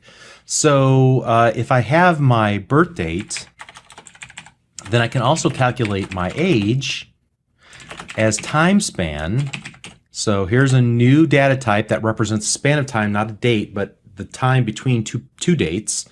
So in order to figure that out, my age, I'll take date.now, and since now returns a date, we already know that what the now function does, we'll go date.now.subtract, and then I'll pass in my birth date. And that should give me a span of time for how long I've been alive. Now what I can do is go my age dot and see how many seconds I've been alive, how many minutes I've been alive, how many hours, how many seconds, and so on. So let's look for the total number of days that I've been alive. And it'll come back with a very large number, 16,970.45 days. So whenever I run this, the number always gets larger every time I record the series, and I always feel a little bit older. So at any rate, that's how we would figure out then to use a span of time. And we can do that by giving it two dates. In this case, I'm taking the current date and subtracting off another date to figure out that length of time. Okay. And at that point, then I can take my age and say, 10 days from now. So let's add a span of time. So new time span, and we'll say, hey, let's give it the number of hours, minutes, and seconds, or the number of days, and so on. So let's give it in 100 days. Whoops. 100 days, 0 hours, 0 minutes, and 0 seconds. How old will I be? I'll be, here, let's set my age equal to my age.add, and then run it. 17,070 days old. Okay, so we just added on 100 days. Okay, so that's how you manipulate dates and spans of time, as well as manipulating times, printing out various portions of dates and times, and hopefully that'll give you all the tools. Again, my advice regarding dates and times and spans are the same as my advice with strings, which is if you're doing a lot of work to try to figure out how to how to manipulate a date time or a time span, you're probably doing it wrong. There are so many built-in functions, and we haven't even looked at them all, that are available from the .NET Framework class library or that are baked right into the date data type or the time span data type. Just do a little research online and search for the exact problem you're trying to solve, and chances are there are existing functions that will take care of the majority of it so that you're not writing so much custom code. All right, so you're doing great. We've made it so far through, and I would really say that at this point we've hit the halfway mark, because up to this point we haven't done anything all that complex. Things are going to start getting interesting now as we move on and talk about classes, and this is always sort of a big hurdle for people conceptually. The syntax of classes is easy. It's just the conceptual nature of it. So don't get discouraged. Everybody has this little hurdle, and I'll try to do my best to explain it in a way that's understandable. Just take it in stride and understand it in the context of how the .NET Framework class library was built. And if you understand it in those terms first, then everything else will work and make sense for you. And that's all you really need to know at this point in your journey towards Visual Basic Mastery. Okay, so at any rate, this kind of concludes the first half of the course. What comes next is a little bit tougher. Don't worry. If you got this far, you definitely can do it. You have the power to stick to it, and I'll do my best to help out. We'll see you in the next lesson. Thanks.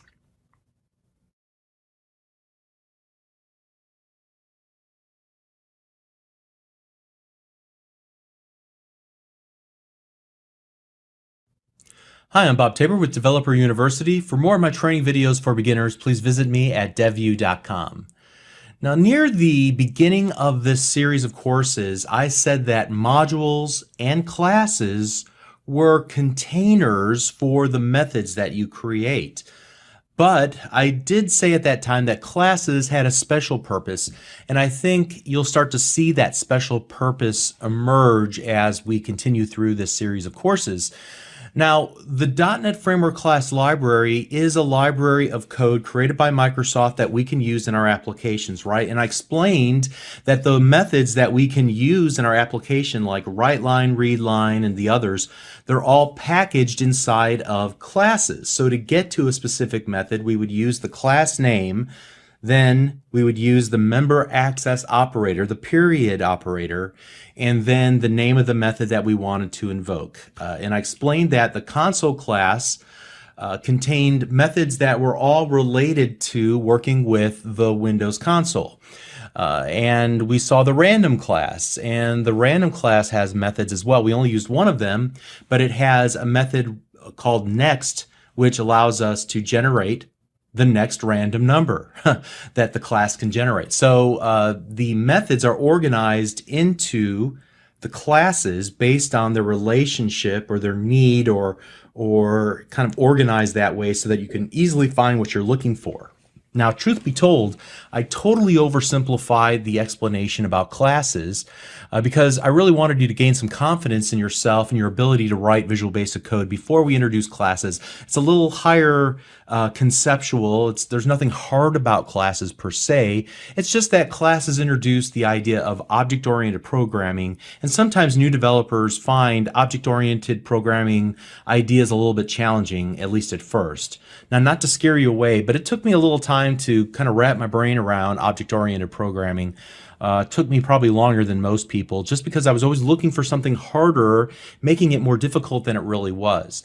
The fact of the matter is that in one sense, it's very simple, and then in another sense, you spend the rest of your life trying to master it. Okay, so not to scare you off, but it'll be pretty simple, I think, once we get some basic explanations under our belt. The code that you write in methods are ultimately defining the classes of your application. So every method that you utilize from the .NET Framework class library is just a class, and that's why it's part of the class library. That's why they named it the class library. Classes are all around you. You've been using them up to this point pretty much for every little application that we've written. And so you're really an old pro at it. I'm merely going to fill in some of the details to what you already know in this lesson and the next few lessons, and kind of round out your knowledge. And then maybe someday, whenever you sit down to build a real application, a new application, you'll start to see the value of classes And maybe you'll even start to think like an experienced software developer who might organize their methods into the various classes to help in a number of different ways, to help organize their thinking, to make their code more maintainable and so on. But at this early point in your software development experience, I just want you to be able to utilize the .NET Framework class library efficiently. So I want you to be understand the nature of classes and how to create an instance of a class, create an object, how to utilize properties and methods of a class, and so on. So the truth of the matter is that I couldn't possibly cover everything there is to cover about object-oriented programming and specifically about classes in this course. There's just not enough time because it's a vast topic. I have an entire course devoted to it on devu.com, and then you can go on from there and read books and books and books about object-oriented programming. I just wanted to present enough information to you to help you get comfortable with the basics of how to use the existing .NET Framework class library from Microsoft. Use those library classes in your applications. And so in order to illustrate how Microsoft put together the .NET Framework class library, we're going to build our own custom classes and to show you how they built the class library. All right, so what I want to do is start talking about the need for classes and talk about working with related properties. So suppose that I want to create an application that keeps track of data about cars because I own maybe a company that deals with a car lot. I'm selling cars on my car lot and I want to keep track of all the cars on my car lot. All right, so I want to keep an inventory of all the cars that are currently in my possession as the owner of the car lot. So what I could do probably to begin with here is to create a series of variables about a given car, and I just maybe want to keep track of 3 properties of each car. So I have one car on my car lot. I'm going to say car number 1, and I want to store its make as a string, and I want to store its model as a string, and then I also want to store, whoops, this should be car 1, and then car 1 year as integer. And so then maybe I come along and I need to add a second car. I've got 2 cars on my car lot now. I might need to go car 2 make as string, dim car 2 model as string, and then dim car 2 year as integer. And then what if I get a third car? Well, here we got to do that all over again. Car 3 make as string, dim car 3 model as string, dim car 3 year as integer. All right, and then I decide, well, you know what I really need to do is not only keep track of the make, model, and year, but I need to also keep track of the color for each of the cars. So, I gotta do car 1 color as string. All right, and then gotta go down here, add car 2. You can see that this isn't a very efficient way to keep up with all the cars on my car lot. Okay. First of all, I'm kind of relying on just a naming convention, just like I did with arrays. Remember when we talked about that? Relying on a naming convention to keep everything kind of bundled together, and there's no way to enforce that. There's no way to enforce that. What I'm saving in car 3 color isn't related to car 1. Why? Because these are just loosely related together, and the only way that they're related is in my own mind, and the only reason they're related in my mind is because of what I've named them. So this isn't a very good technique for keeping related attributes of a single entity, a single object, a car in this case, into one logical container. When I think about it, arrays really aren't the right way to go about this either, because you can only store a single data type inside of an array. And furthermore, how would I keep track of, if we were to say car 1 and, say it had 4 attributes, how would I be able to say that attribute number 2 was always the model, regardless of car 1, car 2, car 3? So that arrays aren't really the right solution for this either. What we would probably want to do instead is actually to create a new class of information, a classification, a type. And that type would be a car or an automobile. And a car would have different properties. And then whenever we went to represent a new car on our car lot, we could just say car 1 is actually type of car. And since it's a type of car, we know that it has a make, model, year, color, and so on. So here's what we want to do. We want to create a new class. And inside that class, we're going to define the properties, the attributes of a car that are meaningful in our application.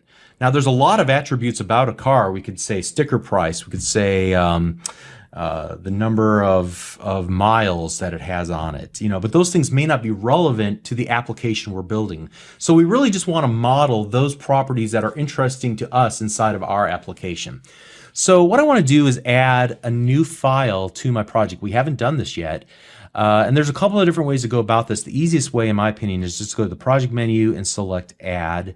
And one of the options is to add a class, and it will pop open a new dialog called the add new item dialog. It'll already pre-select class. We can add a lot of different types of things, but class is what we want. Let's name it car.vb and click the add button. Okay, so now we have, you can see here, a public class car. I'm not going to talk about the word public just yet. That'll come in handy here when we talk about accessibility modifiers a little bit later. But for right now, all I'm really interested in doing is defining what a car is inside of my application. And again, car lot, I just want to keep track of the make, the model, the year, and the color. So what I'm going to do is create 4 properties of a car that are general, and they're applicable to every car that's ever been created on the face of the earth, okay?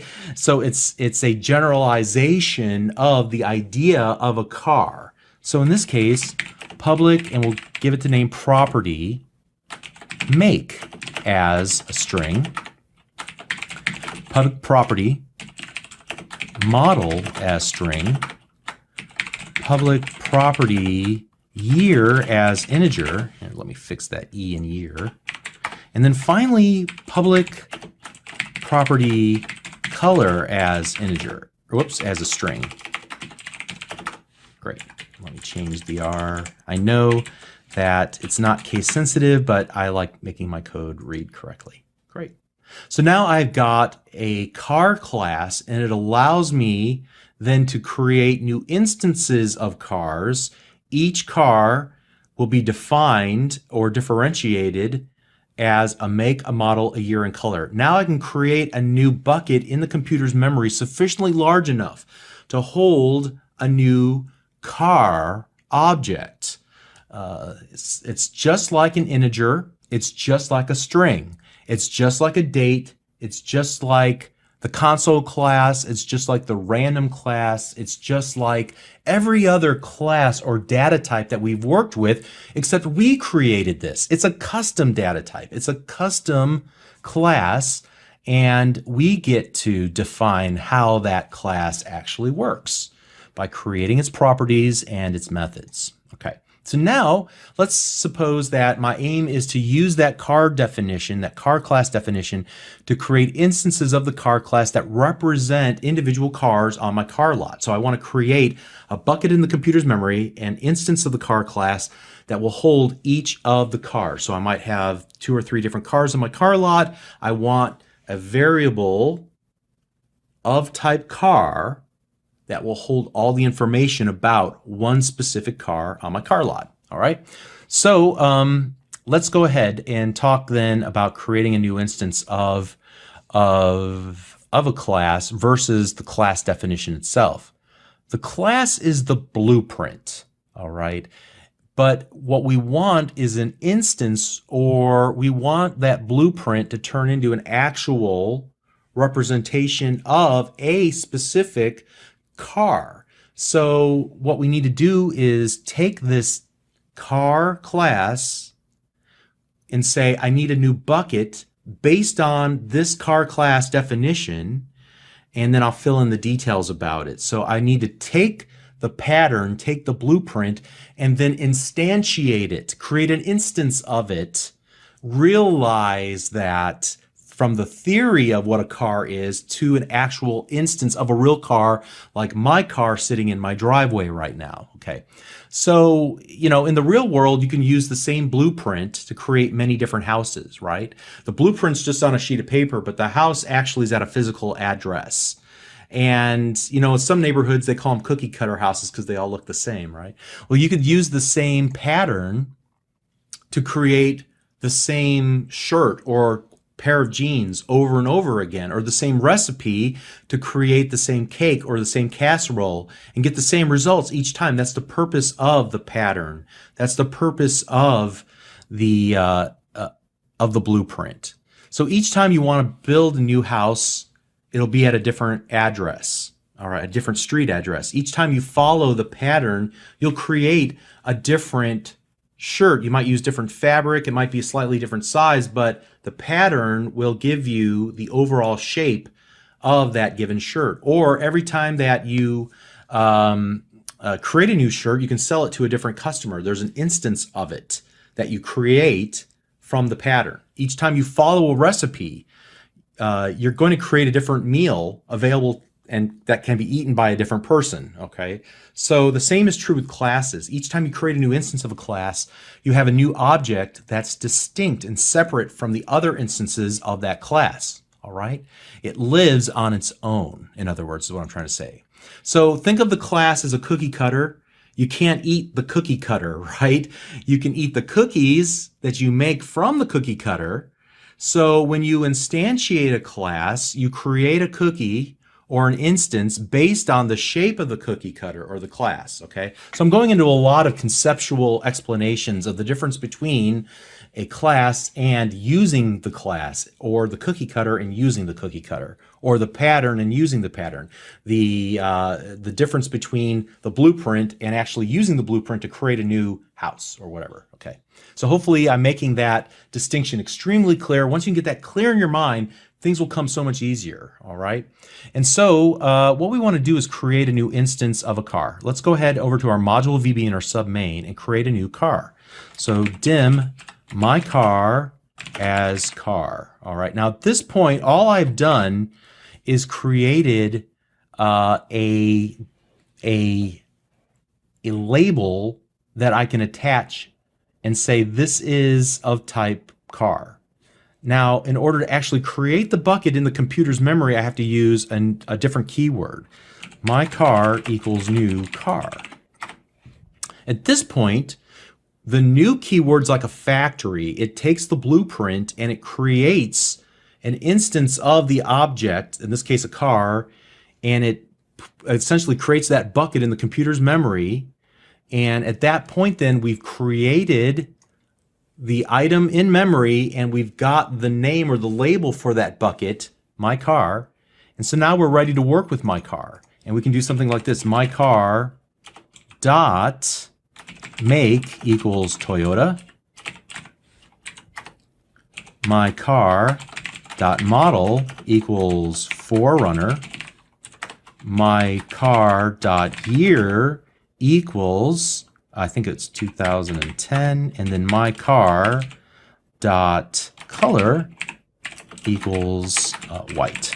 Okay, so now that I have a bucket in the computer's memory labeled my car, I can set the properties or the attributes of my car and describe my car using the various properties that have been predefined for a variable of type car. So here we've got a class, but the class is called car. An instance of my car or of the car is called an object. So here's the class and here's the object. Here we create a new instance of the car class in the computer's memory. We instantiate it, we bring it to life based on the fact that we know its definition, the cookie cutter here, the blueprint.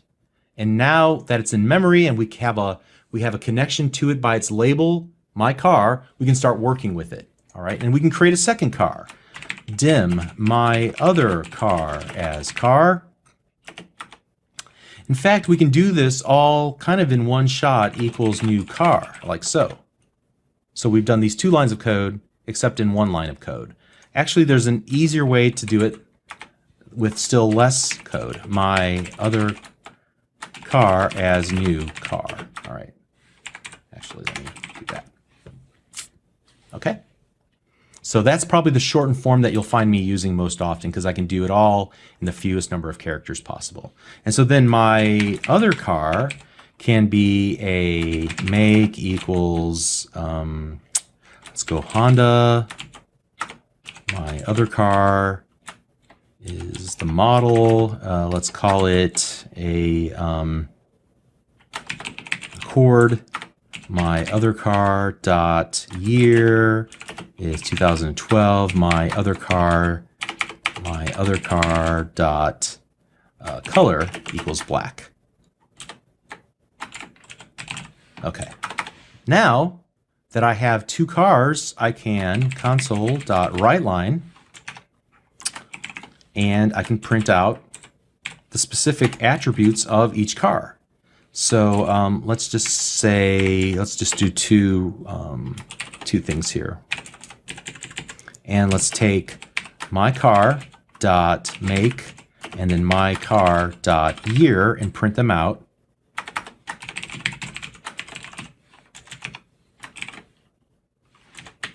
Like so. And I can do the same thing here with my other car. I just copied and pasted that line, and I'm going to change what we're printing out.